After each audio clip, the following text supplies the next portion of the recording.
ಕೆಲವೊಬ್ರು ಟ್ರೆಂಡ್ ಹಿಂದೆ ಹೋಗ್ತಾರೆ, ಕೆಲವೊಬ್ರು ಅವ್ರು ಮಾಡೋ ಕೆಲಸವನ್ನೇ ಟ್ರೆಂಡ್ ಆಗಿ ಮಾಡ್ಕೋತಾರೆ. ನಾವೇನು ಹೇಳ್ತಿದ್ದೀವಿ ಅಥವಾ ಅದರಿಂದ ಸಮಾಜಕ್ಕೆ ಏನು ಉಪಯೋಗ ಆಗುತ್ತೆ, ಯಾರೋ ಒಂದಷ್ಟು ಜನರ ಜೀವನ ಬದಲಾವಣೆ ಆದರೆ ಅಥವಾ ಯಾರೋ ಒಂದಷ್ಟು ಜನ ನಾವು ಹೇಳ್ತಿರೋ ವಿಚಾರಗಳನ್ನು ತಿಳ್ಕೊಂಡ್ರೆ ಅದೇ ಅಲ್ಲ ಸಾರ್ಥಕತೆ. ತುಂಬ ಮನೆಗಳು ನಾನು ಮಾಡಿದ್ದು ಇವತ್ತಿಗೆ ಬಿದ್ದೇ ಹೋಗಿದೆ, ಎಲ್ಲ ಡೆಮಾಲಿಷ್ ಮಾಡಿದ್ದಾರೆ, ಹೊಡೆದಾಕ್ಬಿಟ್ಟಿದ್ದಾರೆ. ಯಾಕಂದರೆ ಬೇರೆ ಬೇರೆ ಕಾರಣಗಳಿಂದ ಮನೆ ಹೊಡೆದಾಕಿದ್ದಾರೆ. ಆ ಸಂಸ್ಕೃತಿ, ಆ ಜೀವನದ ಶೈಲಿನೇ ನಾಶ ಆಗೋಗ್ಬಿಟ್ಟಿದೆ. ಇನ್ನು ಕಲೆ ಇದ್ದರೂ ಏನೇ ಇದ್ದರೂ ಇನ್ನೊಬ್ಬರ ಮುಂದೆ ಅವಕಾಶ ಕೊಡಿ ಅಂತ ಕೇಳೋದಕ್ಕೂ ಅಥವಾ ಇನ್ನೊಬ್ಬರ ಮುಂದೆ ಅದನ್ನು ಹೋಗಿ ಪ್ರದರ್ಶನ ಮಾಡೋದಕ್ಕೂ ಭಯ ಇತ್ತು, ಅಥವಾ ಅವಕಾಶ ಕೊಡಿ ಅಂತ ಕೇಳೋದಕ್ಕೂ ಕಷ್ಟ ಇತ್ತು. ಒಂದು ಪಾಯಿಂಟಲ್ಲಿ ನಾನು ಹೋಗಿದ್ದೆ ಹೆಂಗಂದರೆ, ಈ ಕನಸುಗಳ ಹಿಂದೆ ಅಥವಾ ಏನೋ ಆಗ್ಬೇಕನ್ನೋದ್ರ ಹಿಂದೆ ಬಿದ್ದರೆ ಜೀವನನ ಕಳ್ಕೊಬೇಕಾಗತ್ತೆ ಅನ್ಸಿರುತ್ತಲ್ಲ. ಖಂಡಿತ ಅನ್ಸಿದೆ. ನಂಗೆ ಪರ್ಸ್ನಲಿ ನಿಮ್ಮ ವಾಯ್ಸ್ ಸಿಕ್ಕಾಪಟ್ಟೆ ಇಷ್ಟ ಆಯ್ತು, ಅದನ್ನ ಉಚ್ಚಾರಣೆ ಮಾಡೋ ರೀತಿ ವೆರಿ ನೈಸ್.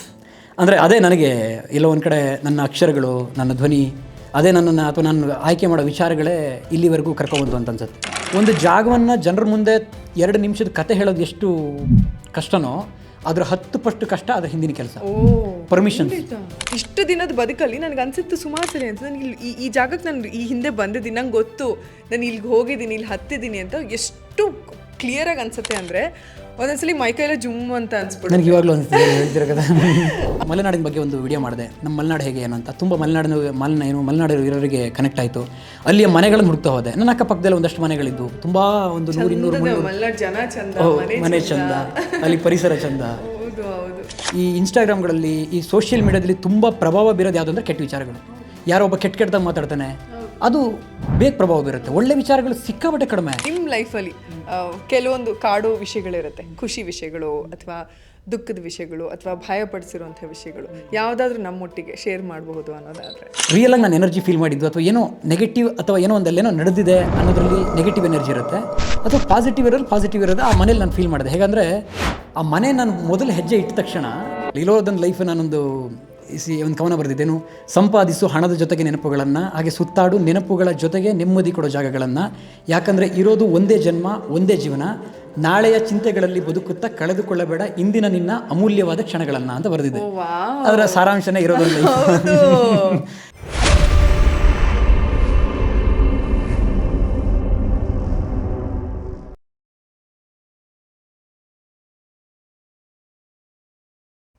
ಸುಮ್ಮನೆ ಇನ್ಸ್ಟಾಗ್ರಾಮ್ ಸ್ಕ್ರೋಲ್ ಮಾಡ್ತಾ ಇರಬೇಕಾದ್ರೆ ಸುಮಾರು ವಿಷಯಗಳು, ಸುಮಾರು ಅಕೌಂಟ್ಗಳು, ಸುಮಾರು ಪರ್ಸ್ನಾಲಿಟಿಗಳು ರಪ್ಪಂತ ಗ್ರಾಸ್ಪ್ ಮಾಡ್ಕೋತವೆ, ನಮ್ಮ ಗಮನವನ್ನು ಸೆಳೀತವೆ.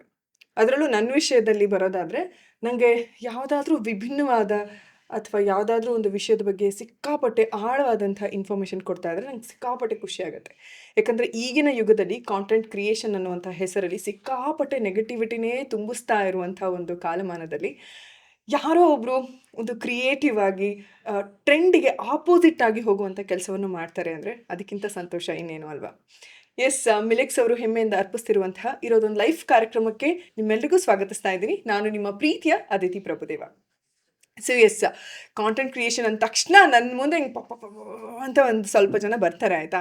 ಅದರಲ್ಲಿ ಸಿಕ್ಕಾಪಟ್ಟೆ ನನಗೆ ರೆಸ್ಪೆಕ್ಟ್. ಹಾಗೆಯೇ ವಾವ್, ಏನು ಗುರು, ಇವರು ಟ್ರೆಂಡೇ ಒಂದು ಕಡೆ ಹೋಗ್ತಾ ಇದೆ, ಇವರೇ ಒಂದು ಕಡೆ ಹೋಗ್ತಾ ಇದ್ದಾರಲ್ಲ ಅಂತ ಅನಿಸಿದ್ದು. ಕೆಲವೊಬ್ಬರು ಟ್ರೆಂಡ್ ಹಿಂದೆ ಹೋಗ್ತಾರೆ, ಕೆಲವೊಬ್ಬರು ಅವ್ರು ಮಾಡೋ ಕೆಲಸವನ್ನೇ ಟ್ರೆಂಡ್ ಆಗಿ ಮಾಡ್ಕೋತಾರೆ. ಐ ಥಿಂಕ್ ಸುಮಂತ್ ಗೌಡ ಅವರು ನಮಸ್ತೆ ನಮ್ಮ ಕಾರ್ಯಕ್ರಮದಲ್ಲಿದ್ದಾರೆ. ನಿಮ್ಮ ಕೆಲಸ ನನಗೆ ಹಾಗೆ ಅನಿಸಿದ್ದು ಸುಮಂತ್ ಅವರೇ. ಎಲ್ಲರೂ ಒಂದು ಕಡೆ ಹೋಗ್ತಾ ಇದ್ರೆ ನೀವೇ ಒಂದು ಕಡೆ ಹೋಗ್ತಾ ಇದ್ದೀರಾ, ಬಟ್ ಆ ಹೋಗ್ತಾ ಇರೋದನ್ನೇ ಒಂದು ಟ್ರೆಂಡ್ ಆಗಿ ಕ್ರಿಯೇಟ್ ಮಾಡಿದ್ರಿ ಅಂತ. ನಿಮ್ಮೆಲ್ರಿಗೂ ಗೊತ್ತಿರುತ್ತೆ, SG ಮಲೆನಾಡು ಇನ್ಸ್ಟಾಗ್ರಾಮ್, ಸಿಕ್ಕಾಪಟ್ಟೆ ಜನ ಪ್ರೀತಿನ ಧಾರೆ ಎರಿತಾ ಇದ್ದಾರೆ ನಿಮಗೆ. ಯು ಆರ್ ವೆಲ್ ಡಿಸರ್ವ್ ಕೂಡ. ಸೊ ನಿಮಗೆ ಯಾಕೆ ಅನಿಸ್ತು ಅಂತ, ಟ್ರೆಂಡ್ ಒಂದು ಕಡೆ ಹೋಗ್ತಾ ಇದ್ರೆ ಅದು ನೀವು ಎಲ್ಲೋ ಮಲೆನಾಡಿನ ಬಗ್ಗೆ, ಯಾವುದೋ ನಮಗೆ ಗೊತ್ತು ಗುರಿನೇ ಇಲ್ಲದೆ ಇರುವಂಥ ಸ್ಥಳಗಳ ಬಗ್ಗೆ, ವಿಷಯಗಳ ಬಗ್ಗೆ, ಆ್ಯಂಡ್ ನನ್ನ ನೆಚ್ಚಿನ ಕಾದಂಬರಿ ಬಗ್ಗೆ ಕೂಡ ನೀವು ಮಾತಾಡಿದ್ದೀರಾ. ಸೊ ಇದೆಲ್ಲ ನನಗೆ ಸಿಕ್ಕಾಪಟ್ಟೆ ಹತ್ರ ಅಂತ ಅನ್ನಿಸ್ತು. ಹೇಗೆ ಶುರುವಾಯ್ತಿದು ಅಂತ? ಮೊದಲನೇದು ಹೇಳಿ, ನೀವು ಹೇಳಿದ್ರಿ ಏನು ಟ್ರೆಂಡ್ ಒಂದು ಕಡೆ ಹೋಗ್ತದೆ, ನೀವು ಒಂದು ಕಡೆ ಹೋದ್ರಿ ಅಂತ. ಅಂದರೆ ಇಲ್ಲಿ ಏನು ತುಂಬ ಓಡ್ತಿರೋ ಪ್ರಪಂಚದಲ್ಲಿ ಅಥವಾ ತುಂಬ ಕಾಂಪಿಟೇಟಿವ್, ತುಂಬ ಸ್ಪರ್ಧಾತ್ಮಕ ಜಗತ್ತಿನಲ್ಲಿ ಏನೋ ವಿಭಿನ್ನವಾಗಿ ನಾವು ನಿಂತರೆ ಮಾತ್ರ ನಾವು ಏನು ಜನರ ಮುಂದೆ ವಿಭಿನ್ನವಾಗಿ ಗುರುತಿಸ್ಕೊಳ್ಳೋಕ್ಕಾಗೋದು. ಹಾಗೆ ಏನೋ ಮಾಡ್ತಿದ್ದಾನೆ ಅಥವಾ ನಮ್ಮ ಕಡೆ ನಾವು ಇದನ್ನು ತಿರ್ಸ್ಕೊಳ್ಳೋಕ್ಕಾಗೋದು, ಅಥವಾ ನಮ್ಮ ಕಡೆ ಜನರ ದೃಷ್ಟಿನ ತಿರ್ಸ್ಕೊಳ್ಳೋಕ್ಕಾಗೋದು ಏನೋ ವಿಭಿನ್ನವಾಗಿ ಮಾಡಿದ್ರೆ, ಹಾಗೆ ಒಂದು ಗೌರವಯುತವಾಗಿ ಮಾಡಿದ್ರೆ. ಒಂದು ಕಂಟೆಂಟ್ ಅಂದರೆ ಯಾರೋ ಬರೀ ಒಂದಷ್ಟು ಜೆನ್ಸಿ ಕಿಡ್ಸು ಅಥವಾ ಒಂದಷ್ಟು ಜನ ಯೂತ್ಸ್ ಬರೀ ಅಷ್ಟೇ ಜನ ನೋಡಿದ್ರೆ ಅದು ಆ ಕಂಟೆಂಟ್ ಅಥವಾ ಈ ಮೊಬೈಲ್ ಇವತ್ತು ಎಲ್ಲರ ಕೈಲೂ ಇದೆ ಅಂದಾಗ ಒಂದು 10 ವರ್ಷದ ಮಗು ಕೈಲಿಂದ ಹಿಡಿದು 90 ವರ್ಷದವ್ರ ಕೈಲೂ ಹೌದು. ಅವ್ರವ್ರಿಗೂ ಮೊಬೈಲ್ ಇದೆ ಅಂದಾಗ ನಾವು ಅವ್ರವ್ರಿಗೂ ಮುಟ್ಟುವಂಥ ಕಂಟೆಂಟ್ಗಳನ್ನ ಮಾಡಬೇಕು ಅಥವಾ ಪ್ರತಿಯೊಬ್ಬರು ಕೂಡ ಏನು ಆ ಕಂಟೆಂಟ್ನ ನೋಡಬೇಕು, ಯಾರಿಗೂ ಒಂಥರ ಮುಜುಗರ ಪಡಿಸಬಾರ್ದು ಅನ್ನೋ ಒಂದು ಉದ್ದೇಶ ನನ್ನಲ್ಲಿತ್ತು. ಹಾಗೆ ಕನ್ನಡದಲ್ಲೇನೋ ಮಾಡಬೇಕು ಅಥವಾ ಕನ್ನಡದಲ್ಲೇನೋ ಮಾಡಬೇಕು ಅನ್ನೋದಕ್ಕಿಂತ ಕನ್ನಡವನ್ನು ಬಳಸ್ಕೊಂಡು ನಾನೇನೋ ಮಾಡಬೇಕು ಅನ್ನೋ ಒಂದು ಉದ್ದೇಶ ಇತ್ತು. ಹಾಗೆ ಶುರು ಆಯಿತು. ಹಾಗೆ ನಾನು ಸೆಲೆಕ್ಟ್ ಮಾಡೋ ಜಾಗಗಳು ಅಥವಾ ನಾನು ಆಯ್ಕೆ ಮಾಡೋ ವಿಷಯಗಳು ಯಾಕಂದರೆ ಬೇಕು ಅಂದರೆ ಯಾರು ಹೇಳದೇ ಇದ್ದಾಗ ಆ ವಿಷಯಗಳನ್ನು ಹೇಳಬೇಕು. ಒಂದು ಇದು ಅದು ಪಾಪ್ಯುಲಾರಿಟಿಗೆ ಅಥವಾ ಫಾಲೋವರ್ಸ್ ಗೈನ್ ಮಾಡೋಕ್ಕೆ ಅದೆಲ್ಲದಕ್ಕಿಂತ ಅದೆಲ್ಲದೂ ಒಂದು ಕಡೆ ಆಗುತ್ತೆ, ಅದು ಬರುತ್ತೆ ನಮ್ಮ ಕೆಲಸ ಮಾಡ್ತಾ ಹೋದಾಗ. ನಾವೇನು ಹೇಳ್ತಿದ್ದೀವಿ ಅಥವಾ ಅದರಿಂದ ಸಮಾಜಕ್ಕೆ ಏನು ಉಪಯೋಗ ಆಗುತ್ತೆ, ಯಾರೋ ಒಂದಷ್ಟು ಜನರ ಜೀವನ ಬದಲಾವಣೆ ಆದರೆ ಅಥವಾ ಯಾರೋ ಒಂದಷ್ಟು ಜನ ನಾವು ಹೇಳ್ತಿರೋ ವಿಚಾರಗಳನ್ನು ತಿಳ್ಕೊಂಡ್ರೆ ಅದೇ ಅಲ್ಲ ಸಾರ್ಥಕತೆ. ಒಂದು ವಿಡಿಯೋಗೆ 2 ನಿಮಿಷ ನನ್ನ ವಿಡಿಯೋನ ನೋಡ್ತಾರೆ, ಒಂದು ಮೈಕ್ರೋ ಡಾಕ್ಯುಮೆಂಟ್ರಿಯನ್ನು ನನ್ನ ಕಾನ್ಸೆಪ್ಟ್ ಒಂದು ಆ ಥರ ಶುರು ಮಾಡಿದ್ದು ನಾನು. 2 ನಿಮಿಷ ಆ ವಿಡಿಯೋನ ನೋಡ್ತಾರೆ ಅಂದಾಗ ಅದರಿಂದ ಏನೋ ಜನ ತಿಳ್ಕೊಂಡ್ರು, ಯಾವುದೋ ಒಂದು ಜಾಗದ ಬಗ್ಗೆ ತಿಳ್ಕೊಂಡ್ರು, ಯಾವುದೋ ಒಂದು ವಿಷಯದ ಬಗ್ಗೆ ತಿಳ್ಕೊಂಡ್ರು, ಯಾವುದೋ ಒಂದು ಪುಸ್ತಕದ ಬಗ್ಗೆ ತಿಳ್ಕೊಂಡ್ರು. ಆ ಪುಸ್ತಕದ ಬಗ್ಗೆ ನಾನು ಹೇಳಿದ್ದನ್ನು ನೋಡಿ ಒಂದು 10 ಜನ ಓದಿದ್ರು, ಅದರಲ್ಲಿರೋ ಒಂದು 10 ಲೈನರ ಅಳವಡಿಸ್ಕೊಂಡ್ರು ಅಂದರೆ ಒಬ್ಬರು ಬದುಕು ಬದಲಾಗ್ಬೋದು ಅಥವಾ ಅವರು ಯೋಚನೆ ಮಾಡೋ ರೀತಿ ಬದಲಾಗ್ಬೋದು. ಆ ರೀತಿ ಏನಾದ್ರು ಒಂದು ಇಂಪ್ಯಾಕ್ಟ್ ಮಾಡಬೇಕು ಅಥವಾ ಒಂದು ಪ್ರಭಾವ ಬೀರಬೇಕು ಜನರ ಮನಸ್ಸಲ್ಲಿ, ಅದೇ ಉದ್ದೇಶ. ಹೆಸರು, ಜನ ಪ್ರೀತಿ ಕೊಡ್ತಾರೆ, ಅದೆಲ್ಲ ಅದಾದಮೇಲೆ ಬಂದಿದ್ದು. ಕೆಲಸ ಶುರು ಮಾಡಿ ನನ್ನ ಕೆಲಸ ಜನರಿಗೆ ಪರಿಚಯ ಆದಮೇಲೆ ಬಂದಿದ್ದು. ಉದ್ದೇಶ ಇದ್ದಿದ್ದಷ್ಟೇ. ಬಿಕಾಸ್ ನನಗೆ ನಿಮ್ಮ ಕೆಲಸ ಹೆಂಗೆ ಅನ್ನಿಸ್ತು ಅಂದರೆ, ಈಗ ಲುಕ್ ನಾವೇನೆ ಸುಮಾರು ಸಲ ನಾವು ಆಚರಣೆಗಳು ಎಷ್ಟೊಂದು ಮಾಡ್ತೀವಿ, ಹಬ್ಬಗಳನ್ನು ಆಚರಣೆ ಮಾಡ್ತೀವಿ, ಅವಾಗೆಲ್ಲ ನಮ್ಗೆ ಕ್ವಶನ್ ಮಾರ್ಕ್ ಇರುತ್ತೆ, ನಾವು ಇದನ್ನು ಯಾಕೆ ಮಾಡ್ತಾ ಇದ್ದೀವಿ ಅಂತ. ನಾವು ಮಾಡೋವಂಥ ಎಷ್ಟೋ ಕೆಲಸಗಳ ಹಿಸ್ಟ್ರಿ ನಮಗೆ ಗೊತ್ತಿರೋದೇ ಇಲ್ಲ. ಅದ್ರ ಬೇಸ್ ಏನು, ಅದ್ರ ಅರ್ಥ ಏನು, ಅದಕ್ಕೆ ಯಾಕೆ ಶುರುವಾಯಿತು, ಅದ್ರ ಆರಂಭಕ್ಕೆ ಏನಾದರೂ ಒಂದು ಅರ್ಥ ಇರಬೇಕಲ್ಲ, ಅದು ಯಾವುದು ನಮಗೆ ಗೊತ್ತಿರೋದಿಲ್ಲ. ಯಾಕೆ ಅಂದರೆ ನಾವು ಅದನ್ನು ಹೇಳಲ್ಲ ಮುಂದಿನ ಪೀಳಿಗೆಗೆ. ನಮ್ಮ ಅಜ್ಜ ಅಜ್ಜಿ ನಮ್ಮ ತಂದೆ ತಾಯಿಗೆ ತಿಳಿಸಿರಲ್ಲ, ನಮ್ಮ ತಂದೆ ತಾಯಿ ನಮಗೆ ತಿಳಿಸಲ್ಲ, ನಾವು ನಮ್ಮ ಮಕ್ಳಿಗೆ ತಿಳಿಸಲ್ಲ. ಹಾಗಾಗಿ ನಾವೇನು ಹೇಳ್ತೀವಲ್ಲ, ನಮ್ಮ ಸಂಸ್ಕೃತಿ ಅಥವಾ ನಮ್ಮ ಆಚರಣೆಗಳು ಅಲ್ಲಲ್ಲೇ ಬ್ರೇಕ್ ಆಗ್ತಾ ಹೋಗುತ್ತೆ. ಥಿಂಕ್ ನೀವು ಮಾಡುವಂಥ ಮೈಕ್ರೋ ಡಾಕ್ಯುಮೆಂಟ್ರಿ ಅದಕ್ಕೊಂದು ದೊಡ್ಡ ಒಂದು ಬ್ರೇಕ್ ಅಂತ ಹೇಳ್ಬೋದು. Because you are talking about something ನಮ್ಗೆ ಅದು ಏನ್ಷಿಯಂಟ್, ನಮ್ಮ ಪುರಾತನ, ಅದು ನಮ್ಮದು, ನಮ್ಮ ಸ್ವಂತದ್ದು, ನಮ್ಮತನದ್ದು, ನಮ್ಮ ರೂಟ್ಸ್, ಅದು ನಮ್ಮ ಹಿಂದಿನವರು ಬಾಳಿ ಬದುಕದಂಥ ಮನೆ ಆಗಿರ್ಬೋದು, ಆಚರಣೆಗಳಾಗಿರ್ಬೋದು, ಸ್ಥಳ ಆಗಿರ್ಬೋದು, ಅದ್ರ ಬಗ್ಗೆ ಅಷ್ಟು ನೀವು ಸ್ಫುಟವಾದಂಥ ಕನ್ನಡದಲ್ಲಿ ಸ್ವಚ್ಛವಾಗಿ ಎಲ್ಲರಿಗೂ ಅಂದರೆ ಎಲ್ರಿಗೂ ಅರ್ಥ ಆಗುತ್ತೆ ಅದು. ಐ ಥಿಂಕ್ ನೀವು ಅದು ನಿಮ್ಗಷ್ಟೇ ಅಲ್ಲದೆ ಮುಂದಿನ ಜನ್ರೇಷನ್ಗೂ ಕೂಡ ಒಂದು ಒಳ್ಳೆ ಏನಂತಾರೆ ಪಾಸ್ ಮಾಡೋದಿದೆಯಲ್ಲ. ತುಂಬ ಜನ ನಾವು ಟ್ರಾಮಾಗಳನ್ನು ಪಾಸ್ ಮಾಡ್ತೀವಿ generation to generation. I think ನೀವು ಇಂಥ ಒಳ್ಳೆ ವಿಷಯಗಳನ್ನ ಮೈಕ್ರೋ ಡಾಕ್ಯುಮೆಂಟ್ರಿ ಮೂಲಕ ಪಾಸ್ ಮಾಡ್ತಿದ್ದೀರಾ. ಉದ್ದೇಶ ನೀವು ಹೇಳಿದ್ರಿ ಮುಂದಿನ ಜನ್ರೇಷನ್ಗೆ. ನಾನು ಇವಾಗ ಬರ್ತಾನೋದೇ ಮಾತಾಡ್ಕೊ ಬಂದೆ. ಹೇಗಂದರೆ ಇವತ್ತು ನಾನು ಮಾಡ್ತಿರೋ ವಿಡಿಯೋಗಳಿಗೆ ಇವತ್ತು ಬೆಲೆ ಸಿಗದೆ ಇರ್ಬೋದು. ನಾನು ಯಾವ ವಿಡಿಯೋವನ್ನು ಕೂಡ ನನಗಿಷ್ಟ ಆಗಿ ಮಾಡ್ತೀನಿ. ಯಾವುದೋ ಒಂದು ವಿಷಯ ನಾನು ತೊಗೊಂಡೆ, ಇತ್ತೀಚೆಗೆ ನಾನು ಬಿದಿರು ಅನ್ನೋದ್ರ ಬಗ್ಗೆ ಒಂದು ವಿಡಿಯೋನ ಮಾಡಿದೆ. ಬಿದಿರು ಅನ್ನೋದು ಸಿಂಪಲ್ ಥಿಂಗ್. ಅದೇ ಅಂದರೆ ಅದ್ರ ಬಗ್ಗೆ ಗಮನನ ಹರಿಸಲ್ಲ ಯಾರು. ಸುಮ್ಮನೆ ನಾನೊಂದು ಸರಿ ಬಿದಿರನ್ನು ನೋಡಿ ಅಥವಾ ಬಿದಿರಿನ ಬಗ್ಗೆ ಯೋಚನೆ ಮಾಡಿದಾಗ ನನಗೆ ನನ್ನ ಬಾಲ್ಯ ಎಲ್ಲ ನೆನಪಾಯಿತು. ಬಿದಿರು ಎಷ್ಟು ನನ್ನ ಜೀವನದ ಮೇಲೆ ಪ್ರಭಾವ ಬೀರಿತ್ತು ಅಥವಾ ಎಷ್ಟು ಅವಶ್ಯಕತೆ ಇತ್ತು ಅಂತ. ಈ ರೀತಿ ಪ್ರತಿಯೊಂದು ವಿಚಾರಗಳು ಕೂಡ ನಮಗೆ ಎಷ್ಟು ಅವಶ್ಯಕತೆ, ಇದು ಯಾಕೆ ಮಾಡಿದ್ದು ಅಂದರೆ ಇವತ್ತಿಗೆ ಅಲ್ಲದೇ ಇದ್ದರು ಇದರ ಅವಶ್ಯಕತೆ ಅಥವಾ ಅದರ ಸತ್ವ ಏನು ಅನ್ನೋದು ಇನ್ನೊಂದು 10 ವರ್ಷಗಳು ಕಳೆದ್ರೆ. ಈಗ ಒಂದಷ್ಟು ಮನೆಗಳನ್ನು ಮಾಡ್ತೀನಿ, ಒಂದಷ್ಟು ಆಚರಣೆಗಳನ್ನು ನಾನು ಪರಿಚಯ ಮಾಡ್ತೀನಿ. ತುಂಬ ಮನೆಗಳು ನಾನು ಮಾಡಿದ್ದು ಇವತ್ತಿಗೆ ಬಿದ್ದೇ ಹೋಗಿದೆ, ಎಲ್ಲ ಡೆಮಾಲಿಷ್ ಮಾಡಿದ್ದಾರೆ, ಹೊಡೆದಾಕ್ಬಿಟ್ಟಿದ್ದಾರೆ. ಯಾಕಂದರೆ ಬೇರೆ ಬೇರೆ ಕಾರಣಗಳಿಂದ ಮನೆ ಹೊಡೆದಾಕಿದ್ದಾರೆ. ಆ ಸಂಸ್ಕೃತಿ, ಆ ಜೀವನದ ಶೈಲಿನೇ ನಾಶ ಆಗೋಗ್ಬಿಟ್ಟಿದೆ. ಒಂದಷ್ಟು ಜನಾಂಗದ ಬಗ್ಗೆ ಮಾಡಿದೆ, ಸಿದ್ಧಿ ಜನಾಂಗದ ಬಗ್ಗೆ, ಹಾಲಕ್ಕಿ ಜನಾಂಗದ ಬಗ್ಗೆ, ಈ ರೀತಿ ತುಂಬ ಬೇರೆ ಬೇರೆ ಬೇರೆ ಬುಡಕಟ್ಟು ಜನಾಂಗದ ಬಗ್ಗೆ ನಾನು ವಿಡಿಯೋ ಮಾಡಿದೆ. ಕಾರಣ ಅಂದರೆ ಇನ್ನೊಂದು 10 ವರ್ಷ ಹೋದರೆ ಆ ಜನಾಂಗದಲ್ಲಿ ಆಚರಣೆ ಇರುತ್ತೆ ಅಂತ ಹೇಳೋಕ್ಕಿಲ್ಲ. ಯಾಕಂದರೆ ಕಾಲ ಬದಲಾಗ್ತಾ ಬಂದಂಗೆ ಆ ಜನರು ಕೂಡ ಯಾಕೆ ಬರೀ ನಾವೇ ಚಿಕ್ಕವರಿದ್ದಾಗ ಮಾಡ್ತಿದ್ದಂತಹ ಹಬ್ಬಗಳನ್ನ ಅದೇ ತರ ಪದ್ಧತಿಲಿ ಇವಾಗ ಎಲ್ಲಿ ಮಾಡ್ತೀವಿ. ನಂಗೆ ನೆನಪಿದೆ, ನಾವು ದೀಪಾವಳಿ ಎಲ್ಲ ಮಾಡ್ಬೇಕಾದ್ರೆ ಚುಂಚ್ಕುದ್ ಕಡ್ಡಿ, ಸಗಣಿ ಗುಳ್ಳಪ್ಪ, ಅದ್ರ ಮೇಲೆ ಪುಟಾಣಿ ಚೆಂಡು ಹೂ ಬರೋದು. ಈಗಿನ ದೊಡ್ಡ ಚೆಂಡು ಅಲ್ಲ, ಪುಟಾಣಿ ಚೆಂಡು ವಿತ್ ಬೇರು, ಅದನ್ನ ಸಿಕ್ಸೋದು.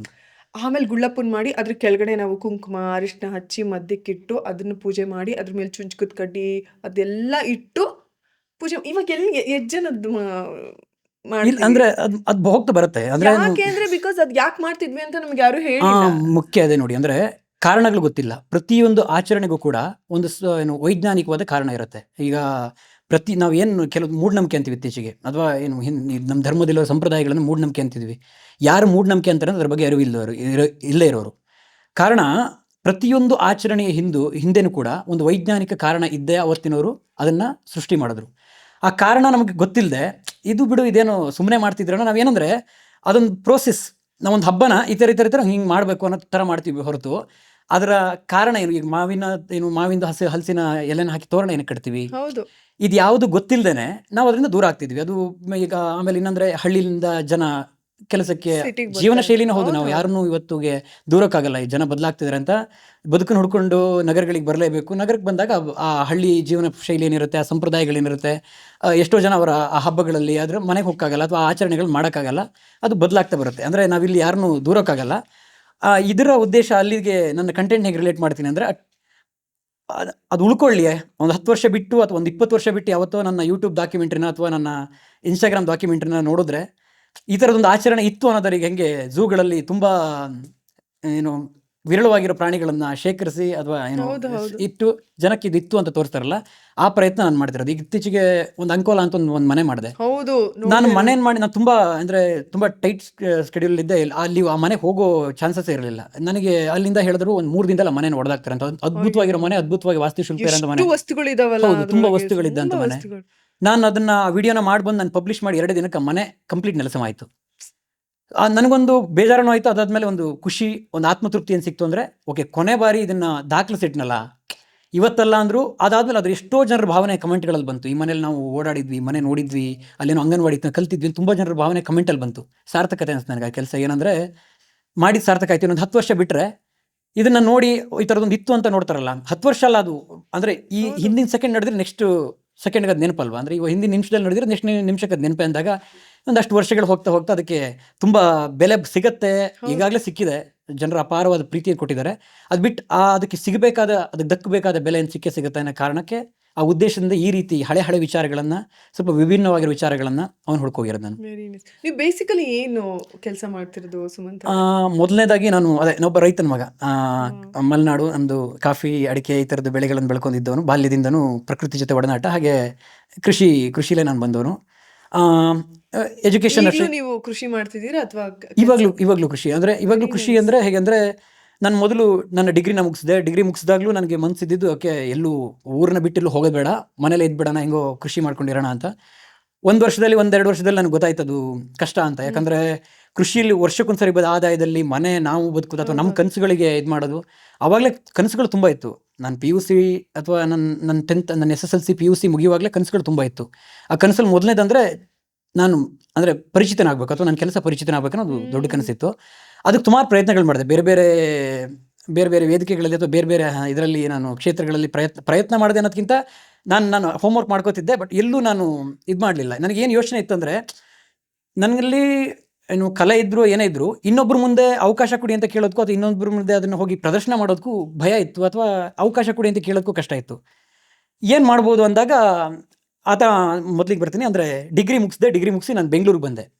ಕನಸುಗಳು ಬೇರೆ ಇತ್ತು ಜೀವನದಲ್ಲಿ. ಅದು ಮಾಡ್ಬೇಕು, ಇದು ಮಾಡ್ಬೇಕಂತ ಬೇರೆ ಕನಸುಗಳಿತ್ತು. ಬಟ್ ಜೀವನ ಕರ್ಕೊಂಡ್ಬಂದ್ಬಿಡ್ತು ಬೆಂಗಳೂರಿಗೆ. ಯಾಕಂದರೆ ದುಡಿಲೇಬೇಕು. ನಿನ್ನ ವಿದ್ಯಾಭ್ಯಾಸ ಮುಗಿಸಿ ಒಂದು ವರ್ಷ ಮನೇಲಿ ಇದ್ದೆ ಅಂದರೆ ಕೇಳೋಕೆ ಶುರು ಮಾಡಿದ್ರೆ. ಬೆಂಗಳೂರಿಗೆ ಬಂದೆ.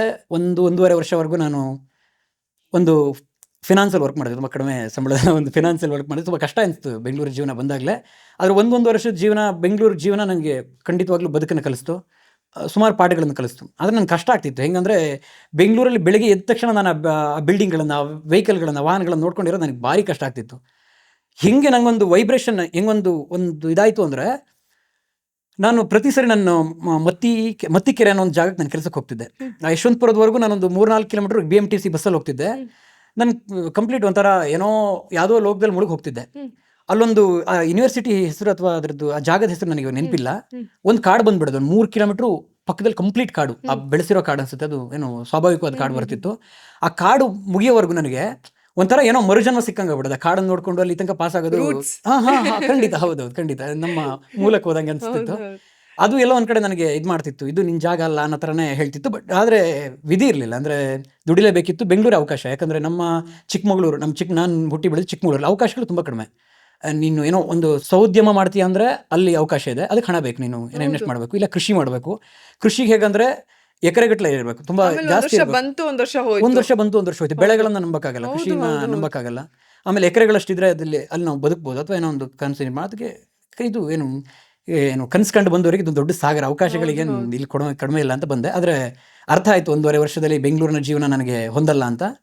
ಆಮೇಲೆ ಯಾವಾಗ ಕೋವಿಡ್ ಬಂತಲ್ಲ, ಕೋವಿಡ್ ಬಂದಾಗ ಗೊತ್ತಿಲ್ಲ, ಅದು ಒಂದೊಳ್ಳೆ ಒಳ್ಳೆ ಒಂದು ಕೆಲಸ ಮಾಡ್ತೀನಿ ಎಲ್ರು ಜೀವನದಲ್ಲಿ ಒಂದೊಂದ್ ಅನ್ಬೋದು. ಲೆಸನ್ ಕಲ್ತಿದ್ದೀವಿ ಖಂಡಿತವಾಗ್ಲೂ ನಾನು ಕೆಲವರು ತುಂಬಾ ಮರ್ತು ಜನ ಮತ್ತೆ ನಾರ್ಮಲ್ ಆಗಿದ್ದಾರೆ. ಹೌದು ಹೌದು ಆದ್ರೆ ಇನ್ ಕೆಲವರು ನಾನಂತೂ ಸಿಕ್ಕಾಪಟ್ಟೆ ವಿಷಯಗಳನ್ನ ಹಂಗೆ ತಲೆಯಲ್ಲಿನೂ ತುಂಬಿಕೊಂಡಿದ್ದೀನಿ. ನಾನು ನಿಜವಾಗ್ಲೂ ಆ ಕೋವಿಡ್ ಬಂದಾಗ ಆ ದಿನಗಳನ್ನ ನಿಜವಾಗ್ಲೂ ನಾನು ಅನುಭವಿಸಿದ್ದೀನಿ, ಖುಷಿ ಪಡ್ತೀನಿ. ಅಂದರೆ ಅದು ಬಂದಿದ್ದಕ್ಕೊಂದು ಧನ್ಯವಾದ ಹೇಳ್ತೀನಿ. ಹೆಂಗಂದ್ರೆ ಜನ ಕಂಪ್ಲೀಟ್ ಆಗಿ ಈ ಜೀವನದ ಹಿಂದೆ ಬಿದ್ದು ಡಿಸ್ಕನೆಕ್ಟ್ ಆಗಿಬಿಟ್ಟಿದ್ರು.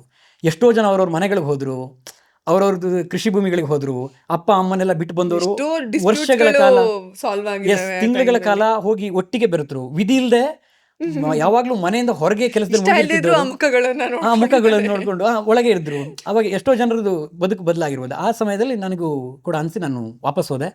ವಾಪಸ್ ಹೋದಾಗ ಆವಾಗ ನನಗೆ ಲಾಕ್ಡೌನ್ಗಳಾಯಿತು, ಎಲ್ಲ ಕಂಪ್ಲೀಟ್ ಆಯ್ತು. ಅಲ್ಲಿವರೆಗೂ ನಾನು ತುಂಬ ಸುತ್ತಾಡ್ತಿದ್ದೆ. ಅಂದರೆ ಕಾಡನ್ನ, ತೋಟಗಳನ್ನು ಸುತ್ತಾಡೋದು, ಕಾಡಲ್ಲಿ ಕೂರೋದು, ಅಡ್ವೆಂಚರ್. ಅಂದರೆ ಬೇರೆ ಬೇರೆ ಜಾಗಗಳಿಗೆ ಹೋಗಕ್ಕಾಗ್ತಿರಲಿಲ್ಲ. ಯಾಕಂದರೆ ಯಾವಾಗಲೂ ಟ್ರಾವೆಲ್ ಮಾಡೋದು ಗೊತ್ತಲ್ಲ. ಟ್ರಾವೆಲ್ ಅಂತ ಬಂದರೆ ಮೊದಲು ಮುಖ್ಯವಾಗಿ ಬರೋದೇ ಹಣ.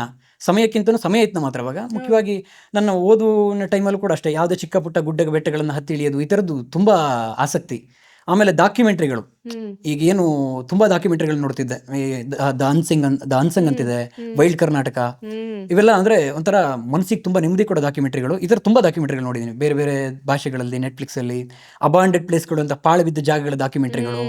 ಈ ಥರದ್ದೆಲ್ಲ ನೋಡಿದಾಗ ಎಲ್ಲೋ ಒಂದು ಕಡೆ ನನಗೆ ಅದು ಆಗ್ತಿತ್ತು, ನಾನು ಈ ಥರದ್ದೇನೋ ಕ್ರಿಯೇಟ್ ಮಾಡಬೇಕು, ಈ ಥರದ ಕಥೆಗಳನ್ನು ಹೇಳಬೇಕು ಅಂತ. ಇತಿಹಾಸದ ಬಗ್ಗೆ, ಈ ಥರದ್ದು ವಿಷಯಗಳ ಬಗ್ಗೆ ನನಗೆ ಏನು ಹೆಚ್ಚಿನ ಒಲವು. ಹಾಗಾಗಿ ಹೇಳಬೇಕು ಒಂದಲ್ಲ ಒಂದಿನ. ಆದರೆ ಏನಾಗುತ್ತೆ, ಕನಸನ್ನು ಕಾಣೋದು ಅಥವಾ ಯಾವುದೋ ಒಂದು ಇದು ಕಾಣೋದು ದೊಡ್ಡ ವಿಷಯ ಅಲ್ಲ. ಆದರೆ ಅದಕ್ಕೆಲ್ಲದೂ ಸಿಕ್ಕಾಪಟ್ಟೆ ನಾವು ಹೇಳ್ತೀವಿ. ಅಂದರೆ ಏನೋ ಒಂದು ಚಿಕ್ಕದಿದ್ರೆ ಸಾಕು, ಇವತ್ತಿಗೆ ಟೆಕ್ನಾಲಜಿ ಬೆಳೆದಿದೆ, ಒಂದು ಮೊಬೈಲ್ ಇದ್ರೂ ಸಾಕು ಮಾಡ್ಬೋದು ಅಂತೀವಿ. ಆದರೆ ಇಲ್ಲ ಎಲ್ಲ ವಿಷಯಕ್ಕೂ ಅದು ಅಪ್ಲೈ ಆಗಲ್ಲ. ಯಾವುದಕ್ಕೂ ಅಪ್ಲೈ ಆಗುತ್ತೆ. ಒಂದು ಮೊಬೈಲ್ ಇದ್ರೆ ನೀನೇನು ಲಾಗ್ ಮಾಡ್ತೀನಿ, ಓಕೆ ಆಗುತ್ತೆ. ಇನ್ನೇನೋ ಒಂದು ವಿಡಿಯೋ ಮಾಡ್ತೀನಿ, ಓಕೆ ಆಗುತ್ತೆ. ನೀನೇನೋ ಒಂದು ದೊಡ್ಡದಾಗಿ ಕನ್ಸ್ಕೊಂಡು ಅದನ್ನ ಮೊಬೈಲಲ್ಲಿ ಮಾಡ್ತೀನಿ, ಕಷ್ಟ ಆಗುತ್ತೆ. ಆ ಥರ ಯೋಚನೆ ಮಾಡಿ ಮಾಡಿ ಮಾಡಿ ನನಗೇನಾಯಿತು, ಅಲ್ಲಿಗೆ ಅದನ್ನ ಎಲ್ಲ ಬಿಟ್ಬಿಟ್ಟಿದೆ. ಅಂದರೆ ಒಂದು ಪಾಯಿಂಟಲ್ಲಿ ನಾನು ಹೋಗಿದ್ದೆ. ಹೆಂಗಂದರೆ ಈ ಕನಸುಗಳ ಹಿಂದೆ ಅಥವಾ ಏನೋ ಆಗ್ಬೇಕನ್ನೋದ್ರ ಹಿಂದೆ ಬಿದ್ದರೆ ಜೀವನನ ಕಳ್ಕೊಬೇಕಾಗತ್ತೆ ಅನ್ಸಿರುತ್ತಲ್ಲ. ಖಂಡಿತ ಅನಿಸಿದೆ. ಅಂದರೆ ಇದಾದ್ರ ಹಿಂದೆ ಬಿದ್ದರೆ ಇದಕ್ಕೆ ಹೆಂಗಂದರೆ, ಈಗ ಒಂದು ಸಿನಿಮಾದ ಬಗ್ಗೆ ನಿಮ್ಗೆ ಗೊತ್ತಿರುತ್ತೆ. ಒಂದು ಸಿನಿಮಾನ ಒಬ್ಬ ನಾಯಕ ನಟನಾಗಿ, ನಾಯಕ ನಟಿಯಾಗಿ ಒಂದು ಸಿನಿಮಾಗೆ ಹೋಗ್ಬೇಕಂದ್ರೆ ಅದರಿಂದ ಎಷ್ಟೆಲ್ಲ ಕೆಲಸ ಮಾಡಬೇಕು, ಎಷ್ಟು ವರ್ಷಗಳ ಪ್ರಯತ್ನ ಇರುತ್ತೆ, ಎಷ್ಟು ಅವಕಾಶಗಳಿಗಾಗಿ ನೀವು ಇದು ಮಾಡಬೇಕು, ಎಷ್ಟು ತ್ಯಾಗ ಮಾಡ್ಬೇಕು. ಆಮೇಲೆ ಇನ್ನೊಂದು, ನೀವು ಯಾವುದೋ ಒಂದು ಕೆಲಸನ ಮಾಡ್ಕೊಂಡು ಸಿನಿಮಾ ಮಾಡ್ತೀನಿ ಅನ್ನೋಕ್ಕಾಗಲ್ಲ. ಅದೇ ರೀತಿ ಇಲ್ಲೂ ಅಷ್ಟೇ, ಯಾವುದೋ ಒಂದು ಕನಸನ್ನು ಇಟ್ಕೊಂಡ್ರೆ, ಅದೊಂದು ಪ್ಯಾಷನ್ನ ಫಾಲೋ ಮಾಡ್ತೀನಿ ಅಂದರೆ, ಕೆಲವು ಪ್ಯಾಷನ್ಗಳನ್ನ ಕೆಲಸ ಮಾಡ್ಕೊಂಡು ಫಾಲೋ ಮಾಡ್ಬೋದು, ಕೆಲವೊಂದು ಪ್ಯಾಷನ್ಗಳನ್ನ ಕೆಲಸ ಮಾಡ್ತಾ ಫಾಲೋ ಮಾಡೋಕ್ಕಾಗಲ್ಲ. ಸಿನಿಮಾಗೆ ಬಂದಾಗ ನೀವು ನಂಬಲ್ಲ, ನನ್ನ MBA ಆವಾಗ ತಾನೇ ಕಂಪ್ಲೀಟ್ ಆಗಿತ್ತು. ನಾನು ಸೀರಿಯಲ್ ಮಾಡಬೇಕಾದ್ರೂ MBA ಫೈನಲ್ ಇಯರ್ ಓದ್ತಾ ಇದ್ದೆ ನಾನು. ಬಟ್ ನಾನು ಬಿಡ್ಲಿಲ್ಲ. ಎಲ್ಲೋ ಒಂದ್ ಕಡೆ ಭಯ, ಅಕಸ್ಮಾತ್ ಸಿನಿಮಾನೋ ಅಥವಾ ಸೀರಿಯಲ್ ನನ್ಗೆ ವರ್ಕ್ ಆಗದೆ ಇದ್ರೆ ಹೆಂಗೆ ವಾಪಸ್ ಊರಿಗೆ ಹೋಗೋದಕ್ಕೆ ಆಗಲ್ಲ, ಊಟ ಮಾಡ್ಬೇಕಲ್ಲ. ಮಾಡ್ಲೇಬೇಕು. ಹೌದು. ಸೊ ಯಾವಾಗ್ಲೂ ನಾನು MBA ನಂದು ಏನ್ ಕ್ಯಾಂಪಸ್ ಆಗಿತ್ತು ಆ ಕಂಪ್ನಿ ಜೊತೆ ಟಚ್ ಅಲ್ಲೇ ಇದೆ. ಬಿಕಾಸ್ ಗುರು 1 ಇಯರ್ ಗೊತ್ತಿಲ್ಲ ಇಲ್ಲಿ ಏನಾಗುತ್ತೋ ಅಂತ ಆ ಭಯ ಕಾನ್ಸ್ಟೆಂಟ್ ಆಗಿರುತ್ತೆ. ಕೆಲವ್ರ ಮತ್ತೆ ವಿ ಆರ್ ಲಕ್ಕಿ ಏನಫ್ ಅಟ್ಲೀಸ್ಟ್ ನಾವು ಸಸ್ಟೈನ್ ಆದ್ವಿ. ಎಷ್ಟ್ ಜನ ಆಗ್ತೀವಿ? ಹೌದೌದು. 1000ದಲ್ಲಿ ಎಲ್ಲೋ ಒಬ್ರಿಗೆ ಇಬ್ರಿಗೆ ಏನೋ ಫ್ಲೋ ಅಲ್ಲಿ ಹೋಗುತ್ತೆ ಬಿಟ್ರೆ, ಇನ್ನು ಮಿಕ್ಕಿದವ್ರು ಇಷ್ಟ್ರದ್ದು ನೀವ್ ಹೇಳ್ದಂಗೆ ಡಿಸಪಾಯಿಂಟ್ಮೆಂಟ್. ಆ ಕಥೆಗಳೇ ಗೊತ್ತಾಗಲ್ಲ ನೋಡಿ. ಅಂದ್ರೆ ಈಗ ಯಾರು ತೆರೆ ಮೇಲೆ ಬರ್ತಾರೆ, ಯಾರು ಸಕ್ಸಸ್ಫುಲ್ ಆಗ್ತಾರೆ, ಓ ಇವ್ರಾಗಿ ಅಂತ ಅವ್ರನ್ನ ನೋಡೊಂದಷ್ಟು ಜನ ಬರ್ತಾರೆ. ಅವ್ರ ಹಿಂದಿನ ಶ್ರಮ ಇರುತ್ತೆ ಬೇರೆ. ಗೆಲ್ಲೋರ ಒಂದು ಸ್ವಲ್ಪ ಜನ ಆದ್ರೆ ಸೋಲೋರು ಸಾವಿರಾರು ಜನ ಇರ್ತಾರೆ. ಆ ಥರದ ಭಯನೂ ನನಗಿತ್ತು. ಅಂದ್ರೆ ಎಲ್ಲಿ ವರ್ಕೌಟ್ ಆಗಿಲ್ಲ ಅಂದ್ರೆ, ನನ್ನ ಫ್ರೆಂಡ್ಸ್ ಎಲ್ಲ ಅವ್ರವ್ರು ಕೆಲಸ ಸೇರ್ಕೊಂಡ್ಬಿಟ್ಟಿದ್ರು. ಈ ಥರ ಆಯ್ತು. ನಾನು ವಾಪಸ್ಸು ಕೋವಿಡ್ ಮುಗಿಸಿ ನಾನು ಮನೆಗೆ ಹೋಗಿ ಕೂತವನು. 1 ವರ್ಷ ಮತ್ತೆ ಕೆಲಸ ಇಲ್ಲ, ಏನಿಲ್ಲ. ಅಂದ್ರೆ ಕೋವಿಡ್ ಮುಗಿದ್ಮೇಲೆ ಇಲ್ಲಿ ರಿಸೈನ್ ಮಾಡಿ ಹೋಗಿದ್ದೆ. ಅಲ್ಲಿ ಕೆಲಸ ಹುಡುಕಿದ್ರೆ ಏನು ಅವಕಾಶಗಳೇ ಕಡಿಮೆ ಅಂದ್ಮೇಲೆ ಇನ್ನೇನು ಸಿಗುತ್ತೆ. ಕೃಷಿ ಮತ್ತೆ ನಾವ್ ಆರಾಮಾಗಿರ್ತೀವಿ, ಸುತ್ತಮುತ್ತಲಿ ಆಗಲ್ಲ. ಹೌದು, ಪ್ರಶ್ನೆ ಮಾಡ್ತಾರೆ ಅನ್ನೋದೇ ಒಂಥರ ನಮ್ಮಲ್ಲೇ ಕೀಳಿರ್ಮೆ ಮಾಡ್ತಾರೆ, ಮನೆಯವ್ರನ್ನ ಕೇಳ್ತಾರೆ. ಈ ಥರದಾದಾಗ ಅದೊಂಥರ ಬೇರೆ.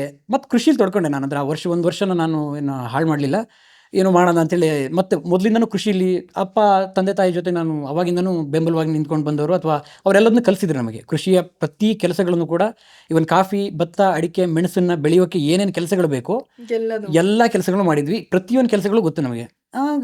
ಭಯ ಅಂದರೆ ಒಂದ್ ಕಡೆ ಭಯ ಇತ್ತು, ನಮ್ಗೆ ಕನಸಿಗೆ ಬೇಕಾದಂಗೆ ಹಣ ಸಿಗಲ್ಲ, ಅಥವಾ ನಾವು ಏನೋ ಮಾಡಕ್ ಬೇಕಾದ ಹಣ ಸಿಗಲ್ಲ ಅಂದ್ರೆ ಬದುಕಕ್ಕಂತೂ ತೊಂದರೆ ಇಲ್ಲ ಅನ್ನೋದು ಥರ ಆ ಥರ ಮಾಡ್ತಾ ಇದ್ವಿ. ಅದನ್ನು ಅದೇನು 1 ವರ್ಷದಲ್ಲಿ ನಾನು ಆ 1 ವರ್ಷ ಗ್ಯಾಪಲ್ಲಿ, ಆ ಕೃಷಿ ಮಾಡ್ತಾ ಗ್ಯಾಪಲ್ಲಿ ಒಂದೇನು ಈ ಜಾಬ್ ಮಾಡೋ ಟೈಮಲ್ಲಿ ಏನು ಅಂದರೆ ಸೇವಿಂಗ್ಸ್ ಆಗಿಲ್ಲ. ಬೆಂಗಳೂರು ಗೊತ್ತಲ್ಲ, ಸೇವಿಂಗ್ಸ್ ಮಾಡಕ್ಕೆ ಸಾಧ್ಯ ಇಲ್ಲ, ಅಥವಾ ಉಳಿತಾಯ ಮಾಡ್ಕೊಂಡು ಫ್ರೆಂಡ್ಸ್ ಒಟ್ಟಿಗೆ ಸ್ವಲ್ಪ ಇಸ್ಕೊಂಡು ಇರೋ ಪರಿಸ್ಥಿತಿಗಳು ಬರುತ್ತೆ. ಬಿಟ್ರೆ ನಾವು ಸೇವ್ ಮಾಡಿಡಕ್ಕಾಗಲ್ಲ. ಆದರೆ ಉಳಿದಿದ್ದಂದ್ರೆ PF ಹಣ ಅಷ್ಟೇ. ಆ PF ಹಣವನ್ನು ಇಟ್ಕೊಂಡು ನಾನು ಟ್ರಾವೆಲ್ ಮಾಡಕ್ಕೆ ಶುರು ಮಾಡಿ. ಟ್ರಾವೆಲ್ ಅಂದರೆ ಬೇರೆ ಬೇರೆ ರಾಜ್ಯಗಳು ಅದು ಇದು ಅಲ್ಲ, ನನ್ನ ಹತ್ರ ಪ್ಲೇಸ್ಗಳಿಗೆ ಎಲ್ಲಿ ಒಂದು 500 ರೂಪಾಯಿ ಪೆಟ್ರೋಲ್ ಹಾಕೊಂಡು ನಾನು ಹೋಗ್ಬೋದು. ಆ ಥರ ಜಾಗಗಳಿಗೆ ಫ್ರೆಂಡ್ಸ್ ಇದ್ರ ಜೊತೆಗೆ ಆ ಥರ ಜಾಗಗಳಿಗೆ ಹೋಗಿ ಒಂದಷ್ಟು ವಿಡಿಯೋಗಳನ್ನ ಈ ಥರದ್ದು ಮಾಡೋಕ್ಕೆ ಶುರು ಮಾಡಿದೆ. ಅವಾಗ ಒಂದು ಬಂತು. ಓಕೆ, ಆ ಹಂತದಲ್ಲಿ ಏನಾಗಿತ್ತು ಅಂದರೆ, ಈ ಇನ್ಸ್ಟಾಗ್ರಾಮ್ ಅನ್ನೋದು, ಯೂಟ್ಯೂಬ್ ಸ್ವಲ್ಪ ಇತ್ತು, ಆದರೆ ಇನ್ಸ್ಟಾಗ್ರಾಮ್ ಅನ್ನೋದು ಅವಾಗಷ್ಟೇ ಸ್ವಲ್ಪ ಇದಾಗ್ತಾ ಇತ್ತು. ನಾನು ಆ ಹಂತದಲ್ಲಿ ಏನು ಮಾಡಿದೆ, ಯೂಟ್ಯೂಬ್ ಸ್ಟಾರ್ಟ್ ಮಾಡಿದೆ. ಕನಸಿದ್ದಿದ್ದು ಬೇರೆ, ಡಾಕ್ಯುಮೆಂಟ್ರಿ ಮಾಡಬೇಕು ಅಂತ. ಆದರೆ ಕನಸಿಗೆ ಹಣನೂ ಬೇಕಾಗತ್ತಲ್ಲ, ಆ ವಿಚಾರದಲ್ಲಿ ನೋಡೋಣ. ಸುಮ್ಮನೆ ನಾನು ಅದನ್ನ ಮುಂದುವರಿಸ್ತಾ ಕೂತ್ರೆ, ಇಲ್ಲ ಇವತ್ತು ಮಾಡೋಕ್ಕಾಗಲ್ಲ ನನ್ನ ಹತ್ರ ಮುಂದುವರಿಸ್ತಾ ಕೂತ್ರೆ ಇನ್ನೂ ಒಂದು ವರ್ಷ ಹೋಗುತ್ತೆ, ಇನ್ನೂ ಮಾಡೋಕ್ಕಾಗಲ್ಲ. ಆವಾಗ ಏನು ಮಾಡ್ಬೋದು, ಆಯ್ತು ಹೇಗಿದೆ ಮಾಡೋಣ, ಇವಾಗ ಏನಾಗುತ್ತೆ ಅದು ಮಾಡೋಣ ಅಂತ ಯೂಟ್ಯೂಬ್ ಸ್ಟಾರ್ಟ್ ಮಾಡಿದೆ. ಅವಾಗ ಏನು ನಡೀತಿತ್ತು, ಎಲ್ಲ ಒಳಗಿದ್ದಿದ್ದು ಆಸೆ ಬೇರೆ, ಲಾಗ್ಸ್ಗಳು, ಅದು ಇದು ಟ್ರಾವೆಲ್ ಲಾಗ್ಸ್ಗಳು, ಒಂದಷ್ಟು ಜಾಗಗಳನ್ನು ತೋರಿಸೋದು, ಈ ರೀತಿ ಮಾಡೋಕ್ಕೆ ಸ್ಟಾರ್ಟ್ ಮಾಡಿದೆ. ಮೊದಲೆಲ್ಲ ಆರಂಭದಲ್ಲಿ ಒಂದು ಸ್ವಲ್ಪ ಏನೋ ಆಗ್ತಿದೆ ಅಂತ ಅನಿಸ್ತು. ಅದೊಂದಷ್ಟು ದಿನ ಹೋಗ್ತಾ ಅದು ಗೊತ್ತಾಯ್ತು. ಇದರಲ್ಲಿ ಅಂದರೆ ಏನಿತ್ತು, ಎಲ್ಲರೂ ಅದೇ ಮಾಡ್ತಾರೆ. ನಂತರ 10 ಜನ ಮಾಡ್ತಾರೆ, 100 ಜನ ಮಾಡ್ತಾರೆ. ಟ್ರಾವೆಲ್ ಲಾಗ್ಸ್ನ ಯಾವುದೊಂದು ಜಾಗನ ಎಕ್ಸ್ಪ್ಲೋರ್ ಮಾಡೋದು, ಈ ಥರ 100 ಜನ ಮಾಡ್ತಾರೆ. ಅದು ತುಂಬ ಎಫರ್ಟ್ ಆಗಿದೆ. ಆಲ್ಮೋಸ್ಟ್ ಒಂದು 70ರಿಂದ 80 ವಿಡಿಯೋಗಳು ಮಾಡಿದೆ ನಾನು. ಬೇರೆ ಬೇರೆ ಬೇರೆ ಬೇರೆ ಬೇರೆ ಜಾಗಗಳಿಗೆ ಹೋಗಿ ಬೇರೆ ಬೇರೆ ವಿಷಯಗಳ ಬಗ್ಗೆ, ಅಂದರೆ ಈ ರೀತಿಯಾಗಿ ಅಲ್ಲ, ನಾರ್ಮಲ್ ಎಲ್ಲ ಹಿಂಗೆ ಮಾಡ್ತಾರೆ ಆ ಥರ ಮಾಡ್ಕೊ ಹೋದೆ. ಒಂದು ಪಾಯಿಂಟಲ್ಲಿ ಅದು ಇದೇನಿದು, ಆದರೆ ಪ್ರಯತ್ನ ಬಿಡೋ ಮನಸ್ಸಿರಲಿಲ್ಲ ನನಗೆ. ಅಂದರೆ ಗೊತ್ತಿತ್ತಿಲ್ಲ. ಇನ್ನೊಂದು ಮೆನ್ಷನ್ ಏನು ಮಾಡ್ಬೇಕಂದ್ರೆ, ಇಲ್ಲಿ ನನಗೆ ಇದ್ದಿದ್ದೊಂದು ನಂಬಿಕೆ ಅಂದರೆ, ಇದೊಂದೇ ವೇದಿಕೆ, ಇದೊಂದೇ ಪ್ಲಾಟ್ಫಾರ್ಮ್. ಏನಂದರೆ ಯಾರಿಗೆ ಅಪ್ಲಿಕೇಶನ್ ಹಾಕಬೇಕಾಗಿಲ್ಲ, ಅಲ್ಲಿಂದ ಹಣ ಬರುತ್ತೆ, ಯಾರು ಪರ್ಮಿಷನ್ ಬೇಕಾಗಿಲ್ಲ, ಅಥವಾ ನಿನ್ನ ಕಲೆನ ಪ್ರದರ್ಶನ ಮಾಡೋಕ್ಕೆ ಯಾರ ಅಪ್ಪಣೆನೂ ಬೇಕಾಗಿಲ್ಲ. ಇಲ್ಲಿ ನಿನಗೇನು ಬರುತ್ತೋ ಅದು ಹಾಕು, ಜನಕ್ಕೆ ಇಷ್ಟ ಆಯ್ತಾ ನೀನು ಬೆಂಬಲಿಸ್ತಾರೆ, ಇಲ್ಲ ಅಂದರೆ ನಿನ್ನ ಸೈಡ್ಗೆ ಹಾಕ್ತಾರೆ, ಇಷ್ಟೇ. ಇದೊಂದು ದೊಡ್ಡ ನಂಬಿಕೆ ಇತ್ತು ಈ 2 ವೇದಿಕೆಗಳ ಮೇಲೆ. ತುಂಬ ಗೌರವ ಇದೆ ನನಗೆ 2. ನೀವೇನೇನು ಅನ್ಕೊಂಡಿದ್ರೆ ಅದನ್ನ ಮಾಡ್ಬೋದಲ್ಲ, ಏನು ಅನ್ಕೊಂಡ್ರೆ ಮಾಡ್ಬೋದು. ಇವಾಗ ಈಗ ನಾವು ಸಿನಿಮಾ ಮಾಡ್ತೀವಿ, ಸೀರಿಯಲ್ ಮಾಡ್ತೀವಿ ಅಂದ್ರೆ ಎಕ್ಸ್ಟ್ರಾ ಒಂದು ಡೈಲಾಗು ಹೇಳಂಗಿಲ್ಲ. ನಾವು ಡೈಲಾಗ್ ಹಾಳಾಗಿ ಹೋಗ್ಲಿ, ಒಂದು ರಿಯಾಕ್ಷನ್ ಕೊಡಂಗಿಲ್ಲ, ಇದು ಬೇಡ, ಇದು ಹಿಂಗೆ ಮಾಡಿ ಅಂತ ಹೇಳ್ತಾರೆ. ಬಟ್ ಯೂಟ್ಯೂಬ್ ಆಯಿತು ಅಥವಾ ಇನ್ಸ್ಟಾಗ್ರಾಮ್ ಆಯಿತು, ನೀವು ಹೇಳ್ದಂಗೆ ನನ್ನ ಇಷ್ಟದ ಕೆಲಸನ ನಾನು ಮಾಡೋದು. ನಂಗೆ ಪುಸ್ತಕ ಇಷ್ಟ, ನಾನು ಪುಸ್ತಕದ ಬಗ್ಗೆ ಮಾತಾಡ್ತೀನಿ. ನಂಗೆ ಇನ್ನೊಂದೇನೋ ಇಷ್ಟ, ನಾನು ಮಾಡ್ತೀನಿ ಅಂತ. ಆಮೇಲೆ ಅದೇ ಹಾಗೆ ಅಂದರೆ ಎಂಥ ದೊಡ್ಡ ವೇದಿಕೆ ಇದು ಅಂದರೆ ನೋಡಿ, ಯಾವತ್ತು ಈ ನಾವು ಚಿಕ್ಕವರು ವಯಸ್ಸಿದ್ದಾಗ ದೊಡ್ಡ ಒಂದು ಏನು ಪ್ರಚಾರದಲ್ಲಿರೋ ವ್ಯಕ್ತಿ ಅಂದರೆ ಯಾರು, ಅಥವಾ ತುಂಬ ಪಾಪ್ಯುಲರ್ ವ್ಯಕ್ತಿ ಯಾರು ಅಂದರೆ ಯಾವುದೋ ಒಬ್ಬ ಕ್ರಿಕೆಟಿಗಾಗಿರ್ತಾನೆ, ಇಲ್ಲ ಸಿನಿಮಾದಲ್ಲಿ ಯಾರೋ ಸ್ವಲ್ಪ ಸಾಧನೆ ಮಾಡಿದವರಾಗಿರ್ತಾರೆ. ಕೆಲವು ಕ್ಷೇತ್ರಗಳಿರೋ, ಅದು ಕೆಲವು ಜನ ಪಾಪ್ಯುಲರ್, ಅಥವಾ ಅದೊಂದು ಏನು ಜನ ಅವ್ರನ್ನ ಮುತ್ಕೊಳ್ಳೋದು ಅಥವಾ ಒಂದು ಸೆಲ್ಫಿ ತಗೊಳ್ಳೋದು, ಈ ಥರ ಪಾಪ್ಯುಲಾರಿಟಿ ಅನ್ನೋದು ಅಷ್ಟಕ್ಕೆ ಸೀಮಿತ ಆಗಿತ್ತು. ಆದರೆ ಈ ವೇದಿಕೆಗಳು ಹೆಂಗೆ ಮಾಡ್ತು ಅಂದರೆ, ಪ್ರತಿಯೊಬ್ಬನು ಕೂಡ ಅವನ ಕಲೆನ ಬಳಸ್ಕೊಂಡು ಅವನು ಒಳ್ಳೆದಾಗೂ, ಅವ್ನು ಹೆಂಗೆ ಮಾಡ್ತಾನೆ ಅದ್ರ ಮೇಲೆ ನಿರ್ಧಾರ ಆಗುತ್ತೆ. ಅವ್ನು ಒಳ್ಳೆದಾಗ ಅವನ್ನ ಪ್ರದರ್ಶನ ಮಾಡ್ಕೋಬೋದು, ಕೆಟ್ಟದಾಗೂ ಮಾಡ್ಕೋಬೋದು. ಎಷ್ಟೋ ಜನ ಜೀವನ ಹಾಳು ಮಾಡ್ಕೊಂಡಿದ್ದಾರೆ, ಎಷ್ಟೋ ಜನ ಜೀವನನ ದೊಡ್ಡದಾಗಿ ಕಟ್ಕೊಂಡಿದ್ದಾರೆ. ಅಂದರೆ ನಿರೀಕ್ಷೆಗೂ ಮೀರಿ ಇದು ಜೀವನ ಕೊಟ್ಟಿದೆ. ಅದು ನನಗೆ ಇತ್ತು, ಈ 2 ವೇದಿಕೆಯಲ್ಲಿ ಬಳಸ್ಕೊಂಡ್ರೆ ಏನೋ ಒಂದು ಮಾಡ್ಬೋದು ಅನ್ನೋದ್ರ ಒಂದು ಯೋಚನೆ ಇತ್ತು. ಸರಿ, ಶುರು ಮಾಡು ಇಲ್ಲಿವರೆಗೂ ಬಂದಾಗ ಅದರಲ್ಲಿ ಯೂಟ್ಯೂಬ್ ಬ್ಲಾಗ್ಸ್ಗಳು ಮಾಡ್ತಾ ಹೋಗ್ತಿದ್ದೆ, ಟ್ರಾವೆಲ್ ಸ್ಟೋರೀಸ್ಗಳನ್ನು ಹಾಕ್ತಾ ಹೋಗ್ತಿದ್ದೆ. ಇದರಲ್ಲಿ ಸಿನಿಮ್ಯಾಟಿಕ್ ವಿಡಿಯೋಗಳು ಮಾಡ್ತಿದ್ದೆ. ಅಂದರೆ ಹೇಗಂದರೆ, ನನ್ನ ಕಣ್ಣಿಗೆ ಏನು ಸುಂದರವಾಗಿ ಕಾಣುತ್ತೆ, ಪ್ರಕೃತಿಲಿ ನನ್ನ ಕಣ್ಣಿಗೆ ಏನು ಸುಂದರವಾಗಿ ಕಾಣುತ್ತೆ ಅದನ್ನ ಕ್ಯಾಪ್ಚರ್ ಮಾಡೋದು, ಅದನ್ನು ಹಾಕೋದು. ಇದ್ದಿದ್ದು ಯಾವುದೋ ಒಂದು ಆ್ಯಂಡ್ರಾಯ್ಡ್ ಸಾಮಾನ್ಯದ ಮೊಬೈಲು, ಅದರಲ್ಲೇ ಬಿಡು ಏನಾಗುತ್ತೆ ಆಗಲಿ ಅದರಲ್ಲೇ ಮಾಡುವಂಥ. ಮೊದಲಿಗೆ ಶುರು ಮಾಡಿದ್ದು ನಾನು ಬೆಂಗಳೂರಲ್ಲಿದ್ದಾಗ ಈ ಯೋಚನೆ ಹುಟ್ಟಿದೆ. ಏನಂದರೆ, ಮಲೆನಾಡು ಇಟ್ಸ್ ಅ ಹೆವನ್ ಅಂತ. ಮಲೆನಾಡು ಇದು ಸ್ವರ್ಗ ಅಂತ ಅವತ್ತು ಇಂಗ್ಲೀಷಲ್ಲಿ ಇಟ್ಟಿದೆ. ಅಂದರೆ ನನ್ನ ಆಸೆ ಇದ್ದಿದ್ದವಾಗ ಪ್ರಪಂಚಕ್ಕೆ ರೀಚ್ ಆಗಬೇಕು ಅಂದರೆ ಆ ಥರ ಕನಸಲ್ಲಿ. ಅಂದರೆ ಅದರಲ್ಲಿ ಬ್ಯಾಕ್ಗ್ರೌಂಡ್ ವಾಯ್ಸ್ ಇರಲಿಲ್ಲ, ಈ ಥರದ್ದೇನು ಇರಲಿಲ್ಲ, ಬರೀ ಸಿನಿಮ್ಯಾಟಿಕ್ ವಿಜುವಲ್ಸ್ಗಳಷ್ಟೇ ಇತ್ತು. ಅದನ್ನು ದೊಡ್ಡ ಮಟ್ಟದನ್ನ ಬೇರೆ ಬೇರೆ ದೇಶದವರು ಬೇರೆಯವ್ರು ನೋಡ್ತಿದ್ದು ತುಂಬ ಚೆನ್ನಾಗಿ ಪ್ರಕೃತಿನ, ಅಥವಾ ಯಾವುದೋ ಒಂದು ಜರಿ, ತೊರೆ, ಜಲಪಾತ, ಈ ಥರ ತುಂಬ ಚಂದ ಚಿತ್ರೀಕರಣ ಮಾಡಿ ಹಾಕ್ತಿದ್ರಲ್ಲ. ಆ ಆಸೆ ಬಂತು. ಮಲೆನಾಡನ್ನು ಪ್ರಪಂಚಕ್ಕೆ ತೋರಿಸೋಣ ಅನ್ನೋ ಒಂದು ಉದ್ದೇಶದಲ್ಲಿ ಮಲೆನಾಡು ಇಟ್ಸ್ ಹೆವನ್ ಅಂತ ಶುರು ಮಾಡಿದೆ. ಅದು ಶುರು ಮಾಡಿ ಅದು ಪ್ರತಿದಿನ ಹೆಂಗೆ ಅದ್ರ ಬಗ್ಗೆ ಕಡೆ ಕೆಲಸ ಇತ್ತು ಅಂದರೆ, ನಂದು ಪ್ರತಿದಿನ ನಾನು ಇವತ್ತಿಗೂ ಯಾವುದಾದ್ರೂ ಒಂದು ಕೆಲಸನ ಒಂದು ದಿನನೂ ಬಿಡದೆ, ಅದ್ರ ಕಡೆ ನಾನು ಯಾವತ್ತೂ ನಿರಾಯಸವಾಗಿ ಅಥವಾ ಇದು ಬೇಡಪ್ಪ ನಿರಾಸಕ್ತಿಯಿಂದ ಮಾಡೋದು ಬೇಡ ಆ ಥರ ಯೋಚನೆ ಮಾಡದೆ ಮಾಡಿದ ಕೆಲಸ ಅಂದರೆ ಆ ಮಲೆನಾಡು ಇಟ್ಸ್ ಹೆವನ್ ಅನ್ನೋ ಪೇಜನ್ನು ಶುರು ಮಾಡಿದ್ದು, ಅದನ್ನು ಬೆಳೆಸ್ಕೊಂಡು ಬಂದಿದ್ದು. ಯೂಟ್ಯೂಬಲ್ಲೂ ಮಾಡ್ತಿದ್ದೆ. ಯೂಟ್ಯೂಬ್ ನನಗೆ ಅಂದರೆ ಮೋಟಿವೇಶನ್ ಕೊಡ್ತಿರಲಿಲ್ಲ. ಯಾಕಂದರೆ ಎಷ್ಟು ಕಷ್ಟಪಟ್ಟು ಮಾಡು, ನಿನಗೆ ಬರ್ತಿದ್ದ ವ್ಯೂಸ್ 100ರಿಂದ 200. 7-8 ಪೇಜ್ ಸ್ಕ್ರಿಪ್ಟ್ ಬರೀತಿದ್ದೆ, ಇನ್ಫಾರ್ಮೇಟಿವ್ ವಿಡಿಯೋಗಳು ಮಾಡ್ತಿದ್ದೆ, ಅದು ಮಾಡೋಣ ಅಂತೇಳಿ. ಅಷ್ಟು ಬರೆದು ಅದನ್ನು ಡಬ್ ಮಾಡಿದ್ರು 100ರಿಂದ 200 ವ್ಯೂಸ್ಗಳು ಅಷ್ಟೇ. ನಂಗೆ ಪರ್ಸ್ನಲಿ ನಿಮ್ಮ ವಾಯ್ಸ್ ಸಿಕ್ಕಾಪಟ್ಟೆ ಇಷ್ಟ ಆಯ್ತಾ. ಅದನ್ನ ಉಚ್ಚಾರಣೆ ಮಾಡೋ ರೀತಿ, ಅದನ್ನು it will be very beautiful. ಯಾವುದೇ ನೋಡಿದ್ರು ಕೂಡ ಇನ್ನೊಂದಂದ್ರೆ ಒಂದ್ಸಲಿ ನೋಡ್ಬಿಟ್ಟು ಸಮಾಧಾನ ಆಗಲ್ಲ, 2-3 ಸಲ ನೋಡಬೇಕು ಅಂತ ಅನ್ಸುತ್ತೆ. Very nice. ಅಂದರೆ ಅದೇ ನನಗೆ ಎಲ್ಲೋ ಒಂದು ಕಡೆ ನನ್ನ ಅಕ್ಷರಗಳು, ನನ್ನ ಧ್ವನಿ, ಅದೇ ನನ್ನನ್ನು ಅಥವಾ ನಾನು ಆಯ್ಕೆ ಮಾಡೋ ವಿಚಾರಗಳೇ ಇಲ್ಲಿವರೆಗೂ ಕರ್ಕೊಬಂತು ಅಂತ ಅನ್ಸುತ್ತೆ. 1,00,000 ಫಾಲೋವರ್ಸ್ ಮಾಡೋಕ್ಕಾವಾಗ ಅಂದರೆ ಆ ಕಥೆಗಳನ್ನ ಚಿಕ್ಕ ಆಮೇಲೆ ಏನು ಮಾಡ್ತೆ, ಕವನಗಳನ್ನ ಬರೀತಿದ್ದೆ. ಸುಮ್ಮನೆ ನನಗೇನು ಬರೋದು ಅನ್ಸುತ್ತೆ ಅದನ್ನ ಗೀಚಿ ಅದನ್ನು ಚಿಕ್ಕದಾಗಿ ಹೇಳಿ ಅದಕ್ಕೆ ಯಾವುದೋ ಒಂದಷ್ಟು ವಿಜುವಲ್ಸ್ನ ಹಾಕಿ ಅಪ್ಲೋಡ್ ಮಾಡೋದು, ಈ ಥರದೆಲ್ಲ ಮಾಡಿ 3 ವರ್ಷಗಳು ಅದ್ರ ಕಡೆನೇ ಶ್ರಮ ಹಾಕಿ 1,00,000 ಫಾಲೋವರ್ಸ್. ಅವತ್ತಿಗೆ ಇಷ್ಟು ದೊಡ್ಡದಾಗಿ ಪ್ರಚಾರದಲ್ಲಿ ಇರಲಿಲ್ಲ ಇನ್ಸ್ಟಾಗ್ರಾಮ್. ಅಥವಾ ಇವಾಗ ಸ್ವಲ್ಪ ಒಂದಷ್ಟು ವಿಡಿಯೋಗಳು ಬಂದ ತಕ್ಷಣ ದೊಡ್ಡ ಪ್ರಚಾರ ಸಿಗ್ಬಿಡುತ್ತೆ, ಅದೆಲ್ಲ ಆಗುತ್ತೆ. ಅವಾಗ ಆ ಥರ ಇರಲಿಲ್ಲ. ಅದು ಒಂದು ಇನ್ನೊಂದೇನಂದ್ರೆ, ಎಲ್ಲೋ ಒಂದ್ ಕಡೆ ಅಂದ್ರೆ ಇದು ನೆಗೆಟಿವ್ ಆಗಿ ಹೇಳ್ಬೇಕು ಅಂತ ಹೇಳ್ತಿಲ್ಲ, ನಾನೇ ನೋಡ್ದ ಹಾಗೆ ಈ ತುಂಬಾ ಒಳ್ಳೆ ವಿಷಯಗಳನ್ನೇ ಹೇಳ್ತೀವಿ, ಒಳ್ಳೆ ವಿಷಯಗಳ ಬಗ್ಗೆ ಮಾತಾಡ್ತೀವಿ ಅಂದ್ರೆ ಅದು ಬೇಗ ಅಟೆನ್ಷನ್ ಗ್ರ್ಯಾಬ್ ಆಗೋದಿಲ್ಲ. ಆಗಲ್ಲ. ಇವತ್ತಿನ ಐ ಡೋಂಟ್ ಇವತ್ತಿನ ಯೂತ್ ನನ್ಗೆ ಯಾರಿಗೆ ಹೇಳ್ಬೇಕು ಅಂತಾನೆ, ಯಾರಿಗೆ ಬ್ಲೇಮ್ ಮಾಡ್ಬೇಕು ಅಂತಾನೆ ಗೊತ್ತಾಗಲ್ಲ. ಅಥವಾ ಇನ್ಸ್ಟಾಗ್ರಾಮ್ ಅಥವಾ ಯೂಟ್ಯೂಬೇ ರೆಕಮೆಂಡ್ ಮಾಡೋದಿಲ್ವಾ, ಐ ಡೋಂಟ್ ನೋ. ತುಂಬಾ ಒಳ್ಳೆ ಇಂಟೆನ್ಷನ್ ಇಟ್ಕೊಂಡು ಮಾಡುವಂತ ಕೆಲಸಗಳಿಗೆ ತುಂಬಾ ವರ್ಷದ ಶ್ರಮ ಬೇಕು. ತುಂಬಾ ವೇಗಾಗಿ ಯಾವುದೇ ಫ್ರೇಮ್ ವರ್ಕ್ ಇಲ್ಲದೆ, ಯಾವುದೇ ಕಷ್ಟ ಇಲ್ಲದೆ ಅಡ್ಡಾದಿಡ್ಡಿ ಮಾಡ್ತೀವಿ ಅನ್ನೋದು ತುಂಬಾ ಸರಿ ಸುಲಭವಾಗಿ ವರ್ಕ್ ಆಗ್ಬಿಡುತ್ತೆ. ಅಂದ್ರೆ we can't blame any one here and we doesn't know ಅದು ಹೆಂಗ್ ವರ್ಕ್ ಆಗುತ್ತೆ ಅಂತನೂ ಸುಮಾರು ಸಲಿ ಗೊತ್ತಾಗೋದಿಲ್ಲ. ಇದ್ರ ಬಗ್ಗೆ ನಾನು ಏನು ಹೇಳ್ಬೇಕಂದ್ರೆ, ಏನೇನೋ ಮಾಡಿ ನಾವು ಏನೋ ಆಗ್ಬೋದು, ನೀವು ಹೇಳ್ದಂಗೆ ಪ್ರಚಾರ ಸಿಗುತ್ತೆ, ಏನೋ ಆಗುತ್ತೆ.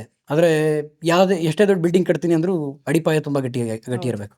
ಅದನ್ನು ಗಟ್ಟಿಯಾಗಿ ಮಾಡ್ಕೊಳ್ಳೋದೆ ಏನೇ ಮಾಡಿದ್ರು ನಾವು ಅನ್ಕೋತೀವಿ ಯಾರಿಗೂ ಅವ್ರು ನೋಡಿ ಅದೇನೋ ನಾನು ಇಷ್ಟು ಕಷ್ಟಪಟ್ಟು ಮಾಡ್ತೀನಿ, ಅವನೇನೋ ಇದನ್ನೇನೋ ಮಾಡ್ಕೊಂಡು ಹೋಗ್ತಿದ್ದಾನೆ, ಅವ್ನು ಎಷ್ಟು ವೇಗವಾಗಿ ಹೋಗ್ತಾನೆ, ಎಷ್ಟು ದೂರ ಹೋಗ್ತಾನೆ, ಎಷ್ಟು ಟೈಮ್ ನಿಲ್ತಾನೆ ಅನ್ನೋದು ಮುಖ್ಯ ಆಗುತ್ತೆ. ನೀನು ದೊಡ್ಡ ಗಟ್ಟಿಯಾದ ಅಡಿಪಾಯ ಹಾಕ್ಕೊಂಡು ನೀನು ಇಲ್ಲಿ ನಿಲ್ಬೇಕಂತ ನೀನು ಟೈಮ್ ತೊಗೊಳುತ್ತೆ. ಒಳ್ಳೆ ವಿಚಾರಗಳು ಟೈಮ್. ನಾನು ಕನ್ನಡವನ್ನು ಅಚ್ಚ ಕನ್ನಡವನ್ನು ಬಳಸೋಕೆ ನಾನು ಮೊದಲು ಬಳಸಿರಲಿಲ್ಲ. ನೀವು ಮೊದಲು ವಿಡಿಯೋಗಳು ನೋಡಿದ್ರೆ ಅಲ್ಲಲ್ಲೊಂದು ಇಂಗ್ಲೀಷ್ ಪದಗಳನ್ನು ಬಳಸ್ಕೊ ಹೋಗ್ತಿದ್ದೆ. ಯಾಕೆ ಬಳಸ್ತಿದ್ದೆ ಅಂದರೆ ಜನರಿಗೆ ಅದು ಬೇಕು.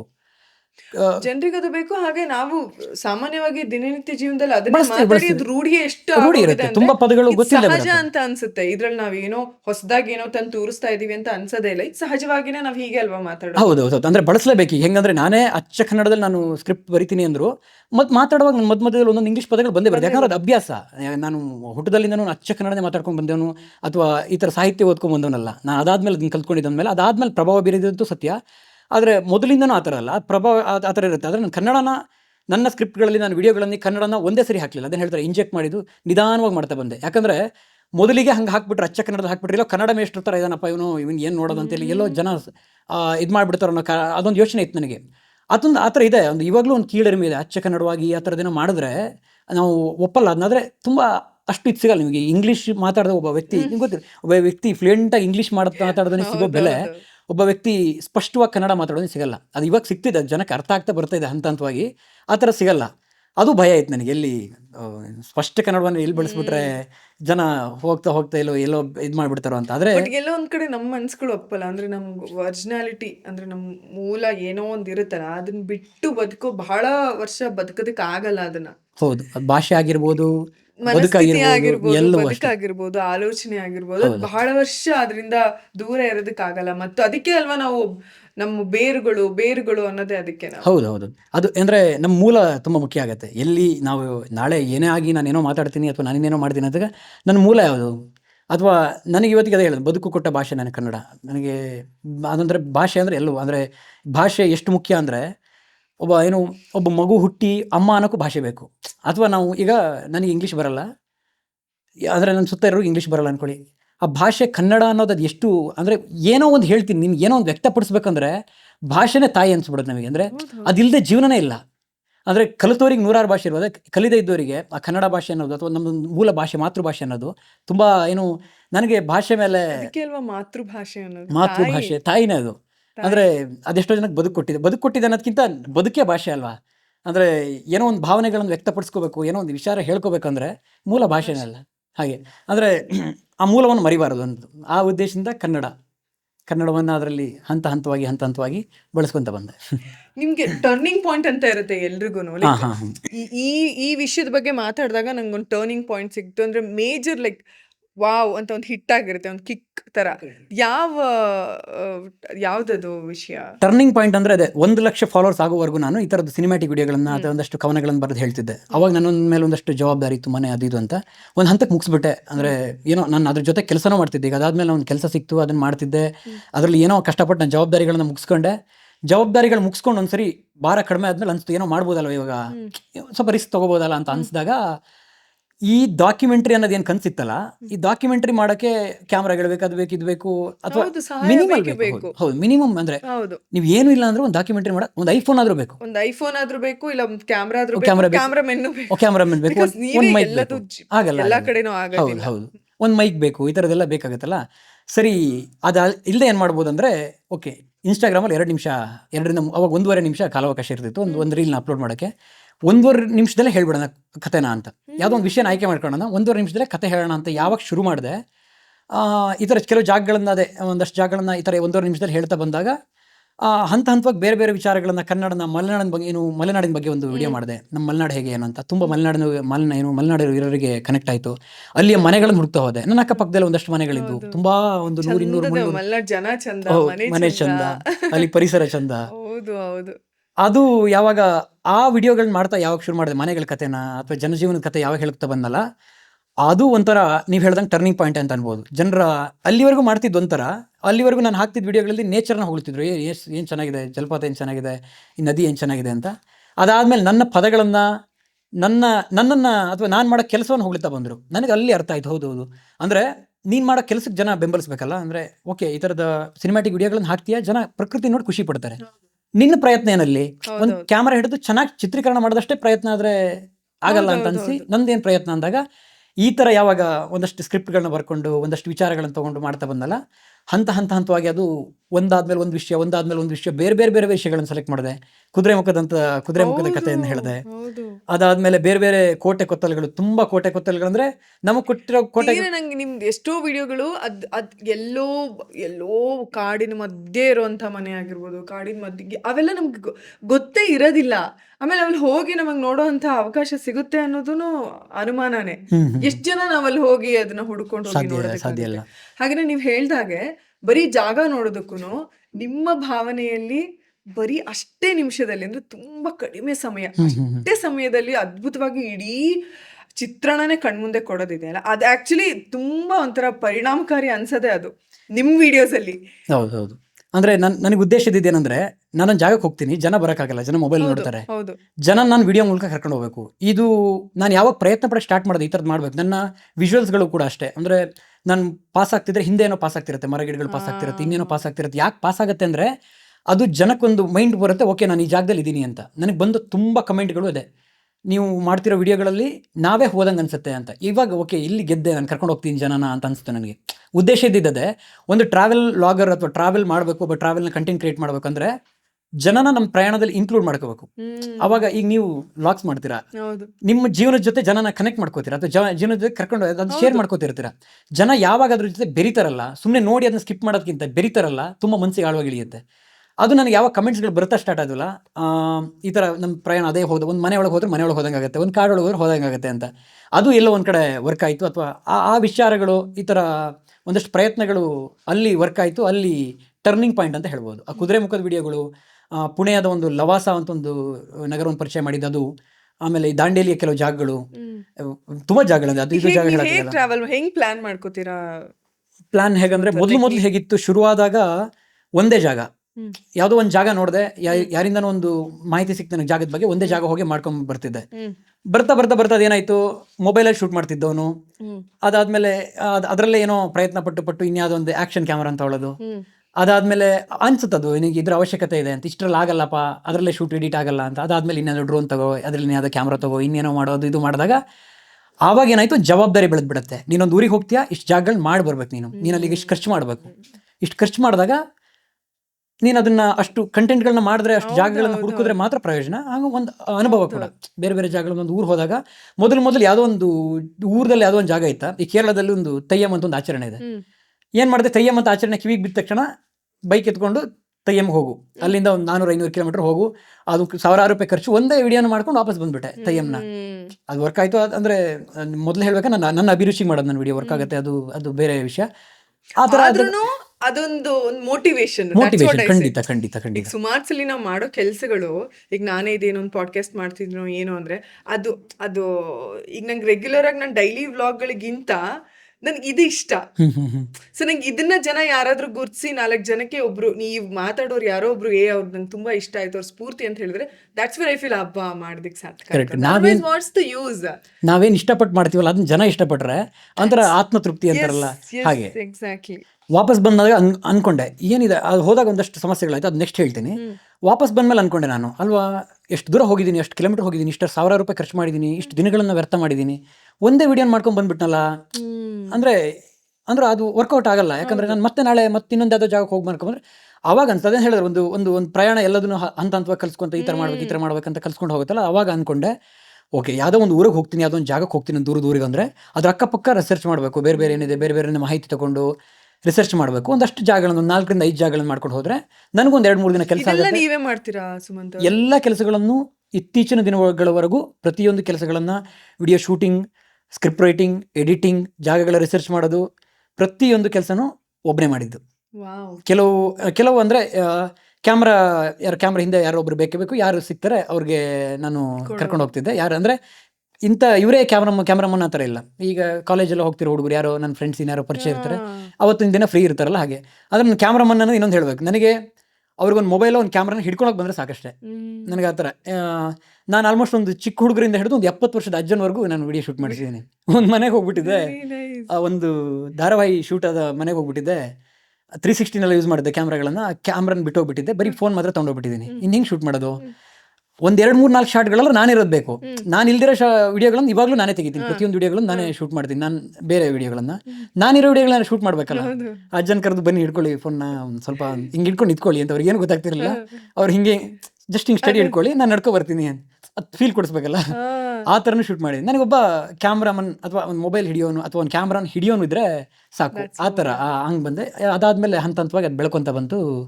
ಎಲ್ಲ ವ್ಯವಸ್ಥೆಗಳನ್ನು ಈಗ ಹಂತವಾಗಿ ಮಾಡ್ಕೊ ಬರ್ತಿದ್ದೀನಿ. ಅದಾದಮೇಲೆ ಈ ಥರ ರಿಸರ್ಚ್ಗಳು ಶುರುವಾಗಿದ್ದು, ಜಾಗಗಳ ಬಗ್ಗೆ ತುಂಬ ಡೀಪರ್ ರಿಸರ್ಚ್ ಮಾಡ್ತಾ ಹೋದೆ. ಯಾರೋ ಕಮೆಂಟಲ್ಲಿ ಯಾವುದೋ ಒಂದು ಜಾಗ ಹಾಕಿದ್ರು, ಅದ್ರ ಬಗ್ಗೆ ರಿಸರ್ಚ್ ಮಾಡ್ತೀನಿ. ಎಲ್ಲೋ ಯಾವುದೋ ಆರ್ಟಿಕಲಲ್ಲಿ ಒಂದು ಜಾಗ ಬಂತು, ಯಾರೋ ಊರಲ್ಲಿ ಯಾರೋ ಒಂದು ಜಾಗ ಹೇಳಿದ್ರು, ಈ ಥರ ತುಂಬ ರಿಸರ್ಚ್ ಮಾಡಿ ಒಂದು ಜಾಗವನ್ನು ಜನರ ಮುಂದೆ 2 ನಿಮಿಷದ ಕತೆ ಹೇಳೋದು ಎಷ್ಟು ಕಷ್ಟನೋ, ಅದ್ರ 10 ಪಟ್ಟು ಕಷ್ಟ ಅದ್ರ ಹಿಂದಿನ ಕೆಲಸ. ಪರ್ಮಿಷನ್ಸ್ ಮುಖ್ಯವಾಗಿ. ಅದಕ್ಕೊಂದು ಜಾಗಕ್ಕೆ ಹೋಗ್ತೀನಿ ಅಂದರೆ, ನಾನು ಮಾಡ್ತಿರೋ ಎಲ್ಲ ಜಾಗಗಳು ಹಾಳು ಬಿದ್ದೋಗಿರೋ ಜಾಗಗಳು, ಯಾವುದೋ ಒಂದು ಲಿಟಿಗೇಷನ್, ಯಾವುದೋ ಒಂದು ಕಾನೂನು ಸಮಸ್ಯೆ ಇರೋ ಜಾಗ. ಈ ಥರದ್ದು ಎಲ್ಲ ಜಾಗಗಳಾದಾಗ ಏನಾಗುತ್ತೆ, ಕಾಡಿಗೆ ಪರ್ಮಿಷನ್ ಬೇಕು. ಯಾವುದೋ ದೇವಸ್ಥಾನ ಮಾಡ್ತೀನಿ, ಅದು ಆರ್ಕಿಯಾಲಜಿ ಡಿಪಾರ್ಟ್ಮೆಂಟ್ ಪರ್ಮಿಷನ್ ಬೇಕು. ಯಾವುದನ್ನು ಮಾಡ್ತೀನೋ ನಂಗೆ ಪರ್ಮಿಷನ್ ಬೇಕು. ಇದು ದೊಡ್ಡ ಸಮಸ್ಯೆ ನನಗಾಗಿದ್ದು. ಅದ್ರ ಹಿಂದೆ ಕೆಲಸ ಮಾಡೋದಿದೆಯಲ್ಲ, ಅದು ತುಂಬ ದೊಡ್ಡ ಸವಾಲಿನ ಕೆಲಸ ಆಗ್ತಿತ್ತು. ಅದನ್ನು ನಾನೇ ಮಾಡ್ಕೋತಿದ್ದೆ. ಅಂದರೆ ಯಾರಿಗೂ ಫೋನ್ ಮಾಡೋದು, ಒಂದಷ್ಟು ಕಾಂಟ್ಯಾಕ್ಟ್ಗಳನ್ನ ಮಾಡಬೇಕಿತ್ತು. ಯಾವುದ್ಯಾವುದೋ ಊರಿಗೆ ಹೋಗಿ ಯಾವುದಾದ್ರು ಇಲ್ಲಿಂದ ಕಾಂಟ್ಯಾಕ್ಟ್ ಮಾಡಿ ಆ ಜಾಗಕ್ಕೆ ಹೋಗಿ ನಿಲ್ಲೋದ್ರಿಗಂಟಲ್ಲ, ನಿಂತ್ಮೇಲೆ ನಾನು ಕೆಲಸ ಮಾಡ್ತೀನಿ. ಹೋಗಿ ಅದನ್ನ ವಿಡಿಯೋ ಶೂಟ್ ಮಾಡೋದು, ಅದನ್ನ ಎಡಿಟ್ ಮಾಡೋದು ನಂಗೆ ತುಂಬ ಈಸಿ ಕೆಲಸ ಆಗುತ್ತೆ. ಆ ಜಾಗದ ಎದುರು ಹೋಗಿ ನಿಲ್ಲೋದೇ ತುಂಬ ದೊಡ್ಡ ಸವಾಲಿನ ಕೆಲಸ. ನಿಮ್ಗೆ ಇಷ್ಟು ನಿಮ್ಮ ಜರ್ನಿಯಲ್ಲಿ ಕೆಲವೊಂದು ಪ್ಲೇಸಸ್ಗಳು ಡೆಫಿನೆಟ್ಲಿ ದೊಡ್ಡ ಸವಾಲಾಗಿರುತ್ತೆ. ದೊಡ್ಡ ಸವಾಲು. ಒಂದು 2-3 ಯಾವ್ದಾರ ಪ್ಲೇಸ್ಗಳು ಹೇಳೋದಾದ್ರೆ, ಅಥವಾ ನಿಮಗೆ ಏನೋ ಒಂಥರ ವಾವ್ ಅನ್ಸಿರುತ್ತೆ, ವೈಬ್ ಮ್ಯಾಚ್ ಆಗಿರುತ್ತೆ, ಆ ಥರದ್ದು ವೈಬ್ ಮ್ಯಾಚ್ ಆಗಿರೋದಂದ್ರೆ ನನಗೆ ನಾನು ಲೆಕ್ಕ ಹೇಳೋದು ತುಂಬ ಹೇಳ್ಬೋದು. ಯಾಕಂದರೆ ತುಂಬ ಜಾಗಗಳು ಮಾಡ್ಬಿಟ್ಟಿದ್ದೀನಿ. ಆ ಥರ ಏನು ಪ್ರಾಕೃತಿಕವಾಗಿ ಸುಂದರವಾಗಿರೋ ಜಾಗಗಳನ್ನು ಸುಮಾರು ಮಾಡಿಬಿಟ್ಟಿದ್ದೀನಿ. ಅಥವಾ ಅದ್ಭುತವಾಗಿರೋ ವಾಸ್ತುಶಿಲ್ಪ, ಅದ್ಭುತವಾಗಿರೋ ಒಂದು ಮನೆಗಳನ್ನು ಆ ಥರ ತುಂಬ ಮಾಡಿಬಿಟ್ಟಿದ್ದೀನಿ. ಅದು ಒಂದು ಅಂತ ಹೇಳೋದು ತುಂಬ ಕಷ್ಟ ಆಗುತ್ತೆ ಅನ್ಸುತ್ತೆ. ಯಾಕಂದರೆ ತುಂಬ ಇದೆ, ನನ್ನ ಲಿಸ್ಟಲ್ಲಿ ತುಂಬ ಇದೆ. ಯಾಕಂದರೆ ಪ್ರತಿಯೊಂದು ಒಂದೊಂದು ವಿಭಿನ್ನ. ಕೆಲವೊಂದು ಸವಾಲೇ ಅನ್ಸಿರುತ್ತೆ. ಸವಾಲು ಪರ್ಮಿಷನ್ ಆಗಿರ್ಬೋದು, ಅಥವಾ ಅಲ್ಲಿಗೆ ಹೋಗೋ ದಾರಿ ಆಗಿರ್ಬೋದು, ಯಾವ್ದಾದ್ರು ಒಂದಪ್ಪ ಇದು ಅನ್ಫರ್ಗೆಟಬಲ್ ಇದು ಪರ್ಮಿಷನ್ಸ್ ಅಂತ ಬಂದರೆ ತುಂಬ ಜಾಗಗಳಿದೆ. ನಾನು ಯಾರು ಪರ್ಮಿಷನ್ ಸವಾಲಾಗಿದೆ, ಅದಿನ್ನೂ ನನಗೆ ಪರ್ಮಿಷನ್ ಸಿಕ್ಕಿಲ್ಲ. ಯಾಕಂದರೆ ನಾನು ವರ್ಷಗಳಿಂದ ಟ್ರೈ ಮಾಡ್ತೀನಿ ಅದಕ್ಕೆ ಪರ್ಮಿಷನ್ಗಳಿಗೋಸ್ಕರ. ಯಾಕಂದರೆ ಯಾವುದೇ ಒಂದು ಕಾರ್ಖಾನೆ ಆಗಿರ್ಬೋದು, ಅಥವಾ ಯಾವುದೋ ಒಂದು ಮನೆ ಆಗಿರ್ಬೋದು, ಕೆಲವೆಲ್ಲ ಕಷ್ಟ. ಯಾವುದೋ ಒಂದು ಡ್ಯಾಮ್ ಒಂದು ನಡೀತಿರುತ್ತೆ, ಎಲ್ಲೋ ಒಂದು ಕರೆಂಟ್ ಉತ್ಪಾದನೆ ಮಾಡೋ ಒಂದು ಜಾಗ ಇರುತ್ತೆ. ಅದನ್ನ ಜನಕ್ಕೆ ತೋರಿಸ್ಬೇಕಾದ್ರೆ, ಕತೆ ಹೇಳಬೇಕಂತ ಪರ್ಮಿಷನ್ ಟ್ರೈ ಮಾಡಿದ್ರೆ ಕಷ್ಟ ಆಗುತ್ತೆ. ಚಾಲೆಂಜಿಂಗ್ ಅನ್ಸಿದ್ದು ಯಾವುದು ಅಂದರೆ, ಪುಣೆಯಲ್ಲಿ ಒಂದು ಲವಾಸ್ ಅಂತ ಮಾಡಿದ್ದು. ಅದು ಯಾಕಂದ್ರೆ ನೇಚರ್ ನಂಗೆ ತುಂಬ ಚಾಲೆಂಜ್ ಕೊಡ್ತಾ ಹೊತ್ತು. ಬೇರೆ ಅದನ್ನ ಹುಡ್ಕೊಂಡು ಹೋಗೋದೊಂದು ದೊಡ್ಡ ಕಷ್ಟ ಆಗಿತ್ತು. ಇಲ್ಲಿಂದ ಹೋಗಿ ಪುಣೆಗೆ ಹೋಗಿ ಅದೊಂದೇ ಜಾಗವನ್ನು, ನನಗೆ ಬೇರೆ ರಾಜ್ಯಕ್ಕೆ ಹೋಗೇ ಗೊತ್ತಿಲ್ಲ. ಇಲ್ಲಿಂದ ಪುಣೆಗೆ ಹೋಗಿ, ಪುಣೆದಲ್ಲಿ ಒಂದು ಲವಾಸ ಅಂತ ಸಿಟಿ ಇದೆ, ಆ ಸಿಟಿಯೊಳಗೆ ಒಂದಷ್ಟು ಊರುಗಳಿದೆ, ಅದನ್ನು ಹುಡ್ಕೋದು ಕಷ್ಟ ಆಗಿತ್ತು. ಆಮೇಲೆ ಅಲ್ಲಿ ವಿಪರೀತ ಮಳೆ, ನೀನೊಂದು ಡ್ರೋನ್ ಫ್ಲೈ ಮಾಡೋಕೆ, ಕ್ಯಾಮ್ರಾ ಹಿಡಿಯೋಕ್ಕೆ ಯಾವುದಕ್ಕೂ ಸಾಧ್ಯವಾಗ ವಿಪರೀತ ಮಳೆ. ಅಂದರೆ 24 ಗಂಟೆ ಮಳೆ ನೋಡಿ ನಾನಲ್ಲಿ ಅದೇ ಊರಲ್ಲಿ ನಾನ್ ಸ್ಟಾಪ್ ಮಳೆ ಬರ್ತಿತ್ತು. ಅದೊಂದು ಸವಾಲು ಅನ್ಸ್ಬೋದು. ಇನ್ನೊಂದು ಇತ್ತೀಚೆಗೆ ಸವಾಲು ಅಂದರೆ, ನಾನು ಇಡೀ ಜೀವನದಲ್ಲೇ ಅಥವಾ ನಾನು ಇಷ್ಟು ಜಾಗಗಳು ಮಾಡಿದ್ರಲ್ಲಿ ಇತ್ತೀಚೆಗೆ ಒಂದು ಚಿತ್ರದುರ್ಗದಲ್ಲಿ ಒಂದು ಜಾಗವನ್ನು ಮಾಡ್ಕೊಂಡ್ಬಂದೆ. ಅದು ಒಂದು 5ರಿಂದ 6 ಜನ ಒಂದೇ ಮನೆಯಲ್ಲಿ ಒಂದೇ ದಿನ ಆತ್ಮಹತ್ಯೆ ಮಾಡ್ಕೊಂಡಂಥ ಜಾಗ. ಅದು ತುಂಬ ಕರ್ನಾಟಕದಲ್ಲಿ ದೊಡ್ಡ ಸುದ್ದಿಲಿದ್ದಂಥ ಜಾಗ. ಒಂದೇ ದಿನ 5 ಜನ ಆತ್ಮಹತ್ಯೆ ಮಾಡ್ಕೊಂಡ್ರು. ಆದರೆ ಇನ್ನೂ ದೊಡ್ಡ ವಿಚಾರ ಏನಂದರೆ, ಆ ಆತ್ಮಹತ್ಯೆಗಳು, ಆ ಜನ ಸತ್ತೋಗಿರೋಂತ ಗೊತ್ತಾಗಿದ್ದು, ಪ್ರಪಂಚಕ್ಕೆ ಗೊತ್ತಾಗಿದ್ದು 4 ವರ್ಷಗಳ ಆದಮೇಲೆ ಅವರ ಬರೀ ಕಳೆಬರ ಸಿಕ್ಕಿದಷ್ಟೇ, ಅವರ ಸ್ಕೆಲಿಟಾನ್ಗಳು ಸಿಕ್ಕಿತ್ತಷ್ಟೇ. ಆ ಥರದೊಂದು ಕತೆ, ಆ ಥರದೊಂದು ಮನೆಗೆ. ಜಸ್ಟ್ ಔಟ್ ಆಫ್ ಕ್ಯೂರಿಯಾಸಿಟಿ ಕೇಳ್ತೀನಿ, ನನಗೆ ಸುಮಾರು ಸಲ ನಾನು ಎಲ್ಲಾದ್ರೂ ಹೋದಾಗ ಈ ಜಾಗಕ್ಕೆ ನಾನು ಬಂದಿದ್ದೀನಿ ಅಂತ ಅನ್ಸುತ್ತೆ. ಅದ್ರಲ್ಲೂ ನನ್ನ ಮದುವೆ ಆದ್ಮೇಲೆ ನಮ್ಮ ಮನೆಯವರು ಸೋಮಾರ್ಪೇಟೆ, ಕೂರ್ಗ್ ಕಡೆಯವರು. ಸೊ ಅಲ್ಲಿ ಎಷ್ಟೋ ಜಾಗಗಳು, ಎಷ್ಟೋ ಸಲ ನಾನು ಆ ರೋಡಲ್ಲಿ ಹೋದಾಗ ನಾನು ಇಲ್ಲಿ ಬಂದಿದ್ದೀನಿ. ಬಿಕಾಸ್ ನಾನು ಯಾವತ್ತೂ ಆ ರೋಡಲ್ಲಿ ಹೋಗೇ ಇಲ್ಲ. ಬಟ್ ಇಷ್ಟು ದಿನದ ಬದುಕಲ್ಲಿ ನನಗೆ ಅನ್ಸಿತ್ತು, ಸುಮಾರು ಸರಿ ಅನ್ಸುತ್ತೆ, ನನಗೆ ಈ ಜಾಗಕ್ಕೆ ನಾನು ಈ ಹಿಂದೆ ಬಂದಿದ್ದೀನಿ, ನಂಗೆ ಗೊತ್ತು, ನಾನು ಇಲ್ಲಿಗೆ ಹೋಗಿದ್ದೀನಿ, ಇಲ್ಲಿ ಹತ್ತಿದ್ದೀನಿ ಅಂತ. ಎಷ್ಟು ಕ್ಲಿಯರ್ ಆಗಿ ಅನ್ಸುತ್ತೆ ಅಂದರೆ, ಒಂದೊಂದ್ಸಲಿ ಮೈಕೈಲ ಜುಮ್ ಅಂತ ಅನ್ಸ್ಬಿಡುತ್ತೆ. ಅಂಥದ್ರಲ್ಲಿ ನೀವು ಬರೀ ಅಷ್ಟೆಲ್ಲ ಜಾಗಗಳನ್ನ ಹೋಗ್ತೀರಾ ಅಂದರೆ, ಸೊ ಯಾವ್ದಾದ್ರು ಕೆಲವು ಜಾಗಗಳು ಹಂಗೆ ತುಂಬಾ ಜಾಗಗಳು ಅಲ್ವಾ ತುಂಬಾ ಜಾಗಗಳಿಗೆ ನಾನು ಎಷ್ಟೋ ಸರಿ ಇಲ್ಲಿ ಬಂದಿದ್ದೀನಿ, ನಾನು ಇಲ್ಲಿ ಓಡಾಡಿದ್ದೀನಿ ಅನ್ಸುತ್ತಲ್ಲ? ಅಥವಾ ಇಲ್ಲಿ ನಾನೇನೋ ನೋಡಿದ್ದೀನಿ. ಆಮೇಲೆ ತುಂಬಾ ಈ ಸಾಮ್ರಾಜ್ಯಗಳು ತುಂಬಾ ಕೋಟೆಗಳಿದ್ದು ಹೋಗಿ ನಿಂತಾಗ ನನಗೆ ಅದು ಎಲ್ಲರೂ ಫೀಲ್ ಮಾಡ್ತಾರಲ್ಲ ಗೊತ್ತಿಲ್ಲ, ಎಲ್ಲರೂ ಅದನ್ನ ಅನುಭವಿಸ್ತಾರಲ್ಲ ಗೊತ್ತಿಲ್ಲ, ಬಟ್ ನನಗೆ ಅಲ್ಲಿ ನೋಡಿದಾಗ ಅಲ್ಲೊಂದು ಸಾಮ್ರಾಜ್ಯ ಇದ್ದಿದ್ದು, ಅಲ್ಲಿ ಜನಜೀವನ ನಡೀತಿದ್ದು, ಅಲ್ಲೊಂದು ಅರಮನೆ ಇದ್ದಿದ್ದು, ನನಗೆ ಕಲ್ಪನೆ ಬರುತ್ತೆ. ನನಗೆ ಬರೆಯಕ್ಕೆ ಪ್ರೇರಣೆ ಏನಂದ್ರೆ ಆ ಕಲ್ಪನೆನೇ ಎಕ್ಸಾಕ್ಟ್ಲಿ. ಬಂದ್ಬಿಡುತ್ತೆ. ಅಂದ್ರೆ ತುಂಬಾ ಜಾಗಗಳಲ್ಲಿ ಇಲ್ಲೆಲ್ಲ ಬದುಕು ಹೋಗಿದ್ವಿ ಅನ್ನೋ ಅನ್ಸುತ್ತೆ. ಅಂದ್ರೆ ಆಮೇಲೆ ಇನ್ನೂ ಕೆಲವು ಐತಿಹಾಸಿಕ ಜಾಗಗಳಿಗೆ ಹೋದಾಗ ದೊಡ್ಡ ಕನ್ಸಿಟ್ಕೊಂಡು ಹೋಗಿರ್ತೀನಿ, ಅದು ಹಂಗೆ ಶೂಟ್ ಮಾಡ್ಬೇಕು, ಹಿಂಗೆ ಮಾಡ್ಬೇಕು, ಇದ್ರ ಕತೆ ಅಲ್ಲಿಂದ ತೆಗಿ ಮಂಕ್ ಆಗ್ಬಿಡುತ್ತೆ, ಮಂಕ್ ಮಾಡ್ಬಿಡುತ್ತೆ ಕಂಪ್ಲೀಟ್. ಸುಮಾರು ಸಲ ನಂಗೆ ಹಂಗ ಅನ್ಸುತ್ತೆ. ಈವನ್ ನನ್ನ ಪಾಡ್ಕಾಸ್ಟ್ ಅಲ್ಲಿ ಸುಮಾರು ಜನ ಮಾತಾಡ್ತಿರ್ತೀನಲ್ಲ, ನನ್ಗೆ ಎಲ್ಲೋ ಒಂದ್ ಕಡೆ ಅವ್ರು ಹೇಳ್ತಾ ಇದ್ರು ನಂಗೆ ಕೆಲವೊಂದು ಅರ್ಥ ಆಗ್ತಿರುತ್ತೆ, ನಂಗೆ ಗೊತ್ತಾಗ್ತಿರುತ್ತೆ. ಅಯ್ಯೋ ಅಲ್ವಾ, ಅಂದ್ರೆ ಎಲ್ಲೋ ಕನೆಕ್ಟೆಡ್ ಇದೀವಾ ಅಂತ ಒಬ್ರಿಗೊಬ್ರಿಗೆ. ಹೆಂಗೆ ಒಂದು ಬ್ರೈನ್ ಇಂದ ಎಲ್ಲ ನರನಾಡಿಗಳು ಇಡೀ ಮೈ ತುಂಬಾ ಹರಡ್ಕೊಂಡಿದಾವೋ, ಹಂಗೆ ನನ್ಗೆ ಎಷ್ಟೋ ಸಲ ಅನ್ಸುತ್ತೆ ಮೇಲ್ಗಡೆಯಿಂದ ಎಲ್ಲೋ ವೈರ್ಗಳನ್ನ ಸುಮಾರು ಸಲ ಹಾಕಿದಾನೇನೋ ದೇವ್ರು. ಎಲ್ಲೋ ಒಂದ್ ಕಡೆ ನಾವು ಎಷ್ಟೋ ವಿಷಯಗಳಿಗೆ ಜನರಿಗೆ ವೈರ್ ಕನೆಕ್ಟ್ ಆಗಿದೆನೋ, ಅದಕ್ಕೆ ಭೇಟಿ ಆಗ್ತಿವೇನೋ, ಖಂಡಿತ ಅಥವಾ ಜಾಗಗಳಿಗೆ ಹೋಗ್ತಿವೇನೋ, ಆ ವಿಷಯಗಳ ಬಗ್ಗೆ ತಿಳ್ಕೊಳ್ತಿವೇನೋ ಅಂತ. ಇದಕ್ಕಂತೂ ನನಗೆ 100% ನಂಬಿಕೆ ಇದೆ. ಅಂದ್ರೆ ನಮ್ಮ ಜೀವನದಲ್ಲಿ ಯಾರ್ಯಾರು ಜನ ಬರ್ತಾರಲ್ಲ, ಎಲ್ಲ ಜನಗಳು ನಾನು ಅನ್ಕೊಂಡಿರೋದೇನಂದ್ರೆ, ಪ್ರತಿಯೊಬ್ರು ಬಂದು ಪಟ್ಟಂತ ಹೋಗೋರ ಕತೆ ಬಿಟ್ಟಾಗಿ ಯಾರು ತುಂಬಾ ಸಮಯ ಉಳಿತಾರಲ್ಲ ಅಥವಾ ಯಾವುದೋ ಮನಸ್ಸಲ್ಲಿ ಒಂದು ಜಾಗ ಪಡಿತಾರಲ್ಲ, ಇವರೆಲ್ಲರೂ ಇದೇ ಜನ್ಮದಲ್ಲಿ ಮಾತ್ರ ನಮಗೆ ಜೊತೆಯಾಗಿದ್ದವ್ರು, ಅಥವಾ ಏನೋ ಒಂದು ಕನೆಕ್ಷನ್, ಏನೋ ಒಂದು ಸಂಪರ್ಕ ಇಲ್ಲದೆ ಖಂಡಿತವಾಗ್ಲೂ ಸಾಧ್ಯ ಇಲ್ಲ. ನೋಡಿ, ಯಾರೋ ಪರಿಚಯ ಆಗ್ತಾರೆ, ಪರಿಚಯ ಆದ ತಕ್ಷಣ ತೀರಾ ಮನಸ್ಸಿಗೆ ಹತ್ರ ಆಗ್ಬಿಡ್ತಾರೆ. ಎಲ್ಲೋ ಅವ್ರ ಜೊತೆಯಿಂದ ತುಂಬ ಜೀವನನೇ ಬದುಕಿದ್ವಿ ಅನ್ನೋ ಅಂತ ಅನ್ಸ್ಬಿಡುತ್ತೆ. ಅದು ಯಾಕಂದ್ರೆ ಎಲ್ಲೋ ಒಂದು ಸಂಬಂಧ ಅದು ಹೇಗೋ ಯಾವುದೋ ಒಂದು ರೀತಿಲಿ ಇಲ್ಲದೆ ಇದ್ರೆ, ಅಥವಾ ನಾವು ಯಾವುದೋ ಒಂದು ಜಾಗಕ್ಕೆ ಹೋದಾಗ ಇದ್ರಲ್ಲಿ ಬದುಕಿದ್ದೀವಿ, ಈ ಜಾಗ ಗೊತ್ತು, ಈ ಜಾಗಕ್ಕೆ ನಾನು ಬಂದಿದ್ದೆ ಕಮ್ಮಿ. ನಾನು ಕಾನೂರು ಕೋಟೆ ಅಂತ ಒಂದು ಕೋಟೆಗೆ ಹೋಗಿದ್ದೆ, ಕಾಡೊಳಗಿರೋ ಒಂದು ಕೋಟೆಗೆ. ಆ ಥರದ್ದು ಸುಮಾರು ಕೋಟೆಗಳಿಗೆ ಹೋಗಿ, ಅದು ಎಲ್ಲ ಜಾಗಗಳು ಹೋದಾಗ ಸುಮ್ಮನೆ ಹಿಂಗೊಂದು ಯಾವುದೋ ದೊಡ್ಡ ಬಂಡೆ ಮೇಲೆ ನಿಂತು ಆ ಕೆಳಗಡೆ ಜಾಗವನ್ನು ನೋಡಿದಾಗ ಕಣ್ಮುಂದೆ ಪಾಸ್ ಆಗುತ್ತೆ. ಆ ಕಥೆಗಳು ನಾನು ತಿಳ್ಕೊಂಡು ಹೋಗಿರ್ತೀನಿ ಅಂತ ಪಾಸ್ ಆಗುತ್ತೋ, ಅಥವಾ ನನಗೇನೋ ಕನೆಕ್ಷನ್ ಇದೆ ಅಂತ ಪಾಸ್ ಆಗುತ್ತೋ ಗೊತ್ತಿಲ್ಲ. ಅದ್ರಲ್ಲಿ ಇಲ್ಲಿ ಈ ಥರ ನಡೀತಿತ್ತು, ಕಲ್ಪನೆ ಬಂದ್ಬಿಡುತ್ತೆ. ಹೆಂಗೆ ಬರಿತೀವಿ, ಹಿಂಗೆ ಸ್ಕ್ರಿಪ್ಟ್ ಹೆಂಗೆ ಬರುತ್ತೆ, ಬರೆಯೋದು ಹಿಂಗೆ ಇದೆ. ಕಲ್ಪನೆ ಹೋಗಿ ನಿಂತಾಗ ಅಲ್ಲಿ ಕಲ್ಪನೆಗಳು ಬರುತ್ತೆ, ಅಲ್ಲೇ ಸಾಲುಗಳು ಹುಟ್ಟುತ್ತೆ. ಮನೆಗೆ ಕೂತು ಮನೇಲಿ ಬಂದು ಕೂತ್ಕೊಂಡು ಆ ಜಾಗಕ್ಕೆ ಹೋಗಿದ್ರ ಬಗ್ಗೆ ಯೋಚನೆ ಮಾಡಿದಾಗ ಬಂದ್ಬಿಡತ್ತೆ. ಖಂಡಿತವಾಗ್ಲೂ ನನ್ನ ಪ್ರಕಾರ ವ್ಯಕ್ತಿಗಳೇ ಆಗಿರ್ಬೋದು, ಜಾಗಗಳಾಗಿರ್ಬೋದು, ನಮಗೆ ಒಂದು ಕನೆಕ್ಷನ್ ಇದೆ. ಆಮೇಲೆ ನಾನು ಈ ಕ್ಷೇತ್ರಕ್ಕೆ ಬಂದಿರೋದಕ್ಕೆ, ಅದರಲ್ಲೂ ಈ ಥರ ಐತಿಹಾಸಿಕ ಜಾಗಗಳನ್ನು ಅಥವಾ ಈ ಥರ ವಿಚಾರಗಳನ್ನ ಹುಡ್ಕೊಂಡು ಹೋಗಿರೋದಕ್ಕೂ ಏನೋ ಒಂದು ಕನೆಕ್ಷನ್ ಇದೆ. ಅದೇ ಕಾರಣಕ್ಕೆ ಇಲ್ಲಿಗೆ ಬಂದಿದ್ದೀನಿ. ಅಥವಾ ಬೇರೆ ಬೇರೆ ಅವಕಾಶಗಳಿತ್ತು, ಬೇರೆ ಇತ್ತು, ಬೇರೇನೋ ಮಾಡ್ಬೋದಿತ್ತು. ಎಲ್ಲೋ ಒಂದು ಕಡೆ ನಾನು ಏನೋ ಮಾಡ್ತಾ ಹೊರಟು ನನಗೇ ಗೊತ್ತಿಲ್ಲದೇ ಇದ್ರಲ್ಲಿ ಇಷ್ಟು ಆಳವಾಗಿ ಇಳಿದಿದ್ದು. ಒಂದೆರಡು ಮನೆಗಳನ್ನು ಮಾಡಿದೆ, ಹಿಸ್ಟಾರಿಕಲ್ ದೇವಸ್ಥಾನಗಳನ್ನು ಮಾಡಿದೆ, ಹಿಸ್ಟಾರಿಕಲ್ ಜಾಗಗಳನ್ನ ಮಾಡಿದೆ, ಸರಿ. ಅದು ಅದನ್ನ ಮಾತ್ರ ಮಾಡೋ ಉದ್ದೇಶ ಇತ್ತು, ಇಲ್ಲ ಬೇರೆ ಏನೋ ಯೋಚನೆ ಇತ್ತು. ಆದ್ರೆ ಇದ್ರ ಕಡೆ ಯಾಕೆ ತುಂಬ ಇಷ್ಟು ಗಾಢವಾಗಿ ಇಳ್ಕೊಂಡೆ ಅಂದರೆ, ಎಲ್ಲೋ ಒಂದು ಸಂಪರ್ಕ ಅಂತೂ, ಒಂದು ಕನೆಕ್ಷನ್ ಅಂತೂ ಖಂಡಿತವಾಗ್ಲಿದ್ದೇ ಇರುತ್ತೆ. ನೀವು ಹೇಳಿದಾಗಲೇ ನನಗೆ ಅದೊಂಥರ ಜುಮ್ ಅಂತ ಇರುಗು ಹಂಗೆ ಅನ್ಸಿದೆಯಲ್ಲ. ತುಂಬಾ ಜಾಗಗಳು ನನಗೆ ಇದರ ವೈಬ್ ಕೊಟ್ಟಿದೆ. ಹೌದು, ನನಗೂ ಸುಮಾರು ಸಲಿ ಅದ್ರ ಅಂದ್ರೆ ಎಲ್ಲಾ ಕಡೆನೂ ಆಗಲ್ಲ. ಎಲ್ಲೋ ಒಂದ್ ಕಡೆ ಹೋದಾಗ ನಂಗೆ ಪಕ್ಕ ಇಲ್ಲಿಗೆ ಬಂದಿದ್ದೀನಿ. ಇಲ್ಲಿದ್ದೀನಿ ಕೆಲವು ವ್ಯಕ್ತಿಗಳನ್ನ, ಈ ವ್ಯಕ್ತಿಗಳನ್ನೆಲ್ಲ ನಾನು ನೋಡಿದ್ದೀನಿ. ನನ್ನ ಕ್ಯಾಮ್ರಾಮನ್ ಒಬ್ರು ಅವ್ರು ಹೇಳ್ತಿರ್ತಾರೆ, ಸುಮಂತ್ರಣ್ಣ ನೀವು ಆಗಿನ ಕಾಲದಲ್ಲಿ ಯಾವುದೋ ಸೇನಾಧಿಪತಿ ಆಗಿದ್ದು ಅನ್ಸುತ್ತೆ, ನಿಮ್ಮ ಅಂಗರಕ್ಷಕ ನಾನಾಗಿ ನಿಮ್ಮ ಜೊತೆ ಓಡಾಡ್ತಿದ್ವಿ ನಾವು, ಹಂಗಾಗಿ ನಾವು ಈ ಥರದ್ದೆಲ್ಲ ಜಾಗಗಳನ್ನ ಹುಡ್ಕೊಂಡು ಹೋಗ್ತಿರ್ತೀವಿ ಅಂತ. ಹಂಗೆ ಎಲ್ಲೋ ಒಂದು ವ್ಯಕ್ತಿಗಳ ನಡುವೆನೂ ಜಾಗಗಳ ನಡುವೆನೂ ಕನೆಕ್ಷನ್ ಅಂತೂ ಖಂಡಿತವಾಗಿದೆ. ಯಾಕಂದ್ರೆ ನಾನು ಮಲೆನಾಡಿನಲ್ಲಿ ಕೆಲವು ಜನ ಈ ಕೋಟೆ ನಮ್ಮೂರಲ್ಲಿ ಇದೆಯಾ ಅಂತಾರೆ, ನಮ್ಮೂರಲ್ಲಿ ಐತೆ ಈ ಕೋಟೆ ಅಂತ ಹುಡ್ಕೊಂಡು ಹೋಗ್ತೀನಿ. ನನಗದು ಆಮೇಲೆ ಹೆಂಗೆ ಅದು ಕನೆಕ್ಷನ್ ಸಿಗುತ್ತೆ ಗೊತ್ತಿಲ್ಲ. ಕೆಲವು ಏನು ವಿಸ್ಮಯಕಾರಿಯಾಗಿ ಆಗ್ಬಿಡುತ್ತೆ. ಎಷ್ಟೋ ಜಾಗಗಳು ನಾನು ಹುಡುಕಿದಾಗ ಕೆಲವೊಂದು ತುಂಬ ಶ್ರಮ ಹಾಕಿ ಸಿಗದೆ ಇರೋದಿದೆ. ಇನ್ನು ಕೆಲವ್ದು ಹೆಂಗೋ ಒಂಥರ ನಾನು ಅದನ್ನ ವಿಡಿಯೋ ಮಾಡ್ಬೇಕನ್ನೋದು ಕರ್ಸ್ಕೊಂಡಾಗ್ಬಿಡುತ್ತೆ ನನಗೆ. ಒಂದ್ಸರಿ ಯಾವುದೋ ಎಲ್ಲೋ ಹೋಗಿರ್ತೀನಿ, ಏನೋ ಮಾಡಿರ್ತೀನಿ, ಯಾವುದೋ ಒಂದು ಕನೆಕ್ಷನ್ ಸಿಕ್ಕಿ ಆ ಜಾಗಕ್ಕೆ ಹೋಗ್ಬಿಡ್ತೀನಿ. ಎಷ್ಟೋ ಸರಿ ಯಾವುದೋ ಒಂದು ಜಾಗನ ಮಾಡ್ಬೇಕಂತ ಯೋಚನೆ ಮಾಡ್ಕೊಂಡು ಕೂತಿರ್ತೀನಿ, ಯಾರೋ ನನ್ನ ಕಾಂಟ್ಯಾಕ್ಟ್ ಮಾಡ್ಬಿಡ್ತಾರೆ, ಈ ಥರದ್ದು ಜಾಗ ಇದೆ ಹೆಂಗೆ ಮಾಡಿ ಅಂತ. ಈ ಜಾಗನ ಫೋಟೋ ಕಳಿಸಿ, ಇದೇ ನಾನು ಮಾಡ್ಬೇಕಂತಿದ್ದು. ಆ ಥರ ಕರಗಿಸ್ಕೊಂಡ್ಬಿಡತ್ತಂತ ಒಂದು ಭಾವನೆ ಬರುತ್ತೆ ಆ ಥರ ಕೆಲವು ತುಂಬ ಸರಿ. ಇಲ್ಲ, ಆ ವೈಬ್ಗಳು, ವೈಬ್ರೇಷನ್ಗಳು ಡೆಫಿನೆಟ್ಲಿ ಇರುತ್ತೆ. ಈವನ್ ನಾವು ಎಷ್ಟೋ ಮನುಷ್ಯರನ್ನ ನೋಡಿದಾಗ ಅಥವಾ ಜಾಗಗಳಿಗೆ ಹೋದಾಗ ಆ ಜಾಗದಲ್ಲಿ ಇರಬಾರ್ದು ಅಂತ ಅನ್ಸುತ್ತೆ.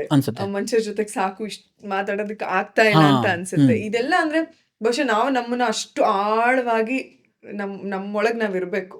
ಖಂಡಿತ ಅವಾಗ ಮಾತ್ರ ಸಾಧ್ಯ ಅನ್ಸುತ್ತೆ. ಅದರ್ವೈಸ್ ಏನು ಎಲ್ಲೋದ್ರು ಏನೋ ಒಂದ್ಸಲ ಏನು ಮೋಟಿವೇಶನ್ ಇರೋದಿಲ್ಲ ಮಾಡ್ಬೇಕು. ಎನರ್ಜಿ ನೀವು ಹೇಳಿದ್ರಿ, ಏನೋ ಒಂದು ಎನರ್ಜಿ ಅಂದ್ರೆ ಎಲ್ಲ ಜಾಗದಲ್ಲೂ ಅಂದ್ರೆ ಒಂದು ದೇವಸ್ಥಾನಕ್ಕೆ ಹೋದಾಗ ಒಂದು ಪಾಸಿಟಿವ್ ಎನರ್ಜಿ, ಅಲ್ಲಿ ಏನೋ ಒಂಥರ ಏನು ಫುಲ್ ಫ್ರೀ ಆಗ್ಬಿಡುತ್ತೆ, ಮನಸ್ಸೆಲ್ಲ ಫ್ರೀ ಆಗ್ಬಿಡುತ್ತೆ. ನನಗೆ ಇತ್ತೀಚೆಗೆ ಜಾಗ ಹೇಳಿದ್ನಲ್ಲ, ಅದರಲ್ಲಿ ರಿಯಲ್ ಆಗಿ ನಾನು ಎನರ್ಜಿ ಫೀಲ್ ಮಾಡಿದ್ದು, ಅಥವಾ ಏನೋ ನೆಗೆಟಿವ್ ಅಥವಾ ಏನೋ ಒಂದಲ್ಲೇನೋ ನಡೆದಿದೆ ಅನ್ನೋದ್ರಲ್ಲಿ ನೆಗೆಟಿವ್ ಎನರ್ಜಿ ಇರುತ್ತೆ, ಅಥವಾ ಪಾಸಿಟಿವ್ ಇರೋದು ಆ ಮನೇಲಿ ನಾನು ಫೀಲ್ ಮಾಡಿದೆ. ಹೇಗಂದ್ರೆ ಆ ಮನೆ ನಾನು ಮೊದಲು ಹೆಜ್ಜೆ ಇಟ್ಟ ತಕ್ಷಣ ನನಗೆ ಅದೊಂಥರ ಮೈ ಮೇಲೆ ಕೂತಂಗಾಗ್ಬಿಡ್ತು. ಏನೋ ಒಂದು ಶಕ್ತಿ ಅಥವಾ ಏನೋ ಶಕ್ತಿ ಅನ್ನೋದಕ್ಕಿಂತ ನಾನು ಅದನ್ನ ದೆವ್ವಭೂತಗಳನ್ನ ನಾನು ಎಲ್ಲೂ ಬಿಂಬನೆ ಮಾಡಲ್ಲ. ತುಂಬಾ ವೈಬ್ರೇಷನ್. ಪಾಳ್ಬಿದ್ದ ಜಾಗಗಳಿಗೆ ಅಥವಾ ಯಾರೋ ತುಂಬಾ ಜನ ಸತ್ತೋಗಿರೋ ಜಾಗಗಳಿಗೆ, ಈ ಥರದ ಜಾಗಗಳಿಗೆ ಹೋಗಿದ್ದೀನಿ. ಅದೆಲ್ಲದಕ್ಕೂ ನಾನು ಮುಖ್ಯವಾಗಿ ವೈಜ್ಞಾನಿಕವಾಗಿ ಕಾರಣ ಹುಡುಕ್ಬಿಡ್ತೀನಿ. ಅಲ್ಲೇನೋ ಸದ್ದಾಯಿತು ಅಂದರೆ ಅದಕ್ಕೊಂದು ವೈಜ್ಞಾನಿಕ ಕಾರಣ ಹುಡುಕ್ತೀನಿ. ಆಮೇಲೆ ತಲೆಯಲ್ಲಿ ನನಗಿಲ್ಲ, ಅದು ಅನುಭವಕ್ಕೆ ಬರೋವರೆಗೂ ಆಗಲ್ಲ ಅಂತ. ಇಲ್ಲಿವರೆಗೂ ನನಗೆ ಅನುಭವಕ್ಕೆ ಬಂದಿಲ್ಲ ಆ ಥರದ್ದು. ನಾನು ಅದನ್ನು ನಂಬಲ್ಲ. ಬಂದರೆ ಖಂಡಿತ ನಂಬ್ತೀನಿ. ಆ ಥರ ಆ ಥರದ್ದೊಂದು ಎನರ್ಜಿ ಫೀಲ್ ಆಗಿದೆ. ಅದು ಐತಿಹಾಸಿಕ ಜಾಗಕ್ಕೆ ಹೋದಾಗ ಒಂದು ಎನರ್ಜಿ ಫೀಲ್ ಆಗುತ್ತೆ. ಒಂದೇನೋ ನಮಗೆ ಅನುಭವಕ್ಕೆ ಬರುತ್ತೆ. ಈ ಥರ ದೇವಸ್ಥಾನಗಳಿಗೆ, ತುಂಬ ಪುರಾತನವಾದ ಜಾಗಗಳಿಗೆ ಹೋದಾಗ ಒಂದು ಅನುಭವಕ್ಕೆ ಬರುತ್ತೆ. ಯಾವುದೊಂದು ಶಿವಲಿಂಗಗಳು, ತುಂಬ ಶಿವಲಿಂಗಗಳು, ನಾನು ಕಾಡಲ್ಲಿ ಪಾಳೆ ಬಿದ್ದಿರೋ ಶಿವಲಿಂಗಗಳು ನೋಡಿದ್ದೀನಿ.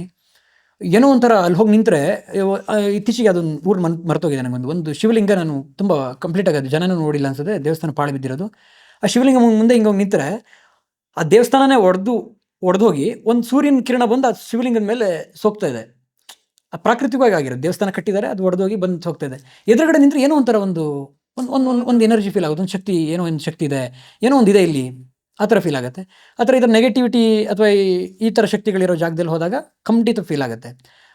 ಯಾವ ಥರ ಅಂದರೆ ಎಲ್ಲದರಲ್ಲೂ ಇರುತ್ತಲ್ಲ. ಈಗ ಒಂದು ಗಂಧದ ಕಡ್ಡಿ ಹಚ್ಚಿ, ದೀಪ ಹಚ್ಚಿ, ಹೂವಿಟ್ಟು ಎಲ್ಲ ಅಲಂಕಾರ ಮಾಡಿದಾಗ ಹೆಂಗೆ ಒಳ್ಳೆ ಒಂದು ಭಾವನೆ ಬರುತ್ತೋ, ಅದೇ ಥರ ಯಾವುದೋ ಒಂದು ಜಾಗದಲ್ಲಿ ಯಾರೋ ನರಳಾಡಿ ಸತ್ತಿದ್ದಾರೆ, ಅವರ ಒಂದು ನರಳಾಟ ಅಥವಾ ಅವರು ಇದಾಗಿರುತ್ತೆ ಅಂದ್ರೆ ಖಂಡಿತ ಎರಡು ಥರದ್ದು, ಒಂದು ಹಾಳು ಬಿದ್ದ ಜಾಗಕ್ಕೂ ಒಂದು ಶಕ್ತಿ ಅನ್ನೋದಿರುತ್ತೆ, ಈ ಥರ ಚೆನ್ನಾಗಿರೋ ಜಾಗಕ್ಕೂ ಒಂದು ಶಕ್ತಿ ಅನ್ನೋದಿರುತ್ತೆ. ಅದು ನಾನು ಅನುಭವಿಸ್ತೀನಿ ಕೂಡ ಎಲ್ಲ ಜಾಗಗಳಲ್ಲೂ ಕೂಡ. ಇನ್ನು ಇವಾಗಿನ ನಮ್ಮ ಜನರೇಷನ್ ಅವರು ಆಕ್ಚುಲಿ ಅದೊಂಥರ ಹೆಂಗಾಗಿದೆ ನೋಡಿ, ಇದೊಂಥರ ಲೂಪ್ ತರ. ನಾವು ಹಿಂದೆ ನಮ್ಮ ಅಜ್ಜ ಅವರೆಲ್ಲ ಎಷ್ಟು ಚೆನ್ನಾಗಿ ಹಳ್ಳಿಲಿದ್ರು. ಅವರು ನಮ್ಮ ತಂದೆ ತಾಯಂದ್ರನ್ನೆಲ್ಲ ಕಳ್ಸಿದ್ರು ಸಿಟಿಗೆ, ಅಯ್ಯೋ ನೀವು ಇಲ್ಲಿ ಇದೇನ್ ಮಾಡ್ತೀರಾ ಹೋಗಿ ಅಂತ. ಈಗ ನಾನು ಸುಮಾರು ಜನರೇಷನ್ ಮತ್ತೆ ಅವ್ರ ಬಾಯಲ್ಲಿ ಕೇಳ್ತಾ ಇದ್ದೀನಿ, ವಾಪಸ್ಸು ಇಲ್ಲಿ ದುಡ್ಕೊಂಡು ಒಂದ್ ಸ್ವಲ್ಪ ಏನಾಗುತ್ತೋ ಅಷ್ಟು ಮಾಡ್ಕೊಂಡು ವಾಪಸ್ ಸೆಟ್ಲ್ ಆಗ್ಬೇಕಪ್ಪ ಹಳ್ಳಿಗೆ ಅಂತ. ಈ ಟ್ರೆಂಡ್ ಬಗ್ಗೆ ಅಥವಾ ಈ ಒಂದು ಚೇಂಜ್ ಆಫ್ ಮೈಂಡ್ ಬಗ್ಗೆ ಏನ್ ಹೇಳ್ತೀರಾ ನೀವು? ಮೂಲಕ್ಕೆ ಮರಳೋದು ಅಂದ್ರೆ ನಮ್ಮ ನೆಲ ಏನಿರುತ್ತೆ ಅಲ್ಲಿಗೆ ಮರಳೋದು. ಇದು ಯಾವ್ಯಾವ ರೀತಿ ವಿಚಾರದಲ್ಲಿ ಆಗ್ತಿದೆ ಅಂದ್ರೆ, ಒಂದು ನೋಡಿ, ನಿಮ್ಮ ಅಲಂಕಾರದಿಂದ, ಹೆಣ್ಮಕ್ಳ ಅಲಂಕಾರದಿಂದ ಬರ್ತೀನಿ. ಎಲ್ಲರೂ ಇತ್ತೀಚೆಗೆ ಆ ಮಾಡ್ರನ್ ಇದನ್ನ ಬಿಟ್ಟು ತುಂಬ ಸಾಂಪ್ರದಾಯಿಕವಾಗಿ ಒಂದಷ್ಟು ಜನ ಹೊರತುಪಡಿಸಿದ್ರೆ ಟ್ರೈ ಮಾಡ್ತಾರೆ, ಅದರಲ್ಲೇನೋ ಖುಷಿ ಪಡ್ತಾರೆ. ತುಂಬ ನಿಮ್ಮ ಅಮ್ಮಂದರು ಈ ಥರ ಉಡ್ತಿದ್ದ ಸ್ಯಾರಿಗಳನ್ನು, ಆ ಸೀರೆಗಳನ್ನು ಉಟ್ಟು ಆ ರೀತಿ ಅಲಂಕಾರ ಮಾಡಿ, ಆ ಥರ ಆಭರಣಗಳಕ್ಕೆ ಆ ಥರ ಒಂದು ಟ್ರೆಂಡ್ ಬರ್ತಿದೆ. ಮನೆಗಳನ್ನು ಜನ ಇವತ್ತಿಗೆ ತೊಟ್ಟಿಗೆ ಮನೆಗಳನ್ನು ಕಟ್ತಿದ್ದಾರೆ. ಆ ಥರ ಒಂಥರ ಪುರಾತನವಾದ ಆ ಥರ ಕಾವಿ ನೆಲಗಳನ್ನು ಬಳಸ್ತಾ ಇದ್ದಾರೆ. ಎಲ್ಲ ವಿಚಾರದಲ್ಲಿ ನಾವು ಮೂಲಕ್ಕೆ ಬರಳ್ತಾ ಇದ್ದೀವಿ. ಹೆಂಗೆ ನಾವು ನಗರದಲ್ಲಿ ಬಂದ್ಕೊಂಡು ಜೀವನ ಕಟ್ಕೊಂಡವರು ಪ್ರತಿಯೊಬ್ಬರಿಗೆ ಇವತ್ತೊಂದು ಕನಸಿದೆ, ಒಂದು ಊರಲ್ಲಿ ಒಂದು ಜಾಗ ಇಟ್ಕೋಬೇಕು, ಅಲ್ಲೊಂದು ಮನೆ ಕಟ್ಕೋಬೇಕು, ಅದ್ರ ಸುತ್ತ ಏನೋ ತರಕಾರಿಗಳು ಬೆಳ್ಕೋಬೇಕು, ಒಂದು ತೋಟ ಮಾಡ್ಕೋಬೇಕು ಕನಸಿದೆ. ಒಂದು ಹಂತಕ್ಕೆಲ್ಲ ಹೋಗಿದ್ವಿ. ಪಾಶ್ಚಿಮಾತ್ಯ ಸಂಸ್ಕೃತಿ ಈ ಥರದ್ದು ಪ್ರಭಾವ ಬೀರಿ ಅದರಲ್ಲಿ ಸತ್ವ ಇಲ್ಲ, ಅದರಲ್ಲಿ ರುಚಿ ಇಲ್ಲ ಅಂತ ಗೊತ್ತಾಯ್ತು ನಿಮ್ಮ ಜನಕ್ಕೆ. ಯಾಕಂದ್ರೆ ಅದು ಒಂದು ಇನ್ನೊಂದು ಏನ್ ಗೊತ್ತಾ, ನಾವು ಪಾಶ್ಚಿಮಾತ್ಯ ಸಂಸ್ಕೃತಿ ಅಂತ ಮಾತಾಡಿ ಅಲ್ಲಿರೋ ಒಳ್ಳೇದನ್ನ ಯಾಕೆ ತಗೊಳ್ಳಲ್ಲ ಅಂತ. ತುಂಬಾ ಒಳ್ಳೇದಿದೆ. ನಾನು ಯುರೋಪ್ ಕಂಟ್ರೀಸ್ಗೆಲ್ಲ ಹೋದಾಗ ಅವ್ರ ಡಿಸಿಪ್ಲಿನು, ಅವ್ರ ದೇಶನ ಪ್ರೀತಿಸೋ ರೀತಿ ನೋಡಿದ್ರೆ ಹುಚ್ಚು, ನಮಗೆ ನಾಚಿಕೆ ಆಗ್ಬೇಕು. ಸ್ವಚ್ಛತೆ. ಈಗ ನಾವು ಮಲ್ನಾಡು ಅಂತಂದ್ರೆ ನಾವೇನ್ ಮಾಡ್ತೀವಿ, ವಾಟರ್ ಕ್ಯಾನ್ ಕುಡ್ದಿಂಗ್ ಬಿಸಾಕ್ತಿವಲ್ಲ, ಅಲ್ಲಿ ಒಂದು ಯಾವ್ದಾದ್ರು ಒಂದು ಬ್ಯೂಟಿಫುಲ್ ಪ್ಲೇಸ್ ಬಿಡಿ, ನಾರ್ಮಲ್ ರೋಡಲ್ಲೂ ಕೂಡ ಯಾರು ನಮ್ಮ ದೇಶ ಸ್ವಚ್ಛವಾಗಿರ್ಬೇಕು, ನಮ್ಮ ದೇಶ ಅನ್ನೋ ಅಭಿಮಾನ ಇದೆ, ಯಾರ ಬಗ್ಗೆ ತಲೆ ಕೆಡಿಸ್ಕೊಳ್ಳಲ್ಲ, ಯಾರ ಬಗ್ಗೆ ಮಾತಾಡೋದಿಲ್ಲ. ಐ ಥಿಂಕ್ ನಾವು ಅಂಥದನ್ನ ಕ್ಯಾರಿ ಮಾಡಬೇಕು. ಅದು ಪ್ರಭಾವ ಬೀರಲ್ಲ. ಅಂಥವನ್ನ ಯಾಕೆ ಪ್ರಭಾವ. ಅಂಡ್ ಇವನ್ ನಮ್ಮ ಸಂಸ್ಕೃತಿ ಬಗ್ಗೆ ಈಗ ನೋಡಿ, ಎಷ್ಟೋ ಜನ ನಾನು ಮೊನ್ನೆ ಒಂದು ದೊಡ್ಡ ವೇದಿಕೆ ಮೇಲೆ ಇದ್ರ ಬಗ್ಗೆನೇ ಮಾತಾಡ್ದೆ. ನಾವು ಬೇರೆಯವರು ನಮ್ಮ ಕರ್ನಾಟಕನ ನೋಡೋದಕ್ಕೆ ಬಂದಿರ್ತಾರೆ, ಎಷ್ಟು ಜನಕ್ಕೆ ನಾವು ಒಳ್ಳೆ ಭಾವನೆಯನ್ನ ಕೊಟ್ಟು ಕಳಿಸ್ತೀವಿ. ಖಂಡಿತ ಅವ್ರನ್ನ ಆಭಾಸವಾಗಿ ನೋಡಿ ಮುಜುಗರಕ್ಕೆ ಒಳಗಡೆ ಈಡು ಮಾಡ್ತೀವಿ, ಅಥವಾ ಅವರಿಗೆ ಸರಿಯಾದ ಮಾಹಿತಿನ ನಾವೇ ಕೊಡೋದಿಲ್ಲ. ಹೌದು. ಅಲ್ಲಿ ನಿಮ್ಗೆ ಹಂಗಲ್ಲ, ಅವರೇ ಕರ್ಕೊಂಡು ಹೋಗ್ತಾರೆ. ದೋ ದೇ ಆರ್ ವರ್ಕಿಂಗ್, ಅವ್ರು ಕರ್ಕೊಂಡೋಗಿ ಈ ಜಾಗ ಇದೆ ನೋಡಿ, ಇಲ್ಲಿದೆ ನೋಡಿ, ಯು ಎಕ್ಸ್ಪ್ಲೋರ್ ದಿಸ್ ಅಂತ ಹೇಳ್ತಾರೆ. ಎಷ್ಟು ಜನ ನಾವು ಅದನ್ನ ಮಾಡ್ತೀವಿ. ಅದೇ ಏನೋ ಹೇಳ್ತಾರೆ ನೋಡಿ, ಈಗ ಅನ್ನದ ಒಂದು ಅಗ್ಲನ್ನು ನೋಡಿ ಬೆಂದಿದೆಯಲ್ಲಿ ನೋಡ್ಬೋದು, ಅದನ್ನ ಹೇಳ್ಬೋದು ಅಂತ. ಅದೇ ರೀತಿ ಇಲ್ಲಿ ಯಾರೋ ಒಬ್ಬ ವಿದೇಶಿ ಪ್ರವಾಸಿ ಇಲ್ಲಿಗೆ ಬರ್ತಾನೆ ಅಥವಾ ಬೇರೆ ರಾಜ್ಯದಿಂದ ಒಬ್ಬ ಬರ್ತಾನೆ ಅಂದ್ರೆ, ಅಲ್ಲಿ ಅವ್ನ ನಡವಳಿಕೆ ಇರುತ್ತಲ್ಲ, ಅವನು ಅದನ್ನ ಕಂಪ್ಲೀಟ್ ಕರ್ನಾಟಕ ನೆನ್ಕೊಬಿಡ್ತಾರೆ. ಏನಂದ್ರೆ ಆಮೇಲೆ ಅದೇ ಅವರಿಗೆ ಅಂದ್ರೆ ಅದೇ ಈಗ ನಾನು ಹೋದಾಗ ನನಗೆ ಯಾವ ಅನುಭವ ಆಗಿರುತ್ತೋ ಅದನ್ನೇ ನಾನು ನೆನಪಲ್ಲಿ ಇಟ್ಕೋತೀನಿ. ಆಮೇಲೆ ನೀನಿದ್ದವನು ನಿನ್ನ ಮನೆಯಿಂದ ಬೇರೆ ಮನೆಗೆ ಹೋದೆ ಅಂದ್ರೆ, ನಿನ್ನ ಮನೆನ ರೆಪ್ರೆಸೆಂಟ್ ಮಾಡಿದೆ, ಪ್ರತಿನಿಧಿಸ್ತಾ ಇದೆಯಾ. ನಿನ್ನ ಊರಿಂದ ಬೇರೆ ಊರಿಗೆ ಹೋದೆ ಅಂದ್ರೆ ನೀನು ಬರೀ ನಿನ್ನ ಮಾತ್ರ ಅಲ್ಲ, ನಾನು ಬರೀ ಸುಮಂತಾಗಿ ಇನ್ನೊಂದು ಊರಿಗೆ ಹೋಗಲ್ಲ. ನನ್ನ ಚಿಕ್ಕಮಗಳೂರನ್ನು ಊರನ್ನ ನಾನು ಪ್ರತಿನಿಧಿಸ್ತಾ ಇದ್ದೀನಿ. ನಾನು ಈ ರಾಜ್ಯದಿಂದ ಅಥವಾ ನಾನು ಚಿಕ್ಕಮಗಳೂರಿಂದ ಪಕ್ಕ ಜಿಲ್ಲೆಗೆ ಹೋಗ್ತೀನಿ ಅಂದ್ರೆ ಜಿಲ್ಲೆನ ಪ್ರತಿನಿಧಿಸ್ತಾ ಇದ್ದೀನಿ, ರಾಜ್ಯನ ಪ್ರತಿನಿಧಿಸ್ತೀನಿ, ಅಥವಾ ಬೇರೆ ದೇಶಕ್ಕೆ ಆ ದೇಶನ ರೆಪ್ರೆಸೆಂಟ್ ಮಾಡ್ತೀನಿ. ಆ ಜವಾಬ್ದಾರಿ ಜನಕ್ಕೆ ಬಂದ್ರೆ ಮಾತ್ರ, ದಯವಿಟ್ಟು ಜವಾಬ್ದಾರಿ. ಹೌದು, ಆ ಜವಾಬ್ದಾರಿ ಬಂದ್ರೆ ಮಾತ್ರ ಇದು ಇದು ನೀವೇನು ಹೇಳಿದ್ರಲ್ಲ ಈ ಬೆಳವಣಿಗೆ ಆಗುತ್ತೆ. ಅಥವಾ ಈಗ ಯಾರೋ ಒಬ್ಬ ಈಗ ಹಂಪಿಲೆಲ್ಲ ಒಂದಷ್ಟು ವಿಚಾರಗಳಾಗಿ ಹಂಪಿಲಿ ದೊಡ್ಡದಾಗಿ ವಿದೇಶಿ ಪ್ರವಾಸಿಗರು ಬರ್ತಿದ್ದಂಥ ಇದು ಒಂದು ದಿನಗಳಿತ್ತು. ಇತ್ತೀಚೆಗೆ ಕಡಿಮೆ ಆಗಿದೆ ಅದು. ಈ ಸರ್ವೆಗಳು ಹೇಳುತ್ತೆ ತುಂಬ ವಿದೇಶಿ ಪ್ರವಾಸಿಗರು ತುಂಬ ಕಡಿಮೆ ಬರ್ತಾರೆ. ಯಾಕೆ? ಯಾರು ಎಲ್ಲರ ಬಗ್ಗೆ ತುಂಬ ಒಳ್ಳೆ ಜನ ಇದ್ದಾರೆ, ತುಂಬ ಒಳ್ಳೆ ಜನಗಳು, ತುಂಬ ತಿಳ್ಕೊಂಡ ಜನಗಳು, ಅಲ್ಲಿ ಗೈಡ್ಗಳು ಅವರೆಲ್ಲ ತುಂಬ ಆಳವಾಗಿರೋ ಇದನ್ನ ಜ್ಞಾನ ಹೊಂದಿದ್ದಾರೆ ಇತಿಹಾಸದ ಬಗ್ಗೆ. ಅಷ್ಟು ಚೆನ್ನಾಗಿ ವೈಭವೀಕರಿಸಿ ಅದ್ಭುತವಾಗಿ ಹೇಳ್ತಾರೆ. ಅಲ್ಲಿ ನಿಂತ್ಕೊಂಡ್ರೆ ನೀವು ಅವ್ರ ಕಥೆಗಳನ್ನ ಕೇಳ್ತಾ ಹೋದರೆ ವಿಜಯನಗರ ಸಾಮ್ರಾಜ್ಯದೊಳಗೆ ಇದ್ವಿ ಅನ್ನೋಂಗೆ ಮಾಡ್ತಾರೆ. ಆದರೆ ಯಾರೋ ಒಬ್ಬ ತಪ್ಪು ಮಾಡಿದ್ಕೆ ಹೌದು, ಇಂಡಿಯಾದ ಮೇಲೆ ಕೆಟ್ಟ ಭಾವನೆ ಬರುತ್ತೆ. ಆಮೇಲೆ ಯಾರೋ ವಿದೇಶಿ ಪ್ರವಾಸ ನಮಗೆ ಅನ್ಸುತ್ತೆ ನಮ್ಮ ದೇಶದಲ್ಲಿರೋ ನಮಗೇನೆ ಎಷ್ಟು ಸಲ ಸುರಕ್ಷತೆಯ ಬಗ್ಗೆ ಖಂಡಿತ ಭಯ ಅಂತ ಅನ್ಸುತ್ತೆ. ಖಂಡಿತ ನಾವ್ ಎಲ್ಲೋ ಒಂದ್ ಕಡೆ ನಮ್ಮ ಆಚರಣೆಗಳನ್ನ ಮತ್ತೆ ಸಂಸ್ಕೃತಿಯನ್ನ ಎರಡನ್ನೂ ಮತ್ತೆ ಸಂಸ್ಕಾರವನ್ನ ಎಲ್ಲ ಕ್ಲಬ್ ಮಾಡ್ಕೊಂಡ್ಬಿಟ್ಟಿದೀವಿ. ನಮಗೆ ಕರೆಕ್ಟಾಗಿ ಗೊತ್ತಾಗ್ತಿಲ್ಲ ಈಗಿನ ಯುವ ಪೀಳಿಗೆಗೆ ಅಂತ ಅನ್ಸುತ್ತಾ ನಿಮ್ಗೆ ಒಂದೊಂದ್ಸಲಿ? ಬಿಕಾಸ್ ನಾವು ಸಂಸ್ಕಾರ ಅಥವಾ ಒಳ್ಳೆ ನಡವಳಿಕೆಗೂ ಬಟ್ಟೆಗೂ ಲಿಂಕ್ ಮಾಡ್ತಾ ಇದೀವಿ. ಕರೆಕ್ಟ್. ಅದಕ್ಕೆ ಲಿಂಕೇ ಇಲ್ಲ ಆಕ್ಚುಲಿ. ಈಗ ಇದೇ ಬೇರೆ ಅದೇ ಬೇರೆ. ನಿಮ್ಮ ವ್ಯಕ್ತಿತ್ವ ಅಥವಾ ನಿಮ್ಮ ಸಂಸ್ಕಾರ, ನಿಮ್ಮ ಮನಸ್ಥಿತಿನೇ ಬೇರೆ, ನೀವು ಹಾಕೋ ಬಟ್ಟೆನೇ ಬೇರೆ. ಆ್ಯಂಡ್ ಈಗ ನಾನು ಕುಂಕುಮ ಇಟ್ಕೊಂಡು ಏನೋ ಒಂದು ಸುಳ್ಳು ಹೇಳ್ತೀನಿ, ದ್ರೋಹ ಮಾಡ್ತೀನಿ ಅಥವಾ ಕೊಲೆ ಮಾಡ್ತೀನಿ ಅಂದರೆ ಅದು ರಾಂಗೇ ಅಲ್ಲ. ನನ್ನ ಪರ್ಸೆಪ್ಷನ್. ಆ್ಯಂಡ್ ಈಗ ನಂದು ಯಾವುದೋ ಒಂದು ಈಗ ಹಂಪಿ ಅಂತ ಅಂದರೆ ನಾನು ಹಂಪಿ ಬಗ್ಗೆ ನಾನು ತಿಳ್ಕೊಂಡು ನಾನು ಮಾತಾಡೋ ಸಾಮರ್ಥ್ಯವನ್ನು ನಾನು ಬೆಳೆಸ್ಕೋಬೇಕು. ಅವಾಗ ನಾನು ನಿಜವಾಗ್ಲೂ ನನ್ನ ದೇಶದ ಮೇಲೆ ಪ್ರೀತಿ ಇದೆ, ನಮ್ಮ ಸಂಸ್ಕೃತಿ ಸಂಸ್ಕಾರ ಅಂತ ಏನು ಹೇಳ್ತೀವೋ ಅದ್ರ ಮೇಲೆ ಪ್ರೀತಿ ಇದೆ. ನಾನು ಕನ್ನಡ ಭಾಷೆನ ಕಲಿಬೇಕು, ಕನ್ನಡ ಪುಸ್ತಕಗಳನ್ನ ಓದಬೇಕು. ಅವಾಗ ನನಗೆ ಕನ್ನಡ ಭಾಷೆ ಬಗ್ಗೆ ಗೌರವ ಇದೆ ಅಂತ. ಒಂದು ಪುಸ್ತಕ ನಾವು ಎಷ್ಟು ಜನ ಓದ್ತೀವಿ? ಖಂಡಿತ. ಸಂಸ್ಕೃತಿ ಅನ್ನೋದು ಬಟ್ಟೆಲಿಲ್ಲ.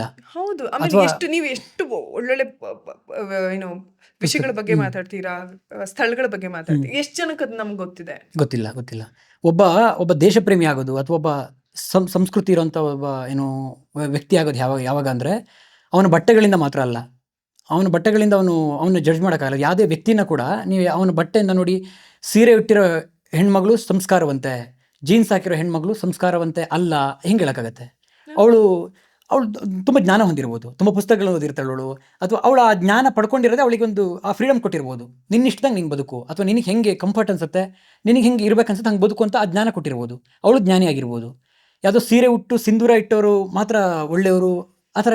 ಅದು ಏನಂದರೆ ಜನ ಹೆಂಗಂದರೆ ಡಿಸೈಡ್ ಮಾಡಿಬಿಡ್ತಾರೆ. ನಾವು ಇವತ್ತಿಗೆ ಹೆಂಗೆ ಬದುಕ್ತಿದ್ವಿ ಅಂದರೆ ನಾವು ಹೇಳ್ತೀವಿ, ಇಲ್ಲ ಯಾರೇನಾರು ಅನ್ಕೊಳ್ಳಿ, ನಮ್ಮ ಪಾಡಿ ನಾವು ಬದುಕಬೇಕು, ನಮ್ಮ ಇಷ್ಟ ಬಂದಂಗೆ ಬದುಕಬೇಕು ಅಂತ. ಆ ಥರ ಬದುಕ ಖಂಡಿತವಾಗಲಾಗಲ್ಲ. ಯಾರೇನಾರು ಅನ್ಕೊಳ್ಳಿ, ನಾನು ಸಿಂಪಲ್ ಯಾವುದೋ ಒಂದು ಬಟ್ಟೆ ಹಾಕೋ ಬರ್ತೀನಿ, ಯಾವುದೋ ಒಂದು ಹಾಕೊಂಡಿರ್ತೀನಿ. ಜಡ್ಜ್ ಮಾಡೋದೇ ಮೊದಲು ಜಡ್ಜ್ ಮಾಡೋದೇ ನಿನ್ನ ಬಟ್ಟೆಯಿಂದ, ನಿನ್ನ ಕಾರಿಂದ, ನಿನ್ನ ಮನೆಯಿಂದ, ನಿನ್ನ ಆಸ್ತಿ ಅಂತಸ್ತಿನ ನಿನ್ನ ಜಡ್ಜ್ ಮಾಡೋದು. ಆದರೆ ಏನಂದರೆ ಒಬ್ಬ ವ್ಯಕ್ತಿ ಮಾತಾಡಿದ್ಮೇಲೆ ಒಂದು ಜ್ಞಾನ ಗೊತ್ತಾಗುತ್ತೆ, ಅವನಿಗೇನು ಜ್ಞಾನ ಇದೆ, ಅವನು ಯಾವ ವಿಚಾರದಲ್ಲಿ ಇದ್ದಾನೆ ಅಂತ. ಒಂದು ಹುಡುಗಿ ಅಂದ್ಕೊಳ್ಳಿ, ಯಾವುದೋ ಒಂದು ಹುಡುಗಿ ಒಂದು ಒಟ್ಟಾರೆ ಬಟ್ಟೆ ಹಾಕೊಂಡಿರ್ತವೆ, ನಾವು ಕೂತ್ಕೊಂಡು ಕಮೆಂಟ್ ಮಾಡ್ತೀವಿ ಅಥವಾ ಎಲ್ಲ ನೋಡಿದಾಗ ಒಂದು ಜಡ್ಮೆ ಹಂಗಿಲ್ಲ ಹಿಂಗಿಲ್ಲ ಅಂತ ಜಡ್ಜ್ ಮಾಡ್ತೀವಿ. ಅಂದರೆ ಯಾವುದೇ ಒಂದು ವ್ಯಕ್ತಿ ಜೊತೆ ನಾವು ಬೆರೆತಾಗ ಅವರ ಮಾತುಗಳನ್ನು ಕೇಳಿದಾಗಷ್ಟೇ ಆ ವ್ಯಕ್ತಿಯ ಮೌಲ್ಯ ಏನಂತ ಗೊತ್ತಾಗುತ್ತೆ. ಬಟ್ಟೆಗಳಿಂದ ಖಂಡಿತವಾಗ್ಲೂ ಅಲ್ಲ. ಅಂದರೆ ಒಳ್ಳೆ ಬಟ್ಟೆ ಹಾಕ್ತಾರಲ್ಲ ಜ್ಞಾನಿಗಳು, ಒಳ್ಳೆ ಸಂಸ್ಕಾರವಂತರು, ದೇಶದ ಸಂಸ್ಕೃತಿನ ಕಾಪಾಡ್ತಿದ್ದಾರೆ, ಖಂಡಿತವಾಗ್ಲೂ ಆ ಥರ ಇಲ್ಲ. ಆಮೇಲೆ ಪ್ರಭಾವ ತಗೊಳ್ಳೋದೇನೆಂದರೆ ಖಂಡಿತವಾಗ್ಲೂ ಬರೀ ಪಾಶ್ಚಿಮಾತ್ಯ ದೇಶದಲ್ಲಿ ಕಡಿಮೆ ಬಟ್ಟೆಗಳನ್ನು ಹಾಕ್ತಾರೆ, ಫ್ಯಾಷನ್ ಫಾಲೋ ಮಾಡ್ತಾರೆ, ಪಬ್ಗಳಿಗೆ ಹೋಗ್ತಾರೆ, ಪಾರ್ಟಿ ಮಾಡ್ತಾರೆ, ಬೀಚು ಈ ಥರದ್ದೆಲ್ಲ ಮಾಡ್ತಾರೆ. ಅದಷ್ಟೇ ಪ್ರಭಾವ ಬೀರಿದ್ರೆ ಹೆಂಗೆ? ಅಲ್ಲಿ ಸ್ವಚ್ಛತೆ ಪ್ರಭಾವ ಬೀರಲಿ, ಅಲ್ಲಿ ದೇಶ ಪ್ರೇಮ ಪ್ರಭಾವ ಬೀರಲಿ, ಅಲ್ಲಿ ಜನಗಳು ಹೆಂಗಂದ್ರೆ ನಮ್ಮ ದೇಶ ಅಲ್ಲಿ ಜನಗಳು ದೇಶಕ್ಕೋಸ್ಕರ ಕಷ್ಟಪಟ್ಟು ಕೆಲಸ ಮಾಡ್ತಾರೆ, ದೇಶಕ್ಕೊಂದು ಪರಿಸ್ಥಿತಿ ಬಂದಾಗ ನಿಲ್ಬೇಕು. ನಾವು ಅದನ್ನ ಕಲಿಬೇಕು. ಇವತ್ತೇನೋ ಒಂದು ಈಗ ಯಾವುದೋ ಒಂದು ವಿಚಾರ, ಈಗ ಪೆಟ್ರೋಲ್ ಡೀಸೆಲ್ದು ಇದು ಸಮಸ್ಯೆ ಬಂದಾಗ್ಲೋ ನಾವು ಕಲಿಬೇಕು. ಪಕ್ಷಗಳು ಅವೆಲ್ಲ ಬಿಟ್ಟು ದೇಶದ ಜೊತೆ ಪ್ರಧಾನಿ ಯಾರೇ ಇರಲಿ, ಪಕ್ಷ ಯಾರೇ ಇರಲಿ, ಯಾವುದೇ ಇರಲಿ, ನಮ್ಮನ್ನ ಯಾರೇ MLA ಯಾರು MP ಇರಲಿ, ಏನೇ ಇರಲಿ, ನನ್ನ ಊರಿನ ಸಮಸ್ಯೆ ಬಂದಾಗ ನನ್ನೂರು, ನನ್ನ ರಾಜ್ಯ, ನನ್ನ ದೇಶ ಅಂತ ನಾವು ನಿಲ್ಬೇಕು ಜನಕ್ಕೆ. ಅದಿಲ್ಲ ಅಂದರೆ ಭಾಗ ಆಗ್ಬಿಟ್ಟಿದೆ. ಅದೊಂದು ಭಾರಿ ಬೇಜಾರದ್ದು ವಿಚಾರ. ಎಲ್ಲರೂ ಈ ಪಂಗಡದವನು ಹೇಳಿದ್ರೆ ಅದು ಸರಿ, ಈ ಪಂಗಡದವನು ಹೇಳಿದ್ರೆ ಇವನಿಗೆ ಸರಿ, ಆ ಪಂಗಡದವನು ಅವನಿಗೆ ಸರಿ. ಇವನೇನೋ ಬಂದು ಹೇಳಿದ್ರೆ ಅದು ಜನ ಪಾಲಿಸ್ಬೇಕು. ಯಾವತ್ತೋ ಒಬ್ಬರು ಪ್ರಧಾನಮಂತ್ರಿ ಬಂದು ಪೆಟ್ರೋಲ್ ಡೀಸೆಲ್ ಕಡಿಮೆ ಬಳಕೆ ಮಾಡಿ ಅಂದಾಗ, ಓಕೆ ಕಡಿಮೆ ಬಳಕೆ ಮಾಡಿ ಅಂದರೆ ಕಡಿಮೆ ಬಳಕೆ ಮಾಡಿ ಅಂತಲ್ಲ, ಅಂದರೆ ಕಂಪ್ಲೀಟ್ ಬಿಡಿ, ಈ ಥರದಲ್ಲ. ಓಕೆ, ನನ್ನಿಂದ ಏನು ಕೊಡ್ಬೋದು? ಒಬ್ಬೊಬ್ಬರು ಬದಲಾಗ್ತಾ ಹೋದರೆ ಒಬ್ಬೊಬ್ಬನು ಬದಲಾಗ್ತಾ ಹೋಗ್ಬೇಕು. ದೇಶ ಬದಲಾಗದೆ ಯಾವಾಗ? ಇಲ್ಲಿರೋ 120-140 ಕೋಟಿ ಜನ ಪ್ರತಿಯೊಬ್ಬನು ಬದಲಾಗಿದ್ರೆ ಮಾತ್ರ ಬದಲಾಗುತ್ತೆ.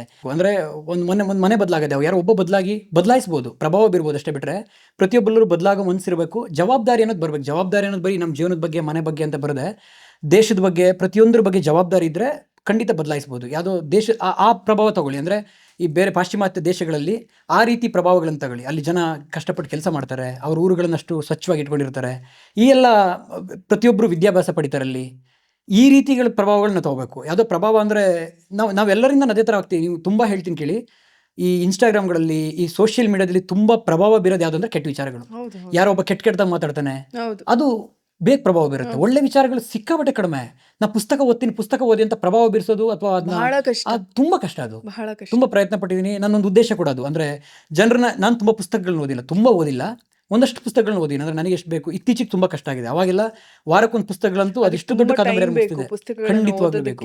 ಶಾಂತವಾದ ಮನಸ್ಥಿತಿ ಬೇಕು. ಹೌದು, ಬಹಳ ಕಷ್ಟ ಒಂದು ಪುಸ್ತಕನ ಓದೋದು. ನಿಮ್ದು ನಾನು ಹೇಳಿ ಹೋಗೋ ಕಾರಣ ಬಗ್ಗೆ ಓದ ನಂಗೆ ಸಿಕ್ಕಾಪಟ್ಟೆ ಖುಷಿ ಆಯ್ತದೆ. ಯಾಕಂದ್ರೆ ನನಗೂ ತುಂಬಾ ಇಷ್ಟವಾದಂತಹ ಕಾದಂಬರಿ ಅದು. ಅಂದ್ರೆ ಪ್ರತಿ ಪಾತ್ರಗಳು ಕೂಡ, ಅಂದ್ರೆ ನಾನು ಮೂಲತಃ ದಾವಣಗೆರೆಯೊಳಗಿರೋದ್ರಿಂದ ಆ ದಾವಣಗೆರೆ ಬಗ್ಗೆನೇ ಹೇಳ್ತಾರಲ್ವಾ. ಅಂದ್ರೆ ನಂಗೆ ಗೊತ್ತು, ಆ ವೈದ್ಯಕೀಯ ಕಾಲೇಜ್ ಗೊತ್ತು, ಅವ್ರು ಹೇಳುವಂಥ ರೋಡ್ ಗೊತ್ತು, ಅದೆಲ್ಲ ನಂಗೆ ಜಾಗಗಳನ್ನ ನಾನು ನೋಡಿರೋದ್ರಿಂದ ಪೂರ್ತಿಯಾಗಿ ನಾನು ಅದನ್ನ ಪೂರ್ತಿ ಸಿನಿಮಾನೇ ನೋಡ್ಬಿಟ್ಟಿದ್ದೀನಿ ನನ್ನ ಕಲ್ಪನೆಯಲ್ಲಿ.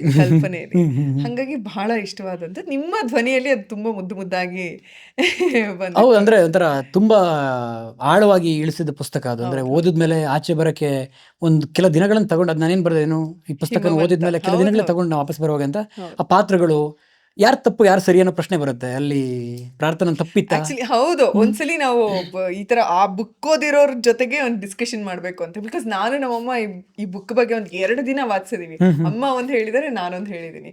ಅಂದ್ರೆ ನಾನು ಆಕ್ಚುಲಿ ಪ್ರಾರ್ಥನಾ ಪರವಾಗಿ ವಾದಿಸ್ತಾ ಇದ್ದೆ. ನಾನೊಂದು ಸಾಲು ಬರ್ದಿದ್ದೆ, ದೇವತೆ ಅಂತ ಅವಳನ್ನ ಪ್ರೀತಿಸಿದ ಹಿಮು ಅಂತ ದೇಬುವಿನಂತೆ ಕಾಡಲಿಲ್ಲ ರಮಿಸಲಿಲ್ಲ ಅನ್ನೋ ಕಾರಣವಾ ಅಂತ. ಅಂದ್ರೆ ನಾನು ಆಮೇಲೆ ಅರ್ಥ ಮಾಡ್ಕೊಂಡಿದ್ದೆ, ಹೆಣ್ಣಿಗೆ ಎಲ್ಲವೂ ಬೇಕು. ಅಂದ್ರೆ ಅರ್ಥ ಮಾಡ್ಕೊಂಡು ಎಲ್ಲ ರೀತಿನೂ ಬೇಕು. ಅದು ಯಾವುದೋ ಒಂದು ರೀತಿ ಅವಳನ್ನ ಬರೀ ಪೂಜಿಸೋನೆ ಆದ್ರೂ ಆಗಲ್ಲ, ಅಥವಾ ಬರೀ ಪ್ರೀತಿಸೋನೆ ಆದ್ರೂ ಆಗಲ್ಲ, ಎಲ್ಲ ರೀತಿನೂ ಬೇಕು ಅಂತ. ನಾನು 2 ದ್ವಂದ್ವ ಇದೆ ಅದ್ರ ಬಗ್ಗೆ. ನಿಜವಾಗ್ಲೂ ಹೌದಾ, ಆದ್ರೆ ಅವನ ಪ್ರಯತ್ನ ಖಂಡಿತ. ಒಂದು ಅಂತ ಆಕಾಂಕ್ಷೆ ಇಟ್ಕೊಂಡು ಒಂದು ಹುಡುಗಿಗೋಸ್ಕರ ಒಂದು ಜೀವನ ಕಟ್ಟಬೇಕೋಸ್ಕರ ಎಂತ ದೊಡ್ಡ ಇದು ಮಾಡ್ತಾನೆ. ಆದ್ರೆ ಎಲ್ರಿಗೂ ಅವರ ಪಾಸ್ಟ್ ಇರುತ್ತಲ್ಲ, ಐ ಥಿಂಕ್ ಅವ್ರು ತಗೊಳ್ಳುವಂತ ಎಲ್ಲ ನಿರ್ಧಾರಗಳಲ್ಲಿ ಅದು ತುಂಬಾ ಪ್ರಭಾವ ಬೀರುತ್ತೆ ಅಂತ. ಅಂದ್ರೆ ಯಾವ್ದಾಯ್ತು ಈಗ ನೋಡಿ, ಈಗ ನೀವೊಂದು ಈ ವಿಷಯ ಏನೋ ಈ ಕೆಲಸ ಮಾಡ್ಬೇಕು ಅಂತ ಆಯ್ಕೆ ಮಾಡ್ಕೊಂಡಿದ್ದೀರಾ ಅಂದ್ರೆ ಎಲ್ಲೋ ನಿಮ್ಮ ಮೂಲ, ನಿಮ್ಮ ಹುಟ್ಟುನೋ ಅಥವಾ ನೀವು ಹುಟ್ಟಿರೋ ಮನೆನೋ ಅಥವಾ ಎಲ್ಲೋ ಯಾರೋ ಆಡಿರೋ ಮಾತುಗಳು ನಿಮ್ಮಲ್ಲಿ ಪಕ್ಕ ಪ್ರಭಾವ ಬೀರಿರುತ್ತೆ. ಖಂಡಿತವಾಗ್ಲು. ಅಂದ್ರೆ ಎಲ್ಲೋ ಒಂದು ಸಂಪರ್ಕ, ಅದೊಂದು ಆ ಕೊಂಡಿ ಇಲ್ಲದೆ ಇದ್ರೆ ಕಷ್ಟ ಅನ್ಸುತ್ತೆ. ಆಮೇಲೆ ಎಲ್ಲವೂ ಪ್ರಭಾವ ಬೀರುತ್ತೆ. ಅಂದರೆ ನಮ್ಮ ಇವತ್ತಿನ ಮನಸ್ಥಿತಿಗೆ ನನ್ನ ಪ್ರಕಾರ ನಾವು ಬಾಲ್ಯದಿಂದ ಏನು ನೋಡ್ಕೊಂಡು ಬಂದಿರ್ತೀವಲ್ಲ, ಅಂದರೆ ನಮ್ಮ ಮನೆಗಳಲ್ಲಿ ಏನು ನೋಡ್ಕೊಂಡು ಬರ್ತೀವಿ, ಸುತ್ತಮುತ್ತ ಪರಿಸರದಲ್ಲಿ ಏನು ನೋಡ್ಕೊಂಡು ಬರ್ತಿರ್ತೀವೋ ಅದು ನಮ್ಮ ಜೀವನದ ಉದ್ದಕ್ಕೂ ಪ್ರಭಾವ ಬೀರುತ್ತೆ ಅಂತ ನನಗೆ ಅನ್ಸುತ್ತೆ. ಅಂದರೆ ಕೆಲವೊಂದು ವಿಚಾರಗಳಲ್ಲಿ ನಮಗೆ ಭಾವನೆಗಳಿರಲ್ಲ. ಹೌದು, ಕೆಲವೊಂದು ವಿಚಾರಗಳು ನಮಗೆ ಅದೇ ವಿಚಾರದಲ್ಲಿ ಇನ್ನೊಬ್ಬರು ಏನು ನೋಡೋ ರೀತಿನೇ ಬೇರೆ ಇರುತ್ತೆ, ನಮ್ಮ ರೀತಿ ಬೇರೆ ಇರುತ್ತೆ. ಕೆಲವರಿಗೆ ಅದು ತುಂಬ ಆಳವಾಗಿ ನೋವು ಮಾಡೋ ವಿಚಾರ ನಮಗೇನು ನೋವೇ ಮಾಡಲ್ಲ, ಅದೇನು ವಿಷಯನೇ ಅನ್ಸಲ್ಲ. ಯಾಕೆ ಅಂದ್ರೆ ಅದು ನಾವು ಬಾಲ್ಯದಿಂದ ನೋಡ್ಕೊಂಡು ಬಂದಿರೋ ರೀತಿ ಮನಸ್ಸು ಗೊತ್ತೋದೋ ಗೊತ್ತಿಲ್ಲದೆ ಇದ್ದೇನೋ ಅದಕ್ಕೆ ಸೆಟ್ ಆಗ್ತಾ ಬಂದಿರುತ್ತೆ. ಎಲ್ಲೋ ಒಂದು ದಿವಸ ಕುತ್ಕೊಂಡು ನಾವು ಯೋಚನೆ ಮಾಡಿದಾಗ ಗೊತ್ತಾಗುತ್ತೆ, ಓ ಹೀಗಲ್ವಾ, ನನಗೆ ಈ ವಿಚಾರಗಳು, ನನಗೆ ಈ ವಿಚಾರ ಬೇಜಾರಾಗಲ್ಲ, ನನಗೆ ಈ ವಿಚಾರ ಖುಷಿ ಕೊಡಲ್ಲ, ಆದರೆ ಇಂಥ ವಿಚಾರ ತುಂಬ ಖುಷಿ ಕೊಡುತ್ತೆ. ಆ ರೀತಿದು ಖಂಡಿತ ನಾವೀಗ ನಾವು ಹೋಗ್ತಿರೋ ದಾರಿಲೂ ಅಷ್ಟೇ, ಅಥವಾ ನಮ್ಮ ಜೀವನದಲ್ಲೂ ಅಷ್ಟೇ, ಒಂದೇನೋ ಒಂದು ಮೂಲ, ನಮ್ಮ ಮೂಲ ಏನೋ ಒಂದು ಪ್ರಭಾವ ಖಂಡಿತ ಪ್ರತಿಯೊಬ್ಬರ ಜೀವನದ ಮೇಲೂ ಬೇರೆ ಬೇರೆ ಇರುತ್ತೆ ಖಂಡಿತವಾಗಿ. ನಿಮ್ ಲೈಫಲ್ಲಿ ಕೆಲವೊಂದು ಕಾಡೋ ವಿಷಯಗಳಿರುತ್ತೆ, ಖುಷಿ ವಿಷಯಗಳು ಅಥವಾ ದುಃಖದ ವಿಷಯಗಳು ಅಥವಾ ಭಯ ಪಡಿಸಿರುವಂತಹ ವಿಷಯಗಳು, ಯಾವ್ದಾದ್ರು ನಮ್ಮೊಟ್ಟಿಗೆ ಶೇರ್ ಮಾಡಬಹುದು ಅನ್ನೋದಾದ್ರೆ? ಖುಷಿ ವಿಚಾರಗಳು ಅದೇ, ಅಂದರೆ ಖುಷಿ ವಿಚಾರ ಇವತ್ತೇನು ನಾನು ಬದುಕ್ತೀನಿ ಅದು ಆ ಜೀವನ ನನಗೆ ಖುಷಿ ವಿಚಾರ. ಯಾಕಂದರೆ ಎಲ್ಲೋ ಕನಸು ಕಂಡಿದ್ದಿತ್ತು, ಆದರೆ ಅದು ಹಿಂಗೆ ಕಲ್ಪನೆಗೆ ಪ್ರತಿದಿನ ನಾನು ಬೈಕೇರ್ ಕೂತ್ರೆ ನಾನು ಇವತ್ತಿನವರೆಗೂ ನಿಮ್ಮ ಪಾಡ್ಕಾಸ್ಟ್ ಏನು ಮಾಡ್ತೀನಿ ಅಥವಾ ಯಾವುದೋ ಒಂದು ನಾನು ಇಂಟರ್ವ್ಯೂ ಕೊಡ್ತೀನಿ ಅನ್ನೋ ಒಂದನ್ನು ಕೂಡ ವರ್ಷಗಳ ಹಿಂದೆ ಕಲ್ಪನೆಯಲ್ಲಿ ಇತ್ತಿದ್ದು. ಇದು ಕಲ್ಪನೆಯಲ್ಲಿ ನಾನೊಂದು ಕಾರ್ ಓಡಿಸ್ತೀನಿ ಅಥವಾ ನಾನು ಬೈಕ್ ಓಡಿಸ್ತೀನಿ, ನಾನು ಜಾಗಕ್ಕೆ ಹೋಗ್ತೀನಿ, ನಾನು ಇಲ್ಲಿ ಈ ಥರದ್ದು ಮಾತಾಡ್ತೀನಿ, ಇದೆಲ್ಲವೂ ಕಲ್ಪನೆಗಳು, ವರ್ಷಗಳ ಹಿಂದೆ ಇದ್ದ ಕಲ್ಪನೆಗಳು ಅಥವಾ ಇಮ್ಯಾಜಿನೇಷನ್. ಆ ಕಲ್ಪನಾ ಲೋಕದಲ್ಲಿ ನಾನು ಎಲ್ಲದನ್ನು ಚಿತ್ರಿಸಿಟ್ಟಿದ್ದೆ ಅಂದ್ಕೊಳ್ಳಿ, ಏನು ಮನಸ್ಸಲ್ಲೇ ಚಿತ್ರಿಸಿಟ್ಟಿದ್ದು, ಅದು ಖುಷಿ ಇದೆ. ಇವತ್ತಿಗೂ ನಾನು ಇಲ್ಲಿ ಕೂತ್ಕೊಂಡು ಇವತ್ತೇನೋ ಅನ್ಕೋತಾ ಇದ್ದೀನಿ, ಅದ್ರ ಒಂದು ವಿಷಯ ನಾನು ಇವತ್ತಿಗೂ ಯಾವುದೋ ಒಂದು ವಸ್ತು ತೊಗೋಬೇಕೇನೋ ಒಂದು ಕೆಲಸ ಮಾಡ್ಬೇಕಂದ್ರೆ ಯಾವತ್ತು ನನ್ನ ಮನಸ್ಸಿಗೆ ತೀವ್ರವಾಗಿ ಬಂದ್ಬಿಡುತ್ತೆ, ಇದನ್ನು ಮಾಡಲೇಬೇಕು ಅಂತ ಬಂದ್ಬಿಡುತ್ತೆ, ನಾನು ಅದ್ರ ಕಡೆನೇ ಗಮನ ಕೊಟ್ಟು ಖಂಡಿತವಾಗ್ಲೂ ಮಾಡ್ತೀನಿ. ಕೆಲವು ಟೈಮ್ ಕ್ಲಾರಿಟಿ ಇರಲ್ಲ, ಇದು ಮಾಡಲ ಅದು ಮಾಡಲ ಅನ್ನೋದು ಯಾವ ಕ್ಲಾರಿಟಿ ಇರಲ್ಲ, ಅದು ಆಗಲ್ಲ. ಯಾವಾಗ ನಾನು ಪರಿಪೂರ್ಣವಾಗಿ ಇದನ್ನು ಮಾಡಲೇಬೇಕು ಅಂದಿರ್ತೀನಿ ಅದು ಮಾಡ್ತೀನಿ ನಾನು. ಅದು ಖುಷಿ ವಿಚಾರ ನನ್ನ ಜೀವನದಲ್ಲಿ ಕಂಪ್ಲೀಟಾಗಿ. ಆಮೇಲೆ ನನ್ನ ಜೀವನದಲ್ಲಿ ಸಿಕ್ಕಿರೋ ಒಂದಷ್ಟು ಜನಗಳು, ತುಂಬ ಲಿಮಿಟೆಡ್ ಕಡಿಮೆ ಜನಗಳು ನನ್ನ ಬದುಕಲ್ಲಿರೋದು, ಅವರಷ್ಟು ಜನಗಳಿಂದ ನನಗೆ ಖುಷಿ ಇದೆ. ಅಥವಾ ಆಮೇಲೆ ನಾನು ಬದುಕ್ತಿರೋ ಜೀವನ, ಅಥವಾ ನನ್ನನ್ನು ಮಲೆನಾಡಲ್ಲಿ ಹುಟ್ಟಿಸಿರೋದು, ಅದು ಖುಷಿ, ನನಗೆ ತುಂಬ ಖುಷಿ. ಹೌದು. ಅಥವಾ ನಾನೊಬ್ಬ ರೈತನ ಮಗ ಆಗಿ ಹುಟ್ಟಿರೋದು, ಹೌದು. ನಾನು ಬೆಳಗ್ಗೆ ಎದ್ದು ಮನೆಯಿಂದ ಆಚೆ ಬಂದರೆ ನನ್ನ ಸುತ್ತನ ಹಸಿರೇ ಕಾಣೋದು, ಇದು ಖುಷಿ. ಅಥವಾ ನನ್ನ ಜೀವನ ಇನ್ನೂ ದೊಡ್ಡ ಖುಷಿ ವಿಚಾರ ಏನಂತ ಹೇಳ, ನನ್ನ ಜೀವನ ಕಟ್ಕೋಬೇಕಂತಿದ್ದು ಹಣ ಬೇಕು ಜೀವನಕ್ಕೆ. ಅಥವಾ ಒಂದು ಜೀವನ ಕಟ್ಕೋಬೇಕಂದ್ರೆ ನಾವೆಲ್ಲರೂ ಒಂದು ಆಸೆ ಒಂದಿರುತ್ತೆ, ನಮ್ಮ ಬದುಕು ಬೆಂಗಳೂರಲ್ಲಿರುತ್ತೆ. ಬೆಳಗ್ಗೆ ಎದ್ದರೆ ಕಟ್ಟಡಗಳು ನೋಡಬೇಕು, ಕಾರುಗಳು ನೋಡಬೇಕು. ನನಗೆ ನೆಮ್ಮದಿ ಏನಂದರೆ ನನ್ನ ಜೀವನನೇ ತಿರುಗಾಟ ಆಗಿದೆ, ನನ್ನ ಜೀವನನೇ ಕಾಡಲ್ಲಾಗಿದೆ, ನನ್ನ ಜೀವನನೇ ನನ್ನ ಇಷ್ಟದ ವಿಚಾರ ಏನಿದೆ ಅಲ್ಲೇ ಇದೆ. ಅದು ಏನು ತುಂಬ ತೃಪ್ತಿ ಕೊಟ್ಟಿರುವಂಥ ವಿಚಾರ ನನಗೆ. ತುಂಬ ಸರಿ ನಾನು ಅದು ದೇವರಿಗೆ ಇದಕ್ಕೆ ಥ್ಯಾಂಕ್ಸ್. ಥ್ಯಾಂಕ್ಫುಲ್ ಆಗಿರ್ತೀನಿ, ಅಥವಾ ತುಂಬ ಧನ್ಯವಾದಗಳನ್ನ ಹೇಳ್ತೀನಿ. ಯಾಕಂದರೆ ತುಂಬ ಜನಕ್ಕೆ, ತುಂಬ ಕಡಿಮೆ ಜನಗಳಿಗಷ್ಟೇ ಪ್ರಯತ್ನನೂ ಇದೆ, ತುಂಬ ಕಡಿಮೆ ಜನಗಳಿಗಷ್ಟೇ ಅವ್ರು ಇಷ್ಟದಂತೆ ಬದುಕೋದು. ತೇಜಸ್ವಿಯವರು ಹೇಳ್ತಾರಲ್ಲ, ಹೌದು. ನಾವು ಇಷ್ಟಪಟ್ಟಂತೆ ಬದುಕೋದು ಅದು ಭಯಾನಕ ಹೋರಾಟದ ಫಲವೇ ಹೊರತು ಹೌದು. ಸುಲಭಕ್ಕೆ ದಕ್ಕೋದಲ್ಲ ಅಂತ. ದಕ್ಕೋದಲ್ಲ. ಹಾಗೆ ಅದು ಪ್ರಯತ್ನನೂ ಇದೆ, ಎಲ್ಲೋ ದೇವರ ಒಂದು ಆಶೀರ್ವಾದನಿದೆ, ಅದು ಜೊತೆಗೆ ಬದುಕ್ತಿದೆ. ತುಂಬಾ ಕಡಿಮೆ ಜನಕ್ಕೆ ಅವ್ರು ಇಷ್ಟಪಟ್ಟಂತ ಕೆಲಸನೂ ಮಾಡ್ಕೊಂಡು ಅಮೌಂಟು ಮಾಡ್ಕೊಂಡು ಸಂತೋಷವಾಗಿರೋದು ಬಹಳ ಕಡಿಮೆ ಕಡಿಮೆ ಜನ, ಜನಕ್ಕೆ. ಕಡಿಮೆ ಅಂದ್ರೆ ಜನ. ಈ ಜಾಬ್ ಸ್ಯಾಟಿಸ್ಫ್ಯಾಕ್ಷನ್ ಅಂತ ಏನ್ ಹೇಳ್ತೀವೋ ಅದು ಇವತ್ತಿನ ಕಾಲದಲ್ಲಂತೂ ತುಂಬಾ ಕಡಿಮೆ ಜನಕ್ಕೆ ಸಿಕ್ಕಿರುವಂತ ಸೌಭಾಗ್ಯ. ಐ ಥಿಂಕ್ ತುಂಬಾ ಅದಕ್ಕೆ ನಿಮ್ ಬದುಕಿನ ಬಗ್ಗೆ ನಿಮ್ಗೆ ಆಭಾರಿಯಾಗಿರ್ಬೇಕು, ಆಭಾರಿಯಾಗಿರ್ಬೇಕು, ಕೃತಜ್ಞರಾಗಿರ್ಬೇಕು. ಕೊನೆಯದಾಗಿ ಈ ಕಾಂಟೆಂಟ್ ಕ್ರಿಯೇಷನ್ ಅಂತ ಅಂದ್ರೆ ನಿಮ್ಮ ಪ್ರಕಾರ ಏನು, ಅಂಡ್ ಮಾಡ್ತಾ ಇರೋರ್ಗೆ ಏನಾದ್ರೂ ಒಂದು ಸಂದೇಶ ಕೊಡ್ಬೇಕು ಅಂದ್ರೆ? ಕಾಂಟೆಂಟ್ ಜವಾಬ್ದಾರಿಯಿಂದ ಮಾಡಿ.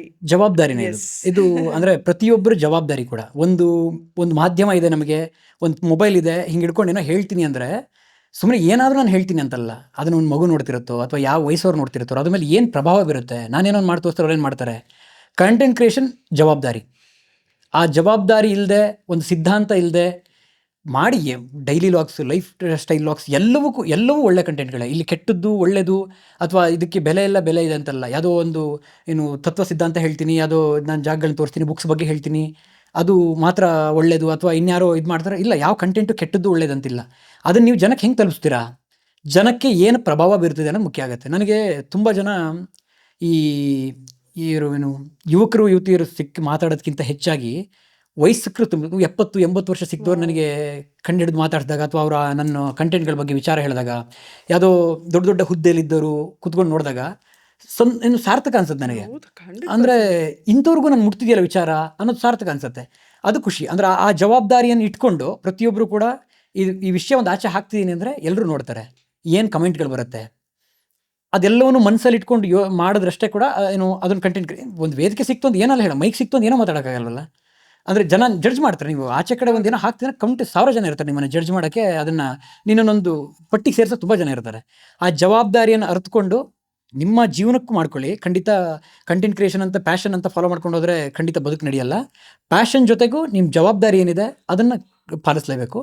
ಆಮೇಲೆ ಪರಿಶ್ರಮ, ಅದೇನು ಹೇಳಿದ್ನಲ್ಲ, ಏನು ನಿರಂತರ ಹೋರಾಟದ ಫಲ ಅಂತಾರಲ್ಲ, ನಾನು ಅಷ್ಟೇ ಏನು ಅದ್ರ ಹಿಂದೆ ನಿಂಗೆ ಇದು ನೀವು ಹೇಳಬೇಕಾದ್ರೆ ತುಂಬಾ ಆರಾಮಾಗಿ ಹೇಳ್ತಾ ಇದ್ದೀರಾ. ಬಟ್ ಅದ್ರ ಹಿಂದೆ ಅಂದ್ರೆ ನೀವು ಒಂದು ಕಾಂಟೆಂಟ್ ಕ್ರಿಯೇಷನ್ ಮಾಡ್ಬೇಕಾದ್ರೆ ಒಂದು ಮೊಬೈಲ್ ತಗೊಳ್ಳೋದಕ್ಕಾಗಿರ್ಬೋದು, ಒಂದು ಮೈಕ್ ತಗೊಳ್ಳೋದಕ್ಕಾಗಿರ್ಬೋದು, ಅಥವಾ ಸಡನ್ ಆಗಿ ಕ್ವಿಟ್ ಮಾಡಿ ಎಲ್ಲೋ ಊರಿಗೂ ಹೋಗ್ಬೇಕು ಅಂದ್ರೆ ಇಷ್ಟು ನನಗೆ ಹಣ ಬೇಕು ಅನ್ನೋದಾಗಿರ್ಬೋದು. ಪ್ರತಿಯೊಂದು ಚಿಕ್ಕ struggle definitely every day I think ನೀವು ಅದನ್ನ ಫೇಸ್ ಮಾಡ್ತಾನೆ ಇರ್ತೀರಾ ಖಂಡಿತವಾಗೂ ಅನ್ಸುತ್ತೆ. ಸ್ಟ್ರಗಲ್ ಬಗ್ಗೆ ನಾನೊಂದು ಅದು ಮೊದಲೊಂದು ಹೇಳ್ತೀನಿ. ಏನಂದರೆ, ಈ ಭೂಮಿ ಮೇಲೆ ಹುಟ್ಟಿರೋ ಪ್ರತಿ ಜೀವಿನೂ ಕೂಡ ಅದರ ಜೀವಿಸೋಕೆ ಅದು ಹೋರಾಡಲೇಬೇಕು, ಬದುಕಿರೋ ತನಕ ಹೋರಾಡಲೇಬೇಕು. ನಾವು ಹೇಳ್ತೀವಿ ನನಗೆ ಕಷ್ಟ, ನನಗೆ ಯಾರು ಸಪೋರ್ಟ್ ಮಾಡ್ತಿಲ್ಲ, ನನ್ನ ಕಾಲು ಎಳಿತಾರೆ, ನನ್ನ ಫ್ಯಾಮಿಲಿ ಸಪೋರ್ಟ್ ಇಲ್ಲ, ನನ್ನ ಫ್ರೆಂಡ್ಸು ಕಾಲು ಎಳಿತಾರೆ, ಅಲ್ಗೆಳಿತಾರೆ, ನನ್ನ ಕೈಲಿ ಏನೂ ಇಲ್ಲ, ನನ್ನ ಕೈಲಿ ಅವ್ರು ಹೇಳ್ಕೊತಿದಾರೆ, ನಾವ್ ಹೇಳ್ಕೊಳಲ್ಲ. ಖಂಡಿತ ನೀವು ಹೇಳ್ತೀನಿ ಕೇಳಿ. ಎಲ್ಲಿ ಮುಂದೆ ಬಂದು ನಿಂತೋನಲ್ಲ, ಏನೋ ಒಂದು ಮಾಡಿದಾನಲ್ಲ, ಅವನು ಆ ಸ್ಥಿತಿನ ಮಾಡಿ ಬಂದಿದ್ದಾನೆ. ನೀನು ಕಾರಣ ಕೊಟ್ಕೊಂಡು ಎಷ್ಟು ದಿನ ಪೂರ್ತಿ ಅಲ್ಲೇ ಇರ್ತೀಯ. ಪ್ರತಿ ಜೀವಿನೂ ಕೂಡ, ಮನುಷ್ಯನ ಸೇರಿ ಪ್ರತಿ ಜೀವಜಂತು ಕೂಡ ಅವನ ಒಳ್ಳೆ ಬದುಕನ್ನು ಕಟ್ಕೊಳ್ಳೋಕ್ಕೆ, ಅವ್ನು ಬದುಕೋಕ್ಕೆ, ಪ್ರಾಣಿಗಳು ತಿನ್ನೋಕ್ಕೋಸ್ಕರ ಹೋರಾಡ್ತವೆ, ಮನುಷ್ಯ ಬದುಕನ್ನು ಕಟ್ಕೊಳ್ಳೋಕ್ಕೆ ಹೋರಾಡಲೇಬೇಕು. ಅದೇನೋ ಸವಾಲು, ಅದೇ ಒಂದು ಖಂಡಿತವಾಗ್ಲೂ ನಾನು ಅಂದರೆ ತುಂಬ ಜನ ಕಷ್ಟ ಬಂದು ಖಂಡಿತ ಅವರು ಒಂದು ಸ್ಥಾನಕ್ಕೆ ಬಂದಿತ್ತ ಕಷ್ಟಗಳನ್ನ ಹೇಳ್ಕೊಳ ಅನಿಸುತ್ತೆ. ಆದರೆ ಕಷ್ಟಗಳನ್ನು ಪಡೋದು ಯಾರಕ್ಕಲ್ಲ, ಮನುಷ್ಯ ಮೊದಲನೇ ಸ್ವಾರ್ಥಿ ಅಲ್ವಾ. ಏನೇ ಆದರೂ ಫಸ್ಟ್ ಹುಟ್ಟಿದಾಗ ನನಗೆ ನೋವಾಗೋದು, ಅಥವಾ ಪ್ರತಿಯೊಂದು ನನಗೆ ಬಯಸ್ಕೊಳ್ಳೋದು, ಎಷ್ಟೇ ಆದರೂ ಸ್ವಾರ್ಥಿ. ಮನುಷ್ಯ ಸ್ವಾರ್ಥಿ ಹೌದು, ಹಾಗೆ ಆಗಿರ್ತಾನೆ. ಹೌದು. ನನಗೆ ನಾನೇ ಮಾಡ್ಕೋತಿದ್ದೀನಿ ಅಂದಾಗ ನೀವು ಯಾಕೆ ಯಾರೋ ಮಾಡಬೇಕು. ಇಲ್ಲಿ ಬರೋದು ತುಂಬ ಜನ ಅಂದರೆ ಏನೋ ಒಂದು ಸಾಧನೆ ಮಾಡ್ಬೇಕಂದಾಗ ಅವ್ರು ಸಪೋರ್ಟ್ ಮಾಡಿಲ್ಲ, ಮನೆ ಸಪೋರ್ಟ್ ಮಾಡಿಲ್ಲ. ಹೌದು. ಯಾಕೆ ಮಾಡ್ತಾರಪ್ಪ? ನೀನು ಪ್ರಪಂಚಕ್ಕೆ ಆಚೆ ಬಂದು ನಿನಗೊಂದು ಬುದ್ಧಿ ಬಂತಂದಮೇಲೆ ನೀನೊಬ್ಬ ಏನು ಇಂಡಿಪೆಂಡೆಂಟ್, ಸಬಲ ನೀನು ನೀನು. ಸ್ವತಂತ್ರ, ನೀನು ಪ್ರತಿಯೊಂದು. ಈಗ ಏನು ಇವತ್ತಷ್ಟೇ ಒಂದು ಕತೆ ಕೇಳ್ಕೊಂಡೆ, ಹುಲಿನ ತಾಯಿ 2 ವರ್ಷ ಆದಮೇಲೆ, ಹುಲಿ ಮರಿ ಹಾಕಿ 2 ವರ್ಷ ಆದಮೇಲೆ ಬಿಟ್ಬಿಡುತ್ತಂತದನ್ನ, ಅಯ್ಯೋ ಓಡಿಸ್ಬಿಡುತ್ತಂತ. ಅದನ್ನ ನೀವು ನೋಡಿದೀರಾ ಹುಲಿದೆಲ್ಲ ಡಾಕ್ಯುಮೆಂಟ್ರಿ ಎಷ್ಟ್ ಚಂದ ಗೊತ್ತಾ, ನೀಟಾಗಿ ಅದು ಹೋಗುತ್ತೆ ಒಂದು ನಿರ್ಜನವಾದ ಪ್ರದೇಶ ಅಥವಾ ಅದೊಂದು ಪ್ಲೇಸ್ ಚೂಸ್ ಮಾಡುತ್ತೆ. ಅದು ಹುಲಿ ಆಯ್ತು ಸಿಂಹ ಆಯ್ತು ಕರ್ಕೊಂಡು ಹೋಗುತ್ತೆ, ಅಲ್ಲಿ ಕರ್ಕೊಂಡೋಗಿ ನಿಲ್ಸುತ್ತೆ, ನಿಲ್ಸಿ ಕರೆಕ್ಟ್ ಆದ ಒಂದು ಸಮಯ ನೋಡುತ್ತೆ, ಸೊ ದಟ್ ಅದು ಫಾಲೋ ಮಾಡಬಾರ್ದು ಅನ್ನೋ ತರ ಸಮಯ ನೋಡಿ ಅಬ್ಯಾಂಡನ್ ಮಾಡುತ್ತೆ, ಅಂದ್ರೆ ಬಿಟ್ಟು ಬಿಟ್ಬಿಟ್ಟು ಬಂದ್ಬಿಡುತ್ತೆ. ನಿನ್ ಬದುಕು ನೀನ್ ನೋಡ್ಕೋ. ಅಲ್ಲಿ ತನಕ ಪಾಪ ತನ್ನ ಪ್ರಾಣ ಮತ್ತೆ ಇಟ್ಟು ಕಾಪಾಡಿರುತ್ತೆ. ಕಾಪಾಡುತ್ತೆ. ದಟ್ ಡಸಂಟ್ ಮೀನ್ ಅದಕ್ಕೆ ಪ್ರೀತಿ ಇಲ್ಲ ಅಂತಲ್ಲ, ನನ್ ಬದುಕು ಸ್ವತಂತ್ರನಾಗಿ ಬದುಕು, ನೀನು ಸ್ವತಂತ್ರ. ನಿನಗೂ ಆ ಶಕ್ತಿ ಇದೆ ಅಂತ. ಆತರ ಪ್ರಾಣಿನೇ, ಒಂದು ಪ್ರಾಣಿ ಮನುಷ್ಯನೇ ಆಕ್ಚುಲಿ ಬಿಡಲ್ಲ. ಏನ್ ಅಂದ್ರೆ ಅವೇ ಶ್ರೇಷ್ಠ ಅಲ್ವಾ? ಅಂದ್ರೆ ಹಂಗೆ ನೋಡಕ್ ಹೋದ್ರೆ ಅವ್ಳ ಕಷ್ಟಗಳು ಹೇಳ್ಕೊಳಕ್ ಬಾಯಲ್ಲಿ ಏನಿಲ್ಲ. ಬಂದು ಭೂಮಿಗೆ ಬಿದ್ದೆ ಅಂದಮೇಲೆ ಅಥವಾ ನಿನ್ಗೊಂದು ಬುದ್ಧಿ ಬಂತು ಅಂದಮೇಲೆ ನಿನ್ನ ಬದುಕು ನೀನು ಕಟ್ಕೋಬೇಕಪ್ಪ. ನೀನು ಕಷ್ಟಗಳನ್ನ ಹೇಳ್ತಾ ಕೂತ್ರೆ ಬ್ಲೇಮ್. ನಾನು ಇವತ್ತಿಗೂ ನಾನೊಂದಷ್ಟು ಆಮೇಲೆ ನನ್ನನ್ನು ಸಾಕು ಅಂತ ಎಕ್ಸ್ಪೆಕ್ಟ್ ಮಾಡಲ್ಲ. ಅವ್ರ ಪಾಡಿಗೆ ಅದಿರುತ್ತೆ, ತಾಯಿನ ಓಡಿಸ್ಬಿಡತ್ತೆ, ಅದನ್ನ ಬಿಟ್ಟು ಬಂದ್ಬಿಡತ್ತೆ. ಅದು ಆಮೇಲೆ ಇನ್ನೊಂದು ಹುಲಿಗಳ ಕಥೆನೇ ಹೇಳ್ತಾ ಹೋದ್ರೆ ಆ ಸಾಮ್ರಾಜ್ಯದಲ್ಲಿ ಶಕ್ತಿಶಾಲಿಯಾಗಿದ್ರೆ ಮಾತ್ರ ಬದುಕತ್ತೆ. ಇಲ್ಲ ಅಂದ್ರೆ ಅದು ಬೇರೆ ಅದು ಹುಲಿ ಬರುತ್ತೆ, ಆ ಸಾಮ್ರಾಜ್ಯಕ್ಕೆ ಬಂದು ಅದೇನು ಇದು ಓಡಿಸುತ್ತೆ, ಅದಕ್ಕೆ ಏನು ದುರ್ಬಲ ಆದ್ರೂ ಹೋಗುತ್ತೆ ಅದು. ಇಲ್ಲೂ ಜೀವನ ಅದೇ ಥರ. ನೀನು ಯಾವುದೋ ಒಂದು ಜಾಬು, ನಿನ್ನ ರೋಲಲ್ಲಿ ನೀನು ಕಷ್ಟಪಟ್ಟು ಕೆಲಸ ಮಾಡ್ತೀಯ, ನೀನು 100% ಕೊಟ್ಟು ಮಾಡ್ತೀಯ, ನೀನು ಅಲ್ಲಿ ಇರ್ತೀಯ. ಇಲ್ಲ ನಿನಗಿಂತ ಯಾರೋ ಬೆಸ್ಟ್ ಮಾಡ್ದಾನೆ ಹೋಗ್ತಾನೆ. ಪ್ರತಿಯೊಬ್ಬರು ಕೂಡ ಆ ಪ್ರಾಣಿಗಳೇ ಹಂಗೆ ಬದುಕ್ತವೆ ಅಂದಾಗ, ಪ್ರಾಣಿಗಳೇ ಒಂದು ಪ್ರಪಂಚಕ್ಕೆ ತಂದು ಬಿಟ್ಟಾಗ ಅವ್ರ ಜೀವನ ಕಟ್ಕೋತೆ ಅಂದಾಗ ಮನುಷ್ಯ ಯಾಕೆ ಬ್ಲೇಮ್ ಮಾಡ್ದೆ ಕೊರಬೇಕು? ಹೌದು, ಅದು ಮೊದಲು ತಲೆ ತೆಗೆದಾಕ್ಬೇಕು. ಕಷ್ಟಗಳು ಯಾರಿಗೆ ಬರಲ್ಲ, ಎಲ್ಲವೂ ಮೀರಿ. ನನಗೂ ಇವತ್ತು ನಾನು ತುಂಬ ಬ್ಲೇಮ್ ಮಾಡ್ಕೋತೀನಿ. ಅಂದರೆ ನಂದು ಅದು ಇನ್ಸ್ಟಾಗ್ರಾಮ್ 2 ನಿಮಿಷ ಡಾಕ್ಯುಮೆಂಟ್ರಿ ಏನು ಮಾಡ್ತಿಲ್ಲ, ಮೈಕ್ರೋ ಡಾಕ್ಯುಮೆಂಟ್ರಿಗಳನ್ನು ಯೂಟ್ಯೂಬಲ್ಲಿ ಅದೇ ಥರ ಮಾಡೋ ಕನಸು ನಂದು. ಅಂದರೆ ಇನ್ನೂ ಅಂದರೆ ನಾನು ಏನು ಕನ್ಸ್ಕೊಂಡಿದ್ದಲ್ಲ, ಅದು ಇನ್ನೂ ಕನಸಿಗೆ ನಾನು ಇನ್ನೂ ಹೋಗಿಲ್ಲ. ಅದ್ರ ಬಗ್ಗೆ ಒಂದಷ್ಟು ಕೆಲಸಗಳು ಮಾಡ್ತೀನಿ, ಒಂದು 50 ವಿಡಿಯೋಗಳನ್ನ ಡಾಕ್ಯುಮೆಂಟ್ರಿ ಅಷ್ಟೆಲ್ಲ ಮಾಡಿದ್ದೀನಿ. ಆದರೆ ನನ್ನ ಕನಸು ಹೆಂಗಿದೆ ಹಂಗೆ ಮಾಡಿಲ್ಲ. ನಾನು ತಿಂಗಳಿಗೆ 4 ವಿಡಿಯೋಗಳನ್ನ ಹಾಕ್ತೀನಿ ಯೂಟ್ಯೂಬಲ್ಲಿ. 4 ಆಗಲ್ಲ, ಕೆಲವು ಟೈಮ್ 3-4 ಹಾಕ್ತೀನಿ. ಕೆಲವು ಟೈಮ್ ನಾನು ಕಾರಣ ಕೊಡ್ಕೋತೀನಿ, ನನಗೆ ಟೈಮ್ ಇಲ್ಲ, ಅದಿಲ್ಲ ಇದಿಲ್ಲ, ನಾನು ತುಂಬ ಬಿಸಿ ಇದ್ದೀನಿ, ಓಡಾಡಬೇಕು ಅದು ಇದು ಅಂತ. ಒಂದಿನ ಕುತ್ಕೊಂಡು ಯೋಚನೆ ಮಾಡಿದ್ರೆ ಇಲ್ಲ, ನಾನು ಕಷ್ಟಪಟ್ಟು ಮಾಡಿದ್ರೆ ಮಾಡ್ಬೋದು. ನಾನು ಅದನ್ನು 4-6 ವಿಡಿಯೋಗಳು ಬೇಕಾದ್ರೆ ಮಾಡ್ಬೋದು. ಕಾರಣಗಳನ್ನ ಕೊಟ್ಕೊಂಡು ನಾನು ಮಾಡ್ತಿಲ್ಲ. ನಮಗೆ ನಾವು ಕಾರಣಗಳನ್ನ ಯಾವಾಗ ಕೊಟ್ಕೋತೀವಲ್ಲ ಅಂದರೆ, ನಮಗೆ ನಾವು ಏನೇ ಮಾಡ್ತಿಲ್ಲಿ ನಾವು ಒಂದು ಇಷ್ಟು ತೂಕನ ಎತ್ತಕ್ಕಾಗ್ತಿಲ್ಲ, ನಾನು ಕಾರಣ ಕೊಟ್ಕೊಂಡು ಕುತ್ಕೊಂಡ್ರೆ ಖಂಡಿತವಾಗ್ಲೂ ಏನಾಗಲ್ಲ. ಕಾರಣಗಳು ನಮಗೆ ನಾವು ಕೊಟ್ಕೊಳ್ಳೋ ಕಾರಣ, ಬೇರೆಯವ್ರು ಕೊಡೋ ಕಾರಣಗಳು ಬಿಡಿ, ನಮಗೆ ನಾವು ಕೊಟ್ಕೊಳ್ಳೋ ಕಾರಣಗಳು ನಮ್ಮನ್ನು ಹಾಳು ಮಾಡ್ತವೆ ಅಂತ ನನಗೂ ಇದಿದೆ. ಇವತ್ತು ಸೆಲ್ಫ್ ಅನಲೈಸೇಷನ್ ಬೇಕಾಗುತ್ತಲ್ಲ ಒಂದೊಂದ್ಸಲಿ. ಅಂದ್ರೆ ನಾವು ಮರ್ತೋಗ್ಬಿಟ್ಟಿರ್ತೀವಿ, ನಾವೇನ್ ಮಾಡ್ತಿದೀವಿ, ಯಾಕೆ ಹಿಂಗಾಗಿದೀವಿ ಅಂತ. ಗೊತ್ತಿಲ್ಲದೆ ಎಲ್ಲೋ ಒಂದ್ ಸ್ವಲ್ಪ ಸೋಂಬೇರಿತನನೋ, ಗೊತ್ತಿಲ್ಲದೆ ಎಲ್ಲೋ ಒಂದ್ ಸ್ವಲ್ಪ ಇಗ್ನರೆನ್ಸೋ ಏನೋ ಬಂದ್ಬಿಟ್ಟಿರುತ್ತೆ. ಮತ್ತೆ ಸೆಲ್ಫ್ ಅನಲೈಸ್ ಮಾಡ್ಕೊಂಡು ಮತ್ತೆ ಕಿಕ್ ಸ್ಟಾರ್ಟ್ ಮಾಡೋದು. ಇಲ್ಲ, ಓಕೆ, ಇಲ್ಲೆಲ್ಲ ಸ್ವಲ್ಪ ರಾಂಗ್ ಆಗ್ತಿದೆ, ಪ್ರಾಪರ್ ಈ ರೋಡ್ ಅಲ್ಲ, ಸ್ವಲ್ಪ ಈಗ ಸರಿ ಮಾಡಿ. ಹೌದು, ಅಂದ್ರೆ ಮಾಡ್ತಾ ಬಂದಿರ್ತೀವಿ. ಎಲ್ಲೋ ಒಂದು ಹಂತದಲ್ಲಿ ಏನಾಗುತ್ತೆ ಗೊತ್ತಾ, ಮೊದಲೆಲ್ಲ ನಾನು ಎಲ್ಲದನ್ನು ನಾನೇ ಮಾಡ್ತಿದ್ದೆ. ಈಗ ಒಂದು ಹಂತದಲ್ಲಿ ಒಂದಷ್ಟು ಜನಕ್ಕೆ ಕೆಲಸ ಹಂಚಿ ಆ ಥರ ಮಾಡ್ತಾ ಬಂದಾಗ ಇಲ್ಲ ಒಂದ್ಸರಿ ಆ ಕೆಲಸ ವರ್ಕ್ ಆಗಲ್ಲ, ಅದ್ರ ಬಗ್ಗೆ ಚಿಂತೆ ಮಾಡ್ತಾ ಕೂರ್ತೀನಿ ನಾನು ಇವಾಗಲೂ. ಅಂದರೆ ನನಗೆ ಇವಾಗಲೂ ಡ್ರಾಬ್ಯಾಕ್ಸ್ ಅಥವಾ ನನ್ನ ನ್ಯೂನ್ಯತೆಗಳು ಇವಾಗಲೂ ಇದ್ದಾವೆ. ಪರಿಪೂರ್ಣನಾಗೋ ಸಾಧ್ಯನೇ ಇಲ್ಲ ಅನ್ಸುತ್ತೆ ಮನುಷ್ಯ, ಇವಾಗಲೂ ಇದ್ದಾವೆ. ಯೋಚನೆ ಮಾಡ್ತಾ ಕೂರ್ತೀನಿ, ಅವನು ಈ ಕೆಲಸ ಮಾಡಲಿಲ್ಲ, ನನಗಿದಾಗಲಿಲ್ಲ, ಅವನು ಅದಕ್ಕೆ ಮಾಡೋಕ್ಕೆ ಹೇಳಿದ್ದೆ, ಅದು ಮಾಡಲಿಲ್ಲ, ಇದಾಗಲಿಲ್ಲ. ಆಮೇಲೆ ಎಲ್ಲ ಸುತ್ತುವರೆದು ಬಂದು ನಾನೇ ಕಾರಣ ಆಗಿರ್ತೀನಿ. ಮೊದಲು ಕೂತ್ಕೊಂಡು ನಾನು ಏನೂ ಇಲ್ಲದಿದ್ದ ಹಂತದಲ್ಲಿ ನಾನೇ ಪ್ರತಿಯೊಬ್ಬರಿಗೆ ಫೋನ್ ಮಾಡಿ ನಾನೇ ಪ್ರತಿಯೊಂದು ಮಾಡ್ತಿದ್ದೆ. ಇವತ್ತು ಯಾಕೆ ಯಾರನ್ನೋ ದೂರ್ಲಿ, ಖಂಡಿತ ಒಂದು ಕೆಲಸ ವಯಸ್ಸು ದೂರಬೇಕಾಗತ್ತೆ. ಆದರೆ ಮನುಷ್ಯ ಅವನ ಜೀವನದಲ್ಲಿ ನಡೆಯೋ ಎಲ್ಲ ಘಟನೆಗಳಿಗೂ, ಎಲ್ಲ ಎಲ್ಲ ವಿಚಾರಗಳಿಗೂ ಅವನೇ ಕಾರಣ. ಇದನ್ನಿಷ್ಟು ಅರ್ಥ ಮಾಡ್ಕೊಂಡ್ಬಿಟ್ರೆ, ನಾನು ಈಗ ಏನೋ ಒಂದು ವಾದಗಳು ಬಂದಾಗ ನನ್ನನ್ನು ಡಿಫೆಂಡ್ ಮಾಡ್ಕೊತೀನಿ. ಖಂಡಿತ ನನ್ನ ಮೇಲೆ ಬ್ಲೇಮ್ಸ್ ಬರ್ತಿದೆ, ನನ್ನೆಲ್ಲ ಏನೋ ಆಗ್ತಾಯಿದೆ ಅಂದಾಗ ಡಿಫೆಂಡ್ ಮಾಡ್ಕೊತೀನಿ. ಒಳಗಡೆ ನನಗೆ ಬರೋ ಭಾವನೆ ಒಂದೇ, ಇವ್ರು ಸರಿ ಇದ್ದಾರೆ, ತಪ್ಪು ನಂದಿದೆ. ಆದ್ರೆ ಎಲ್ಲೋ ಒಂದೊಂದು ಕಡೆ ಹೇಳ್ಕೊಳಕ್ಕಾಗಲ್ಲ, ಯಾಕಂದ್ರೆ ಒಳ್ಳೇದು ಕೂಡ ಸುಮಂತ್. ಯಾಕಂದ್ರೆ ಎಲ್ಲೋ ಒಂದ್ ಕಡೆ ಅದನ್ನ ನಮ್ಮ ಏಳಿಗೆಗೆ ಅದು ತುಂಬಾ ಕಾರಣ. ಬಿಕಾಸ್ ನಮ್ ತಪ್ಪುಗಳು ನಮಗೆ ಗೊತ್ತಾಗ್ಬೇಕು. ತುಂಬಾ ಜನಕ್ಕೆ ನಾವು ತಪ್ಪು ಮಾಡ್ತಿದೀವಿ ಅನ್ನೋದೇ ಗೊತ್ತಾಗಲ್ಲ, ಹಂಗಾಗಿ ಸಾಯೋವರೆಗೂ ಅದೇ ತಪ್ಪುಗಳನ್ನ ಮಾಡ್ತಾ ಹೋಗ್ತಾರೆ. ತುಂಬಾ ಕಡಿಮೆ ಜನ, ಅದೇ ನಾನು ಹೇಳಿದ್ದು ಸೆಲ್ಫ್ ಅನಲೈಸ್ ಅನ್ನೋವಂಥದ್ದು ತುಂಬಾ, ಅಂದ್ರೆ ನಮ್ಮನ್ನ ನಾವು ಅರ್ಥಕೊಳ್ಳೋದು, ನಮ್ಮ ಜೊತೆಗೆ ನಾವು ಮಾತಾಡೋದು ಸಿಕ್ಕಾಪಟ್ಟೆ ಇಂಪಾರ್ಟೆಂಟ್. ಅವಾಗ ನಾವು ಅಟ್ಲೀಸ್ಟ್ ನಮ್ಗೆ ಗೊತ್ತಿರುತ್ತೆ, ಓಕೆ ನಾನು ತಪ್ಪು ಮಾಡ್ತೀನಿ ಅಂತ. ಎಲ್ಲೋ ಒಂದ್ ಕಡೆ ನಮ್ಮ ಸೂಕ್ತ ಮನಸ್ಸಿಗೆ ಅದು ಹೋಗಿರುತ್ತೆ ಸಂದೇಶ. ಮುಂದೆಲ್ಲೋ ಆ ತಪ್ಪುಗಳು ನಡೀತಾ ಇರೋ ಹಾಗೆ ನಾವೇ ಸರಿ ಹೋಗ್ತೀವಿ. ಪ್ರತಿಯೊಂದು ಸನ್ನಿವೇಶನ ಕೂಡ ಮನೇಲಿ ನಾನು ಏನು ಮಾಡ್ತೀವಲ್ಲ, ನಾನು ಇವಾಗ ಇಲ್ಲಿ ಕೂತೊಂದು ಪಾಡ್ಕಾಸ್ಟಲ್ಲಿ ಮಾತಾಡ್ತೀನಿ, ಅದು ಯಾರ ಕೆಲವು ವ್ಯಕ್ತಿ ಕೇಳಿ ಮಾತಾಡ್ತೀನಿ, ವಾಪಸ್ ಹೋಗಿ ನಾನು ಸರಿ ಎಲ್ಲ ಅದನ್ನ ರೀಕಾಲ್ ಮಾಡ್ತೀನಿ. ಎಷ್ಟೋ ಸರಿ ಅದನ್ನ ಬದಲಾಯಿಸ್ಕೊಳಕ್ಕೆ ಆಗದೇ ಇರೋ ಸನ್ನಿವೇಶಗಳು ಉಂಟು. ಏನೋ ಒಂದು ಮಾತಾಡ್ತೀವಿ, ಇದರಿಂದ ಏನೋ ಸಮಸ್ಯೆ ಆಗುತ್ತೆ, ಮತ್ತೆ ಬದಲಾಗಲ್ಲ. ಯಾಕಂದ್ರೆ ಅದು ನನಗನ್ಸುತ್ತೆ, ಡೋಂಟ್ ವರಿ, ನಾನು ಎಡಿಟ್ ಮಾಡ್ತೀನಿ. ಯಾಕಂದ್ರೆ ಎಲ್ಲೋ ಅದು ಆ ಬಾಲ್ಯದಿಂದ ಬಂದಿರೋದು ಎಲ್ಲೋ ಒಂದು ಸರಿ ಆ ಥರದ್ದು ಇರ್ಬೋದು, ಅಥವಾ ನಾವು ಬೆಳೆದು ಬಂದ ರೀತಿನೋ ಎಲ್ಲೋ ಒಂದು ಆಗಿರೋ ಕೆಲವು ಘಟನೆಗಳು ಆ ಥರ ಆಗಿರ್ಬೋದು ಅಂತ ಎಷ್ಟೋ ವಿಚಾರಗಳನ್ನು ಬದಲಾಯಿಸ್ಕೊಳ್ಬೇಕು ಅಂತ ತುಂಬ ಪ್ರಯತ್ನ ಪಡ್ತೀವಿ, ಬದಲಾಯಿಸ್ಕೊಳಕ್ಕಾಗಲ್ಲ. ಆದರೆ ಸೆಲ್ಫ್ ರಿಯಲೈಸೇಷನ್ ಏನೋ ನಮ್ಮ ಆಂತರಿಕ ನಮಗೆ ಅರಿವಾಗೋದಿದೆಯಲ್ಲ, ಅದು ತುಂಬ ಮುಖ್ಯ ಆಗುತ್ತೆ. ನಮ್ಮ ತಪ್ಪುಗಳನ್ನು ಬೇರೆಯವ್ರು ಕಂಡುಹಿಡಿಯೋದಕ್ಕಿಂತ ನಮಗದು ಅರಿವಾದರೆ ಅದನ್ನ ಬದಲಾಯಿಸ್ಕೊಳ್ಳೋಕ್ಕೆ ತುಂಬ ಸುಲಭವಾಗುತ್ತೆ.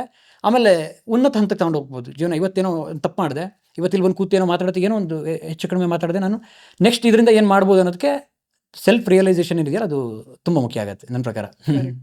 ಸೊ ಇದು ಒಂಥರ ನಮ್ಮ ಜೀವನದ ಮಂತ್ರ. ಆಕ್ಚುಲಿ ಎಲ್ರಿಗೂ ಕೂಡ ಇದೊಂದು ದೊಡ್ಡ ಜೀವನ. ನಿನ್ನ ತಪ್ಪುಗಳು ನಿನಗೆ ಗೊತ್ತಾಗಬೇಕು, ಬೇರೆಯವರು ಅದನ್ನ ಇನ್ನೊಂದು ನಿನ್ನ ತಪ್ಪುಗಳು ನಿನಗೆ ಅರ್ಥ ಆಗುವಾಗ ಬೇರೆಯವ್ರು ನಿನ್ನ 1000 ಸರಿ ತಪ್ಪು ಅಂದರು ಅದು ನಿನಗೆ ಗೊತ್ತಿರುತ್ತೆ. ಅವ್ನು ತಪ್ಪು ಅಂದ್ರೂ ಇದು ನಿನ್ನ ತಪ್ಪೋ ಅಥವಾ ಅಲ್ವೋ ಅದನ್ನು ತುಂಬ ಆಳವಾಗಿ ನಾವು ಹೋದಾಗ ಪ್ರತಿಯೊಂದು ಸನ್ನಿವೇಶಗಳಲ್ಲೂ ನಾನು ಹೆಂಗಂದರೆ ನನ್ನ ಮಾಡ್ತೀನಿ ಅಂದರೆ ಬೇರೆ ಬೇರೆ ಯಾರೇ ನನಗೇನೋ ಹೇಳಿದ್ರು, ಏನೋ ಅವ್ರೇನು ಏನು ಸನ್ನಿವೇಶದಲ್ಲಿದ್ರು, ಅವ್ರು ಯಾವ ಮನಸ್ಥಿತಿಲಿದ್ರು, ಇದ್ರದ್ದು ಈ ರೋಡ್ ರೇಜ್ಗಳು ಇವು ತುಂಬ ಈ ಥರದ್ದಾಗುತ್ತೆ. ಅವ್ರು ಯಾವ ಮನಸ್ಥಿತಿಲಿ ಇರ್ತಾನೋ, ನಮಗೆ ಪರಿಚಯ ಇಲ್ದಿರೋ ವ್ಯಕ್ತಿ ಅವನ ಮನಸ್ಥಿತಿಲಿ ಏನಿತ್ತು, ಅವ್ನಿಗೆ ಏನು ಸಮಸ್ಯೆಗಳಿತ್ತು, ಒಂದು ಸಣ್ಣ ಮೌನ ಅಥವಾ ಒಂದು ಸಣ್ಣ ಶಾಂತಿ ಅಥವಾ ಸುಮಾರನ್ನು ತಡಿಬೋದು. ಆದರೆ ಹೇಳ್ತೀರ ನಾವು ಅದನ್ನೇನು ಪಾಲನೆ ಮಾಡಲ್ಲ. ಅಂದರೆ ಎಲ್ಲೋ ಮನುಷ್ಯ ಅಂತ ಅಂದಾಗ ಎಡ್ತಾನೆ ತಪ್ಪುಗಳು ಆಗೇ ಆಗುತ್ತೆ. ಆ ಥರ ನಾವು ಹೋಗ್ಬೇಕೇನೆ. ತಪ್ಪುಗಳು ಮಾಡೋದು ಸಹಜ, ಆದರೆ ತಪ್ಪು ಅಂತ ಅರಿವು ಆದ್ಮೇಲೂ ಪದೇ ಮಾಡೋದು ಮಾಡಬಾರ್ದು ಅನ್ನೋದು. ಹೌದು. ಸೊ ಎಸ್, ಸಿಕ್ಕಾಪಟ್ಟೆ ಖುಷಿ ಆಯ್ತು. ಆಕ್ಚುಲಿ ನಂಗೆ ಎಂಡ್ ಮಾಡಕ್ ಇಷ್ಟ ಇಲ್ಲ, ನಾನು ಐ ಕೀಪ್ ಗೋಯಿಂಗ್ ಆನ್. ಇವತ್ತು ಅಂದ್ರೆ ಏನೋ ಇವತ್ತಿನ ನನ್ನ ದಿನಾನೇ ತುಂಬಾ ಚೆನ್ನಾಗಿತ್ತು. ತುಂಬಾ ಅದ್ಭುತವಾದ ವ್ಯಕ್ತಿಗಳೊಟ್ಟಿಗೆ ಮಾತಾಡುವಂತ ಅವಕಾಶ ಸಿಕ್ತು. And you are definitely one among them. ಅದರಲ್ಲೂ ನಿಮ್ಮ SG ಮಲೆನಾಡು ಪೇಜ್ ಏನಿದೆ, ಐ ಥಿಂಕ್ ಸುಮಾರು ಜನರಿಗೆ ಅದೊಂದು ಖುಷಿ ಕೊಡ್ತಾ ಇದೆ, ಜ್ಞಾನವನ್ನು ಕೊಡ್ತಾ ಇದೆ.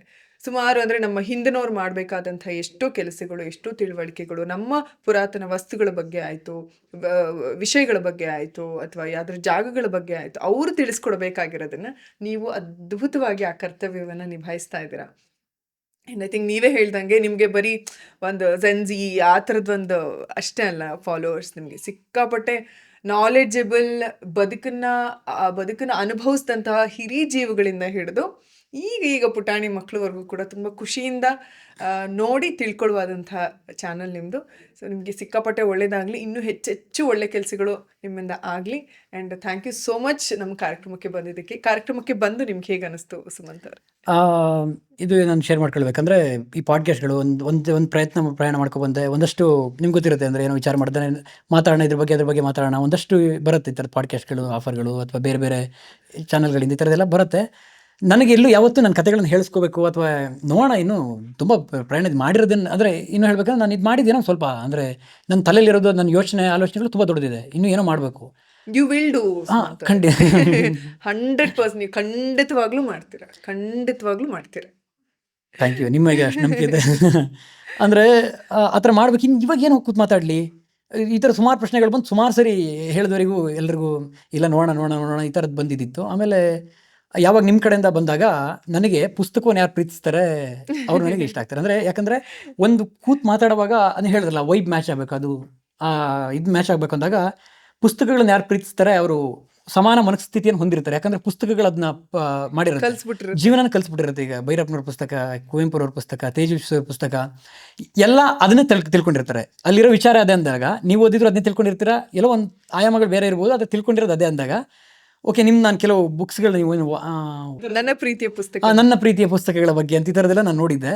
ಆವಾಗ ಈ ಥರದ್ದು ಹಿಂಗೆ ಇರೋದೊಂದು ಲೈಫ್, ಇದ್ರ ಬಗ್ಗೆ ಮೊದಲು ಹೇಳಬೇಕಲ್ಲ, ಇರೋದೊಂದು ಲೈಫ್ ನಾನೊಂದು ಒಂದು ಕವನ ಬರೆದಿದ್ದೇನು, ಸಂಪಾದಿಸು ಹಣದ ಜೊತೆಗೆ ನೆನಪುಗಳನ್ನು, ಹಾಗೆ ಸುತ್ತಾಡು ನೆನಪುಗಳ ಜೊತೆಗೆ ನೆಮ್ಮದಿ ಕೊಡೋ ಜಾಗಗಳನ್ನು, ಯಾಕಂದರೆ ಇರೋದು ಒಂದೇ ಜನ್ಮ ಒಂದೇ ಜೀವನ, ನಾಳೆಯ ಚಿಂತೆಗಳಲ್ಲಿ ಬದುಕುತ್ತಾ ಕಳೆದುಕೊಳ್ಳಬೇಡ ಇಂದಿನ ನಿನ್ನ ಅಮೂಲ್ಯವಾದ ಕ್ಷಣಗಳನ್ನ ಅಂತ ಬರೆದಿದೆ. ಅದರ ಸಾರಾಂಶನೇ ಇರೋದೊಂದು ಲೈಫ್ ನೋಡಿ. ಹಾಗೆ ಅದೆಲ್ಲ ಕನೆಕ್ಟ್ ಆಯ್ತು ನನಗೆ. ಆದಾಗ ಓಕೆ, ಇಲ್ಲಿ ವಿಚಾರಗಳನ್ನ ಶೇರ್ ಮಾಡ್ಕೋಬೋದು ಅನ್ನೋದಷ್ಟು ಸಜೆಷನ್ಗಳು ತಗೊಂಡೆ, ಹೆಂಗೆ ಹೋಗ್ಬೋದು ಅಂದರೆ ನಿಮ್ದು ಅಂದರೆ ಆ ಥರ ಅಲ್ಲ, ಅಂದರೆ ಗೊತ್ತಿರುತ್ತೆ, ಹೋಗಿ ಮಾತಾಡ್ಬೋದು ಅಥವಾ ಇನ್ನೂ ಏನೋ ಮಾಡಿ ಹೋಗೋಣ ಅಂದರೆ ನನ್ನ ಇದರಲ್ಲಿ ಕರೆದವ್ರು ಯಾರು ಅಥವಾ ಇದು ಚಿಕ್ಕದು ದೊಡ್ಡದು ಆ ಥರದ್ದು ಭಾವನೆ ಅಲ್ಲ, ಇನ್ನೂ ಏನೋ ಮಾಡಿ ಹೋಗೋಣ, ಇನ್ನೂ ಒಂದಷ್ಟು ಕೆಲಸ ಇದೆ, ಮಾತಾಡೋಕ್ಕೆ ವಿಚಾರಗಳು ಸಿಗ್ತಾವಲ್ಲ ಅಂತ. ಈ ಹಂತದಲ್ಲಿ ಒಂದ್ಸರಿ ಓಕೆ ನೋಡೋಣ, ಇದೊಂದು ಅನುಭವ ಪಡ್ಕೊಂಡು, ಎಲ್ಲೋ ಒಂದು ಅನುಭವ ಅಲ್ಲ, ಮಳೆ ಒಂದು ಅನುಭವ, ಚಳಿ ಒಂದು ಅನುಭವ, ಎಲ್ಲವೂ ಕಷ್ಟ ಸುಖ ಎಲ್ಲ ಅನುಭವನೇ. ಅದೇ ರೀತಿ ಈ ಪಾಡ್ಕಾಸ್ಟ್ ಹೇಗಿರುತ್ತೆ, ಅದಿತ್ಯ ತುಂಬ ಚೆನ್ನಾಗಿ ನೀವು ಏನು ನಿರೂಪಣೆ ಮಾಡ್ತೀರಾ ಅಥವಾ ಆ ಪಾಡ್ಕಾಸ್ಟ್ನ ನಡೆಸ್ಕೊಡ್ತೀರಾ, ಜನರ ಕಥೆಗಳನ್ನು ಕೇಳ್ತೀರಾ, ಇದನ್ನು ನೋಡಿದಾಗ ಹೋಗೋಣ ಅನಿಸ್ತು. ಆಮೇಲೆ ನಿಮ್ಮ ಜೊತೆ ಕೂತು ಸಮಾನ ಮನಸ್ಥಿತಿ, ಈಗೇನು ನೀವು ಒಂದು ಹೇಳಿದ್ರಲ್ಲ, ನನಗದು ಸಡನ್ ಒಂಥರ ರೋಮಾಂಚನ ಆಯ್ತು. ಹೌದು, ಇವ್ರಿಗೂ ಹಿಂಗೆ ಅನಿಸಿತ್ತಾ, ಯಾವುದೋ ಒಂದು ಜಾಗಕ್ಕೆ ಹೋದಾಗ ಇದೇ ಥರ ವೈಬ್ ಬಂದಿತ್ತು ಅಂದಾಗ ಅವಾಗ ನನಗೆ ಅನಿಸ್ತು ಓಕೆ ಹೌದು ಕರೆಕ್ಟಾಗಿ ಅಂದ್ಕೊಂಡೆ ನಾನು, ಅಥವಾ ಇದಕ್ಕೆ ಹೋಗ್ಬೇಕು ಅಂದ್ಕೊಂಡಿದ್ದು ಒಳ್ಳೆ ನಿರ್ಧಾರಣೆ ಅಂತ. ಹೌದು ಖುಷಿ ಆಯ್ತು ಇಷ್ಟು. ಅಂದರೆ ಕತೆಗಳನ್ನು ಹೇಳ್ಕೊಳ್ಳೋದು ಕಡಿಮೆ ನಾನು, ಅಂದರೆ ನನ್ನ ಕತೆಗಳನ್ನು ಅಥವಾ ನನ್ನ ಸಮಸ್ಯೆಗಳನ್ನು ಯಾವುದನ್ನು ಹೌದೌದು ಹೇಳ್ಕೊಳಕ್ಕೆ ನಂಗೆ ಮನಸ್ಸಾಗಲ್ಲ. ಅಂದ್ರೆ ನಿಂಗೆ ಗೊತ್ತಾಯ್ತು ನೀವು ನಿಮ್ ಕೆಲ್ಸಗಳು ಮಾತಾಡ್ಲಿ ಅನ್ನೋಂತ ಮನೋಭಾವನೆ ಇರೋರು. ಎಂಡಾಗಿ ನನಗೆ ನಿಮ್ ಜೊತೆಗೆ ಯಾಕೆ ಮಾತಾಡ್ಬೇಕು ಅನ್ಸಿದ್ರೆ ಅಷ್ಟು ಕತೆಗಳನ್ನ ತುಂಬಿಕೊಂಡಿರೋ ಆ ತಲೆನ ನೋಡ್ಬೇಕು ಅಂತ. ಬಿಕಾಸ್ ಇಟ್ಸ್ ನಾಟ್ ಈಸಿ ಒಂದು ಜಾಗದಲ್ಲಿ ಹೋಗಿ ಒಂದು ವಿಷಯದ ಬಗ್ಗೆ ತಿಳ್ಕೊಂಡು ಅದನ್ನ ನಮ್ಮ ಮಸ್ತಕದಲ್ಲಿ ಇಟ್ಕೊಳ್ಳೋದೇ ಒಂದು ಹೆಚ್ಚು. ಅಂಥದ್ರಲ್ಲಿ ಎಷ್ಟು ಜಾಗಗಳನ್ನ, ಇಷ್ಟು ವ್ಯಕ್ತಿಗಳನ್ನ ಎಲ್ಲ ಓದಿ ನೋಡಿ ಸುತ್ತಾಡಿ ತಿಳ್ಕೊಂಡು ಕೇಳ್ಕೊಂಡು ಹೋಗಿ ಅದನ್ನ ತಿಳ್ಕೊಳ್ಳೋದಿರುತ್ತಲ್ಲ, ಅದೊಂದು ಲುಕ್. ಒಂದು ಪುಸ್ತಕ ಭಂಡಾರ ಅಂತಂದ್ರೆ ಎಲ್ಲಾ ಪುಸ್ತಕಗಳು ಒಂದೇ ಹತ್ರ ಇರೋದಷ್ಟೇ ಅಲ್ಲ, ಅದು ಎಷ್ಟೋ ಪುಸ್ತಕಗಳನ್ನ ಓದಿರೋ ಒಬ್ಬ ವ್ಯಕ್ತಿನ ಕೂಡ ನಾವು ಪುಸ್ತಕ ಭಂಡಾರ ಅಂತ ಅನ್ಬೋದು. ಹಂಗೆ ನೀವು ಕೂಡ ಸುಮಾರು ಜಾಗಕ್ಕೆ ಹೋಗಿ ಬಂದಿರೋದ್ರಿಂದ ನಿಮ್ಮನ್ನ ಒಂದು ಹಳೇ ಕಾಲದ ಒಂದು ಮನೆನೋ ಏನಾದ್ರೂ ಆರಾಮಾಗಿ ಅನ್ಬೋದು ನಾವು. ಸೊ ಅದೊಂದು ನನ್ಗೆ ಆಸೆ ಇತ್ತು. ಆಮೇಲೆ ಅಂದರೆ ಸಾರಾಂಶ ಜನಕ್ಕೆ ಇವತ್ತಿನ ಜನಕ್ಕೆ ಸಮಯ ಇಲ್ಲ, ಸ್ಕಿಪ್ ಮಾಡಿಬಿಡ್ತಾರೆ ಬೇಗ. ಜನಕ್ಕೆ ಬೇಕಾಗಿರೋದು ಸೆಕೆಂಡ್ಸ್ ಅಂತ ಅದು ಅಷ್ಟೇ. ಹೌದೌದು, ಕ್ಲಿಕ್ ಬೈಟ್ ಏನೋ ಏನ್ ಹೇಳೋಣ 3 seconds ಅಂತ. ಹಿಂಗೆ ಹಿಂಗೆ ಅಟ್ರಾಕ್ಟ್ ಮಾಡೋಕ್ಕಾಗುತ್ತೆ ಜನನ. 3 secondsಗೆ ಹಾಯ್ ಹೇಳಕ್ಕೂ ಆಗಲ್ಲ, ಅಷ್ಟರೊಳಗೆ ಹೋಗ್ಬಿಟ್ಟಿರ್ತಾರೆ. ಆಮೇಲೆ ಏನಂದ್ರೆ ಸಾರಾಂಶ ಬೇಕು ಜನಕ್ಕೆ. ಅದನ್ನ ನಾನು ಹಿಡಿದಿದ್ದು ಏನಂದ್ರೆ ಒಂದು ದೊಡ್ಡ ಪುಸ್ತಕ ಓದ್ತೀನ, ಒಂದು ಹೇಳಿ ಹೋಗೋ ಕಾರಣ ಪುಸ್ತಕ 400-500 ಹೌದು 400 ಚಿಲ್ಲರೆ ಆ ಕತೆ ನೀನು 2 ನಿಮಿಷದಲ್ಲಿ ಹೇಳಿದ್ರೆ ಜನಕ್ಕೆ ಇಷ್ಟ ಆಗುತ್ತೆ. ಆಮೇಲೆ ಯಾವುದೋ ಒಂದು ದೊಡ್ಡ ಜಾಗದ ಕತೆ, ಯಾವುದೋ ಒಂದು ದೊಡ್ಡ ಸಾಮ್ರಾಜ್ಯದ ಇತಿಹಾಸ, ಹಂಪಿ ಇತಿಹಾಸ ತುಂಬ ದೊಡ್ಡ ಕತೆ, ತುಂಬ ದೊಡ್ಡದು. ಹೇಳ್ತಾ ಕೂತ್ರೆ ಅದು ವರ್ಷಗಳ ಕಾಲದ್ದು ಮುಗಿಯೋದಂತ ಒಂದು ಡಾಕ್ಯುಮೆಂಟ್ರಿ ಆಗುವಂಥದ್ದು. ಅದನ್ನ 3 ಭಾಗದಲ್ಲಿ 4.5 ನಿಮಿಷದಲ್ಲಿ ನಾನು, ಅಂದರೆ ಒಂದು ಜ್ಞಾನಕ್ಕಿರಲಿ ಜನಕ್ಕೆ. ಹಂಪಿ ಸಾಮ್ರಾಜ್ಯ ಅಂದರೆ ವಿಜಯನಗರ ಸಾಮ್ರಾಜ್ಯ ಅಂದರೆ ಹಿಂಗಿತ್ತು, ಅಥವಾ ಇಲ್ಲಿ ಯಾವುದೋ ಒಂದು ಕೋಟೆ ಹಿಂಗಿತ್ತು, ಇದು ಯಾವುದೋ ಒಂದು ದೇವಸ್ಥಾನ, ಯಾವುದೋ ಮನೆ, ಇದ್ರ ಕತೆ ಹಿಂಗೆ ಸಿಂಪಲ್ ಆಗಿ ಪಟ್ಟಂತ ತಲೆ ಹೋಗಬೇಕು. ಆ ವಿಚಾರನ ಅದನ್ನು ಅರ್ಥ ಮಾಡ್ಕೊಂಡು ನಾನು, ಅಂದರೆ ತುಂಬ ಜನಕ್ಕೆ ಕಡಿಮೆ ಇದೆ, ಜಾಸ್ತಿ ಹೊತ್ತು ಕೊಟ್ಟರೆ ನೀನು ನೋಡಲ್ಲ ಅನ್ನೋ ಕಾರಣಕ್ಕೆ 2-1.5 ನಿಮಿಷ ಶುರು ಮಾಡಿ ಅದು ಹಿಂಗೆ ಬಂದಿದ್ದು. ಪುಸ್ತಕಗಳನ್ನು ಯಾಕೆ ವಿವರಣೆ ಮಾಡ್ತಾ ಬಂದೆ ಅಂದರೆ, ಪುಸ್ತಕಗಳನ್ನು ಓದ್ಬೇಕು. ನಾನು ಇದ್ರ ಮುಖಾಂತರ ಇದನ್ನ ಹೇಳಲೇಬೇಕು. ಪ್ರತಿ ವೇದಿಕೆಯಲ್ಲಿ ಏನು ತುಂಬ ಕಡಿಮೆ ವೇದಿಕೆಗಳನ್ನು ನಾನು ಹತ್ತೋದು, ಅಂದರೆ ಅದೇನೋ ಆ ಥರ ಇದ್ದರೆ ಹೋದಾಗ್ತದೆ. ಮತ್ತು ಯಾವುದೇ ವೇದಿಕೆಗಳನ್ನು ನಾನು ಹೋದ್ರೂ ಆ ವೇದಿಕೆಗಳಲ್ಲಿ ನಾನು ಹೇಳೋ ಒಂದು ವಿಚಾರ ಅಂದರೆ ಪುಸ್ತಕದ ಬಗ್ಗೆ. ಯಾಕಂದರೆ ಅದು ನನಗೆ ಇವತ್ತು ನಾನು ಏನಿದ್ದೀನಿ, ನಾನೇನು ಮಾತಾಡ್ತಿದ್ದೀನಿ, ನನ್ನ ಬಾಯಿಗಳಿಂದ ಏನು ಪದ ಬರುತ್ತೆ, ಅಥವಾ ನಾನು ಬದುಕ್ತಿರೋ ಬದುಕಿಂದು ಒಂದಷ್ಟು ಪಾಠಗಳ ಪುಸ್ತಕಗಳನ್ನ ಕಲಿಸ್ಕೊಟ್ಟಿದೆ. ಯಾಕೆ ಪುಸ್ತಕ ಓದ್ಬೇಕಂತ ಹೇಳ್ತೀನಿ. ಒಂದು ಕಾದಂಬರಿ, ಕಾದಂಬರಿಗೆ ತುಂಬ ಇಲ್ಲ. ಇತ್ತೀಚಿನ ಜನಗಳು ಏನಂದರೆ ಪರ್ಸ್ನಾಲಿಟಿ ಡೆವಲಪ್ಮೆಂಟ್ಗಳು ಪುಸ್ತಕಗಳನ್ನ ಜಾಸ್ತಿ ಓದ್ತಾರೆ. ಅಂದರೆ ಯಾರೋ ಒಬ್ಬ ಹೇಳಿರ್ತಾನೆ ನೀನು ಹಿಂಗೆ ಬದುಕು ಅಂತ, ಹೆಂಗೆ ಬದುಕ್ತೀನಿ ಅದನ್ನ ತಪ್ಪಂತ ಹೇಳ್ತಿಲ್ಲ, ಅದನ್ನು ಓದಿ ಬದಲಾಯಿಸ್ಕೊಂಡವರು ಇದ್ದಾರೆ. ಹೌದು, ಆಲ್ಸೋ ಎಲ್ಲ ಇಂಡಿವಿಜುವಲ್ ಡಿಫ್ರೆಂಟ್ ಅಲ್ವಾ. ಈಗ ನಾನ್ ಬೇರೆ, ನೀವು ಬೇರೆ, ಪ್ರತಿಯೊಬ್ರು. ಸೊ ಎಲ್ರಿಗೂ ಒಂದೇ ಅನ್ವಯ ಆಗೋದು. ಯಾರೋ ಒಂದು ಆಯಾಮದಲ್ಲಿ ಬರೆದ ಪುಸ್ತಕನ ನೀನು ಹಿಂಗೆ ಮಾಡು ಅಂತ ಹೇಳೋದು ಬದುಕೋದು ನನಗೆ ಸರಿ ಅನ್ಸಲ್ಲ. ಒಂದು ಕಾದಂಬರಿ ಅನ್ಕೊಳ್ಳಿ, ಆ ಒಂದು ಕಾದಂಬರಿನ ಓದ್ತಾ ಆ ಪಾತ್ರದ ಜೊತೆಗೆ ನಮ್ಮನ್ನ ಬೆರೆಸ್ಕೊಂಡು ಹೋಗ್ತೀವಿ. ಮೂಕಜಿಯ ಕನಸು ಕಾದಂಬರಿನೇ ಒಂದೊಂದು ಕ್ಯಾರೆಕ್ಟರ್ ಒಂದೊಂದ್ ತರ. ಶಿವರಾಮ್ ಕಾರಂತರದ್ದು ನಿಜ ಅದ್ಭುತವಾಗಿದ್ದು. ಆಮೇಲೆ ಈ ಕ್ಯಾರೆಕ್ಟರ್ ನಾನಲ್ಲ ಅನ್ಸುತ್ತೆ, ಇನ್ನೊಂದ್ಸಲಿ ನೆಕ್ಸ್ಟ್ ಕ್ಯಾರೆಕ್ಟರ್ ನಾನಲ್ಲ ಅನ್ಸುತ್ತೆ, ಈ ಕ್ಯಾರೆಕ್ಟರ್ ಇದ್ದಾಗ ನಾನು ನೆಕ್ಸ್ಟ್ ಏನ್ ಡಿಸಿಷನ್ ತಗೋಬಹುದು ಅಂತ ನಾವು ಆಲ್ರೆಡಿ ವಿವರಣೆಗಳು ಅದ್ರಲ್ಲಿ ಕೊಡೋದು, ಪ್ರತಿಯೊಂದು ವಿಚಾರ ಕೊಡೋ ವಿವರಣೆಗಳು. ಆಮೇಲೆ ಎಸ್.ಎಲ್. ಭೈರಪ್ಪನವರು ಬದುಕಿನ ಬಗ್ಗೆ ಅವರಷ್ಟು ಅದ್ಭುತವಾಗಿ ಬರೆಯಕ್ಕೆ ಸಾಧ್ಯ ಇಲ್ಲ ಅನ್ಸುತ್ತೆ. ಆಮೇಲೆ ಪ್ರತಿಯೊಂದು ನಿನ್ನ ಜೀವನನೇ ನೀವು ನೋಡಿ ಎಲ್ಲದ್ರ ಬಗ್ಗೆನೂ ಬರ್ದಿದ್ದಾರೆ. ಧರ್ಮಶ್ರೀ ತರದ ಒಂದು ನೋಡಿ, ಅದು ಮತಾಂತರದ ಬಗ್ಗೆ ಬರೆದಿರೋದು ಅದ್ಭುತವಾಗಿರೋ ಪುಸ್ತಕ. ನೆಲೆ ಅದೆಂತ ಒಂದು ಆವರಣ, ಗೃಹಭಂಗ ಇವತ್ತಿಗೂ ನನಗದು ನನಗೆ ಆ ಊರೆಲ್ಲ ನೀಟಾಗಿ ಗೊತ್ತು. ಕರ್ಕೊಂಡು ಹೋದ್ರೆ ಅವರು ನಾನು ಮೊನ್ನೆ ಅಷ್ಟು ಹೇಳ್ತಿದ್ದೆ, ನಂಜಮ್ಮ ಪಾತ್ರ ನನ್ನ ಜೀವನದಲ್ಲಿ ಅಂತ ಹೆಣ್ಣಿರ್ಬೇಕು, ನಂಜಮ್ಮನಂತ ಹೆಣ್ಣಾಗ್ಬೇಕು, ಹೆಂಗ್ ಅವಳ ಬದುಕನ್ನು ಕಟ್ತಾಳೆ ಅದು ಸ್ಫೂರ್ತಿ ಆಗ್ಬೇಕು. ಏನು ಇಲ್ದಿರೋ ಹೆಣ್ಣು, ಗಂಡ ಸರಿ ಇಲ್ಲ, ಮಕ್ಳು ಹಿಂಗೆ ಕಾಯಿಲೆಗಳು ಒಂದಾದ್ಮೇಲೆ ಒಂದು ಸಮಸ್ಯೆಗಳು ಬರ್ತವೆ, ಅದು ಜೀವನ ಕಲಿಸುತ್ತೆ. ಏನು ವ್ಯಕ್ತಿತ್ವ ಏನು ವೃದ್ಧಿಸ್ಕೊಳ್ಳೋಕೆ ನಾವೇನು ಪುಸ್ತಕಗಳು ಓದ್ತೀವಲ್ಲ, ಅದಕ್ಕಿಂತ ಹೆಚ್ಚಾಗಿ ಕಾದಂಬರಿಗಳನ್ನ ಓದಿ. ಕೆಲವರು ಕಾದಂಬರಿಗಳನ್ನ ನಿಮ್ಗೆ ಇದು ಮಾಡಲ್ಲ, ಕಾದಂಬರಿಗಳು ಕತೆ ಸಿನಿಮಾ ಥರ ಖಂಡಿತ ಅಲ್ಲ. ಕಾದಂಬರಿಗಳ ಜೊತೆ ಬೆರೆತ್ಕೊಂಡು ಹೋದ್ರೆ ಜೀವನ ಕಲಿಸುತ್ತದು. ಏನು ಮಾಡಬೇಕು, ಸಿನಿಮಾಗೂ ಅದಕ್ಕೂ ಸಂಬಂಧನೇ ಇಲ್ಲ ಆಕ್ಚುಲಿ. ಖಂಡಿತ ಬೇರೆ, ಸಿನಿಮಾನೇ ಬೇರೆ. ಅದು ಕಥೆನ ನೀವು ವಿವರಣೆ ಪ್ರತಿಯೊಂದಿಟ್ಟು ಮಾಡ್ತಾರೆ ಆ ಥರ. ಅಂದ್ರೆ ಅದನ್ನ ನಾವು ಏನಂದ್ರೆ ಅವ್ರು ತೋರ್ಸೋದನ್ನ ನೀವು ನೋಡೋದಕ್ಕೂ ಓದ್ತಾ ನೀವು ಕಲ್ಪನೆ ಮಾಡ್ಕೊಳ್ಳೋದಕ್ಕೂ ಒಂದು ಶಕ್ತಿನೇ ಅದು. ನೋಡಿ, ನಿಮ್ ಸಿನಿಮಾದಲ್ಲಿ ಅಂದ್ರೆ ಸಿನಿಮಾದ ಬಗ್ಗೆ ಅಪಾರ ಗೌರವ ಇದೆ, ಅದೇ ಬೇರೆ ಮಾಧ್ಯಮ. ಒಂದು ಸಿನಿಮಾದಲ್ಲಿ ಒಬ್ಬನ ಅಳಿಸ್ಬೇಕು ಅಂದ್ಕೊಳ್ಳಿ, ಒಂದು ಅದಕ್ಕೆ ಒಂದಷ್ಟು ಡೈಲಾಗ್ಗಳು ಬೇಕು, ಹಿನ್ನೆಲೆ ಸಂಗೀತ ಬೇಕು, ಅದಕ್ಕೊಂದು ಆಂಬಿಯೆಂಟ್ ಕ್ರಿಯೇಟ್ ಆಗಬೇಕು, ಆ ಪಾತ್ರಗಳು ಹಾಗೆ ನಟನೆ ಮಾಡಬೇಕು. ಇದಿಷ್ಟು ಎಲ್ಲರ ಕೆಲಸ ಕರೆಕ್ಟಾಗಿ ಆ ಬರವಣಿಗೆ ಹಾಗೆ ಇರಬೇಕು. ಇಷ್ಟೆಲ್ಲ ಆದಮೇಲೆ ಒಂದು ಅಳು ಬರುತ್ತೆ.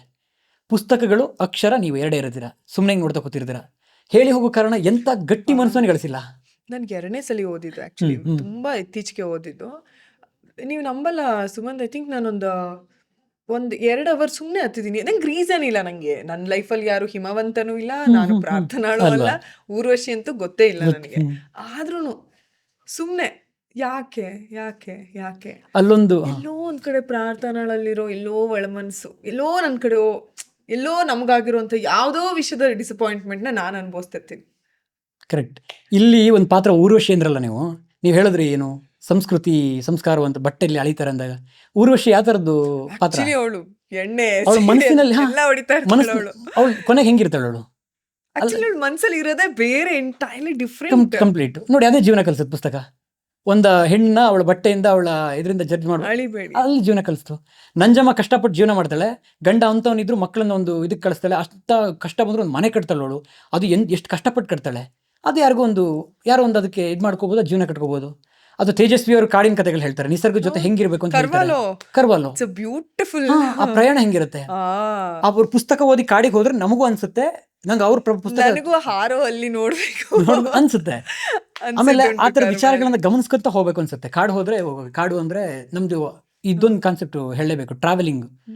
ಏನು ಅಂದ್ರೆ ಹೋಗು, ವೀಕೆಂಡ್ ಬರುತ್ತೆ, ಗಾಡಿ ಬಟ್ಟೆ ಒಂದಷ್ಟು ಬ್ಯಾಗ್ಗಳು ಹಾಕೋ ಹೋಗು, ಎಲ್ಲ ಒಂದು ಅದೇ ಹಾಕೋ ಹೋಗು, ಒಂದು ಎಂಜಾಯ್ ಮಾಡು ಬಾ. ಇದು ಹೆಂಗ್ ಟ್ರಾವೆಲಿಂಗ್ ಅಂದ್ರೆ ಖಂಡಿತ ಅದ್ರಲ್ಲಿ ಟ್ರಾವೆಲಿಂಗ್ ಅಲ್ಲ ಅಂತ ಹೇಳಲ್ಲ, ಆದ್ರೆ ಅದೇ ನಿಜವಾಗಿದ್ದ. ಏನೇ ಮಾಡಿದ್ರು ಒಂದು ಕಲಿಬೇಕು, ಅದೇನೋ ಒಂದು ಬದಲಾಯಿಸಬೇಕು. ಪುಸ್ತಕದ ಜೊತೆಗೆ ಪುಸ್ತಕ ಹೆಂಗೆ ಬೇರೆ ಬೇರೆ ಕಾದಂಬರಿಗಳು, ಬೇರೆ ಬೇರೆ ವಿಚಾರಗಳು ಮನುಷ್ಯನ ಬದಲಾಯಿಸ್ತವಲ್ಲೋ ಆ ರೀತಿ ಅದೇ ರೀತಿಯಾಗಿ ಟ್ರಾವೆಲಿಂಗ್ ಪ್ರಯಾಣ ಕೂಡ ಬದಲಾಯಿಸುತ್ತೆ. ಹೆಂಗೆ ಬದಲಾಯಿಸುತ್ತೆ ಅಂದರೆ, ನಮ್ಮ ಜಾಗ ಈಗ ನೆಕ್ಸ್ಟ್ ಕೂತ್ಕೊಂಡು ChatGPT ಹಾಕ್ತೀವಿ, ChatGPT ಚೆಕ್ ಮಾಡೋರು ಹೋಗ್ತೀವಿ, ಯಾವ ಜಾಗ ನೋಡ್ಬೋದು. ಅದು ಮುಳ್ಳಯ್ಯನಗಿರಿ, ಆ ಫಾಲ್ಸ್ ಈ ಫಾಲ್ಸ್ 4-5 ಜಾಗ ಕೊಡುತ್ತೆ. ಅದು ನೋಡೋ ತಪ್ಪಲ್ಲ. ಏನು ಬದಲಾಗುತ್ತೆ ಅಲ್ಲಿ? ಖಂಡಿತ ನೋಡು, ನೀನು ಆ ಒಳ ಮನಸ್ಸಿಂದ ನೋಡಿದ್ರೆ, ಆ ಪ್ರಕೃತಿ ಪ್ರಿಯನಾಗಿ ನೋಡಿದ್ರೆ ಅದು ಅಲ್ಲೊಂದಷ್ಟು ವಿಚಾರಗಳು ಸಿಗುತ್ತೆ. ನೀನು ಬರೀ ಟ್ರಾವೆಲಿಂಗಲ್ಲಿ ನಿನ್ನ ಜಾಗಗಳು ಯಾವುದೋ ಒಂದು ಗುಡ್ಡ ಬೆಟ್ಟಗಳು, ಯಾವುದೋ ಬೀಚ್ ಈ ಥರದ್ದು ಸೇರಿಸ್ಕೋಬಾರ್ದು. ಸಮುದ್ರಕ್ಕೆ ಹೋಗ್ತೀಯಾ, ಸಮುದ್ರದ ಪಕ್ಕದಲ್ಲೇ ಧಕ್ಕೆ ಬಂದರು ಅಂತ ಒಂದು ವಿಡಿಯೋ ಮಾಡಿದ್ದೆ ಇತ್ತೀಚೆಗೆ ನಾನು. ಧಕ್ಕೆ ಬಂದರಲ್ಲಿ 3 ಗಂಟೆಗೆ ಜೀವನ ಸ್ಟಾರ್ಟ್ ಆಗುತ್ತೆ ಅಲ್ಲಿ. ಜನ ಅವ್ರ ಜೀವನಕ್ಕೆ ಹೋರಾಡಕ್ಕೆ 3 ಗಂಟೆಯಿಂದ ಸ್ಟಾರ್ಟ್ ಮಾಡ್ತಾರೆ, ಬೆಳಿಗ್ಗೆ 3 ಗಂಟೆಗೆ. ನಾವೆಲ್ಲ ಅದೇನೋ ಒಂದು ಒಳ್ಳೆ ನಿದ್ದೆ, ಗಟ್ಟಿ ಗಾಢ ನಿದ್ರೆ ಬರುವಂಥ ಸಮಯದಲ್ಲಿ ನೀರಲ್ಲಿ ಗೋಳಾಡ್ತಿರ್ತಾರೆ, ಬುಟ್ಟಿಗಳು ಹೊರ್ತಿರ್ತಾರೆ, ಓಡಾಡ್ತಿರ್ತಾರೆ, ಕಷ್ಟಪಟ್ಟು ದೋಣಿಗಳು ಬರುತ್ತೆ, ದೋಣಿಯಿಂದ ಮೀನೆತ್ತಾಕ್ತಿರ್ತಾರೆ. 3 ಗಂಟೆಗೆ ಜೀವನ ಸ್ಟಾರ್ಟ್ ಆಗುತ್ತೆ. ನೀನು ಆ ಜಾಗ ನೀನು ಆ್ಯಡ್ ಮಾಡ್ಕೋ. ಬೀಚ್ ಪಕ್ಕದಲ್ಲಿದೆ, ಅದನ್ನು ನೋಡಿ ಖುಷಿ ಪಡು, ಆಲೆಗಳನ್ನು ನೋಡಿ ಖುಷಿ ಪಡು, ಅಲ್ಲಿ ಆಗೋ ಸನ್ಸೆಟ್ ನೋಡಿ ಖುಷಿ ಪಡು. ಈ ಜಾಗಕ್ಕೂ ಹೋಗು, ಅಲ್ಲಿ ಜನರ ಜೀವನ ಅರ್ಥ ಆಗುತ್ತೆ. ಎಲ್ಲ IT ಕೆಲಸ ಮಾಡ್ತಿದ್ದೀನಿ, 45,000-50,000 ಸಂಬಳ ಬರ್ತಿದೆ ನನಗೆ, ಇಲ್ಲಿ ಮ್ಯಾನೇಜರ್ ಕಾಟ, ಅದು ಕಾಟ, ಇದು ಕಾಟ, ಇದು ನನ್ನ ಜೀವನ ತುಂಬ ಕಷ್ಟ, ನನಗೆ ಯಾಕೆ ದೇವ್ರಿಗೆ ಕೊಟ್ಟ ಅಂತ ಯೋಚನೆ ಮಾಡೋ ನಿನಗೆ, ನೀನು ಅಲ್ಲಿ ಹೋಗಿ ನಿಂತರೆ 300-400 ರೂಪಾಯಿ ಇವರು 3 ಗಂಟೆಗೆ ಎದ್ದು 10 ಗಂಟೆ ತನಕ ಕೆಲಸ ಮಾಡ್ತಾರೆ ಅನ್ನೋದು ಅರ್ಥ ಆದಾಗ ಅದೇ ಜೀವನ. ನನಗಿಂತ ಜೀವನದಲ್ಲಿ ಕಷ್ಟಪಡೋನಿದ್ದಾನೆ, ನನಗಿಂತ ಕಷ್ಟಪಟ್ಟು ದುಡಿಯೋನಿದ್ದಾನೆ ಅಂತ ಅರ್ಥ ಆಗೋದಿದೆಯಲ್ಲ, ಅದೇ ಸಾರ್ಥಕತೆ, ಅದೇ ನಿಜವಾದ ಜೀವನ. ಅವಾಗ ಅನ್ಸೋದೇ ಇಲ್ಲ. ನನಗೆ ಇವತ್ತಿಗೆ ನಾನು ಯಾಕೆ ಕಷ್ಟಗಳ ಬಗ್ಗೆ ಮಾತಾಡಲ್ಲ, ನೀವು ಕೇಳಿದಾಗಲೂ ನಾನು ಯಾಕೆ ಹೇಳಿದೆ ಅಂದರೆ, ಪ್ರತಿಯೊಬ್ಬನು ಸ್ವತಂತ್ರವಾಗಿ ಹೋರಾಡಲೇಬೇಕು. ಯಾಕಂತ ಹೇಳ್ತೀನಿ ಅಂದರೆ, ಬದುಕಲಿಕ್ಕೆ ಬಗ್ಗೆ ಹೋರಾಡಲೇಬೇಕು. ಆಮೇಲೆ ಇನ್ನೊಂದು, ನಿನಗಿಂತ ಕಷ್ಟ, ಈಗ ನಾನು ಹೌದು ನನ್ನ ಥರನೇ ಒಂದು ತುಂಬ ಜನ ಯಾರೋ ವಿಡಿಯೋಗಳನ್ನು ಬೇರೆ ಬೇರೆ ವಿಚಾರದಲ್ಲಿ ಮಾಡ್ತಾ ಇದ್ದವರು, ಅವರಿಗೆ ಒಳ್ಳೆ ವೇದಿಕೆ ಸಿಗದೆ ಇರ್ಬೋದಲ್ಲ, ಜನ ಅವ್ರನ್ನ ಗುರುತಿಸ್ತೇನೆ, ತುಂಬ ಜನ ಇದ್ದಾರೆ, ನನ್ನ ಜನ ನೋಡ್ತಿದ್ದಾರೆ, ನಾನು ನಿಲ್ಲಿದ್ದೀನಿ. ಎಷ್ಟು ಜನ ನಿಲ್ಸಿದ್ದಾರೆ ತುಂಬ ಕಷ್ಟಪಟ್ಟು, ಅವ್ರ ಕಥೆಗಳೇ ಗೊತ್ತಿಲ್ಲ. ಸೊ ಹಾಗಾಗಿ ನಾನೇ ಶ್ರೇಷ್ಠ ಅಂತ ಹೇಳ್ಕೊಳೋದು ಅಥವಾ ನಾನು ಬೆಸ್ಟ್ ಅಂತ ಹೇಳ್ಕೊಳೋದು ಅದು ತಪ್ಪಾಗುತ್ತೆ. ತುಂಬ ಜನ ಹಿಂಗಿರ್ತಾರೆ. ನಿನಗಿಂತ ಕಷ್ಟದಲ್ಲಿರೋ ಒಂದು ಜೀವನ ನೋಡಿದ್ರೆ ಮಾತ್ರ ಜೀವನ ಅರ್ಥ ಆಗುತ್ತೆ. ನೀನು ಅಲ್ಲಿ ಹೋಗು, ಯಾವುದೋ ಆ ಥರ ಧಕ್ಕೆ ನಾನು ಹೇಳಿದೆ, ಯಾವುದೋ ಒಂದು ಹಳ್ಳಿಗೆ ಹೋದೆ ನಾನು, ಅಲ್ಲಿ ತುಂಬ ಸಿಂಪಲಾಗಿ ಬದುಕ್ತಿರೋ ಜನ.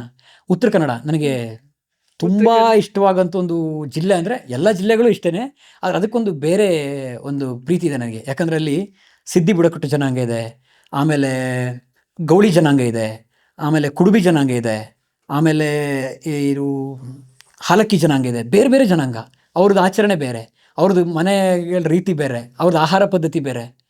ಅದೆಲ್ಲ ನೋಡಿದಾಗ, ಅವ್ರು ಬದುಕ್ತಿರೋ ರೀತಿ ನೋಡಿದಾಗ, ಕೆಲವರು ಈ ಕಾಡಿಗೆ ಊರಿಗೆ ಪರಿಚಯ ಇಲ್ಲ.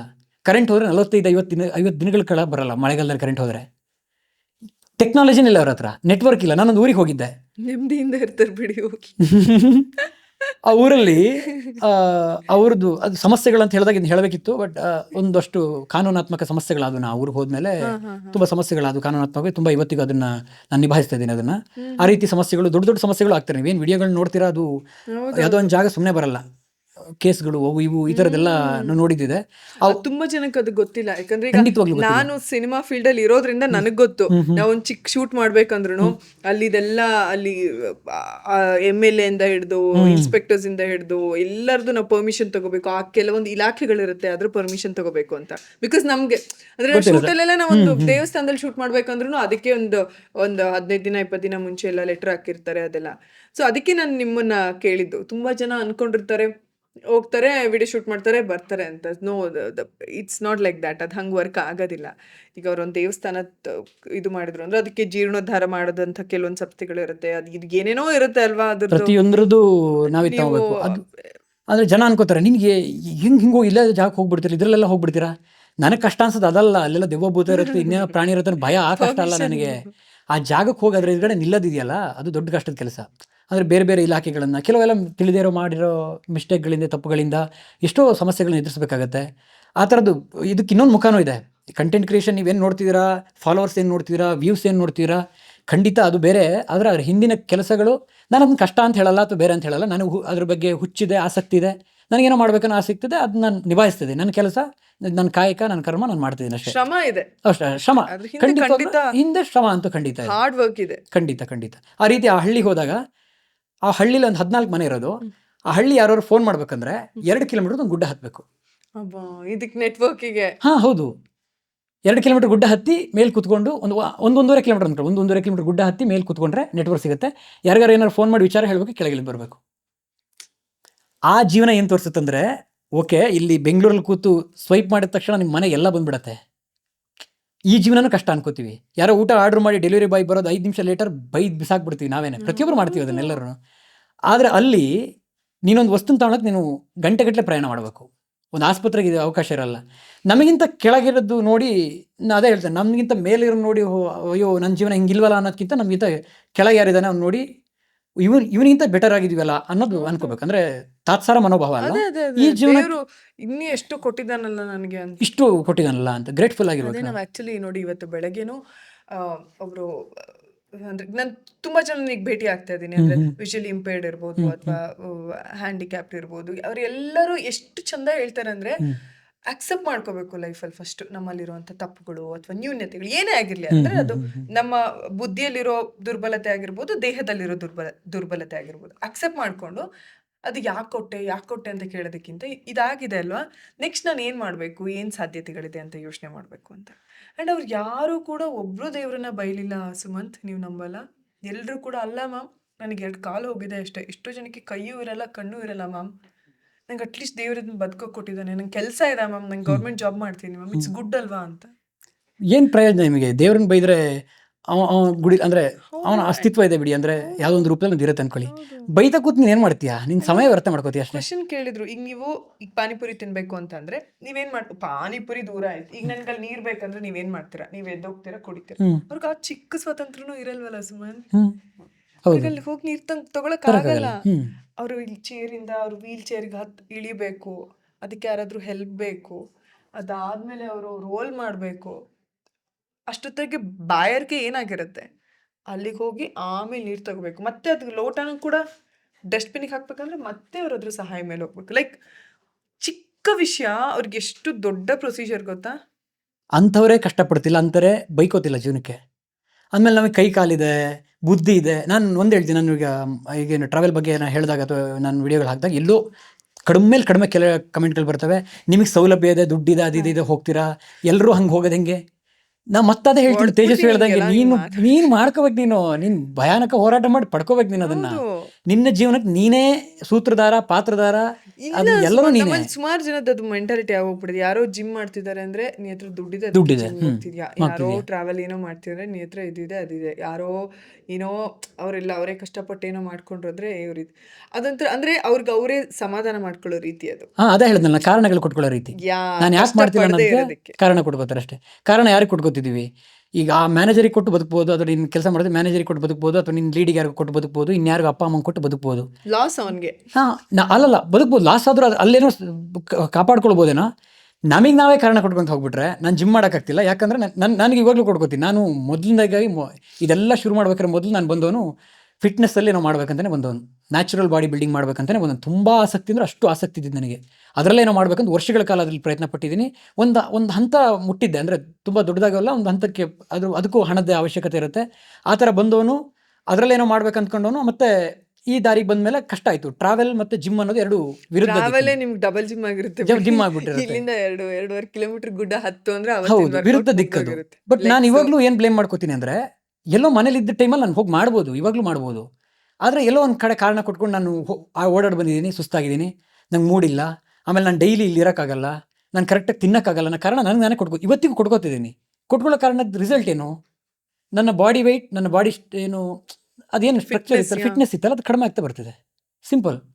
ಹೌದು, ನನಗೆ ಕೊಟ್ಟ ಕಾರಣ ನಾನು ಕಡಿಮೆ ಮಾಡ್ತಿದ್ದೆ. ಇಲ್ಲ ನಾನು ಅದ್ರ ಬಗ್ಗೆ ಗಮನ ಹರಿಸಿ ಮಾಡಿದ್ರೆ ಖಂಡಿತ ವರ್ಕ್ ಆಗುತ್ತೆ. ನಾನು ಯೂಟ್ಯೂಬ್ 4 ವಿಡಿಯೋ ಮಾಡೋಕ್ಕಾಗಲ್ಲ. ಇಲ್ಲ, ಒಂದು ಬೆಳಿಗ್ಗೆ ಬೇಗ ಎದ್ದೇನೋ ಕಷ್ಟಪಟ್ಟು ಬರೆದು ಮನ್ಸು ತೊಗೊಂಡು ಮಾಡಿದೆ 6 ವಿಡಿಯೋ ಮಾಡಿದೆ ಅಂದರೆ ಆಗುತ್ತೆ.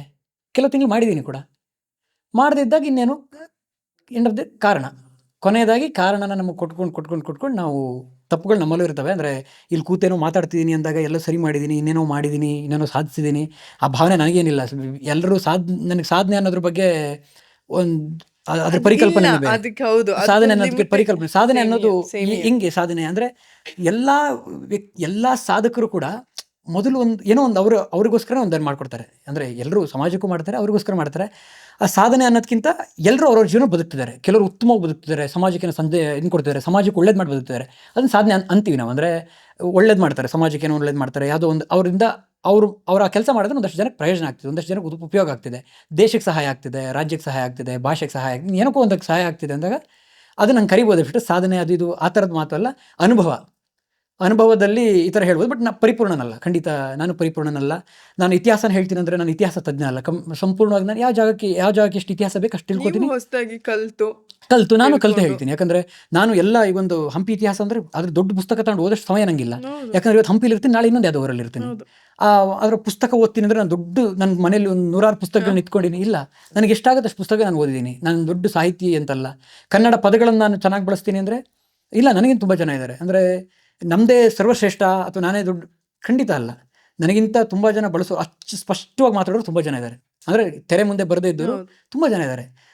ಅದು ಯಾವುದು ನನ್ನ ಸಾಧನೆ ಅನ್ನೋದಕ್ಕೆ ಹೇಳಿದ್ನಲ್ಲ, ಆ ಥರ ಇನ್ನೊಂದು ಮೆನ್ಷನ್ ಮಾಡ್ಬೇಕನ್ಸುತ್ತೆ. ನಾನು ಇದೆಲ್ಲ ಮಾತಾಡಬೇಕನ್ಸುತ್ತೆ ಯಾಕೋ. ಏನಂದರೆ ಈಗ ತುಂಬ ಜನ ಮೆನ್ಷನ್ ಮಾಡೋ ಮಾತುಗಳು ಇದನ್ನೆಲ್ಲ ಅಂದರೆ ಒಂದು ಉತ್ತರ ಆಗುತ್ತಲ್ಲ. ಅಂದರೆ ಒಂದಷ್ಟು ಜನ ಯಾವ್ದು ನೋಡಿದಾಗ ಒಂದಷ್ಟು ತುಂಬ ಪ್ರಶ್ನೆಗಳಿರ್ತವೆ. ನಂದು ವಿಡಿಯೋಗಳ ಬಗ್ಗೆ ಇದ್ರ ಬಗ್ಗೆ ಎಲ್ಲ ಪ್ರಶ್ನೆಗಳಿರ್ತವೆ. ಪದಗಳದ್ದು ಬಳಸ್ತೀರಾ ಅಥವಾ ನೀವು ಒಂದೊಂದು ವಿಚಾರಗಳನ್ನ ಹಿಂಗೆ ವರ್ಣನೆ ಮಾಡ್ತೀರಾ ಅಂತ. ಏನೂ ಅಲ್ಲ ಅದು. ಯಾಕೆ ಹೇಳ್ತೀರಾ ನೀವು ಅಂದರೆ ಸಾಹಿತ್ಯದ ಬಗ್ಗೆ ನಿಮಗೆ ಅಥವಾ ಪುಸ್ತಕಗಳನ್ನು ಕುವೆಂಪು ಓದಿಲ್ಲ ನೀವು, ತೇಜಸ್ವಿ ಓದಿಲ್ಲ ನೀವು, ನೋಡಿಲ್ಲ ನೀವು, ಅದಕ್ಕೆ ಅನಿಸುತ್ತೆ ಆ ಮಟ್ಟದ ವರ್ಣನೆ ಮಾಡ್ತಾರೆ. ಅಂದರೆ ಕುವೆಂಪು, ಈಗ ನಾನು ಪ್ರತಿ ಜಾಗಕ್ಕೂ ವರ್ಣನೆ ಮಾಡ್ತೀನಿ. ಅಂದರೆ ಯಾವುದೊಂದು ಜಲಪಾತ ನೋಡೋ ನಂಗೆ ಏನಂತ ವರ್ಣನೆ ಮಾಡ್ತೀನಿ. ತುಂಬ ಕಡಿಮೆ ಅದು ಅಂದರೆ ಬಳಸೋ ಪದಗಳು. ಕುವೆಂಪುರವ್ರು ಕವಿಶೈಲದ ಒಂದು ಜಾಗ ಇದೆ, ಏನು ಹೋಗಿರ್ಬೇಕು, ಕುಪ್ಪಳ್ಳಿ ಹೋಗಿದ್ರೆ? ಜೀವನದಲ್ಲಿ ಒಂದ್ಸರಿ ಏನಾದ್ರು ಹೋಗ್ಬೇಕು ನೀನು. ನನಗೆ ಮನಸ್ಸಿಗೆ ಖಂಡಿತ ಯಾವಾಗ ಇದಾಗುತ್ತೆ ಅವಾಗೆಲ್ಲ ಅಲ್ಲಿ ಹೋಗ್ತೀನಿ. ಏನೋ ಒಂದು ಪಾಸಿಟಿವ್ ಎನರ್ಜಿ ಸಿಗುತ್ತೆ.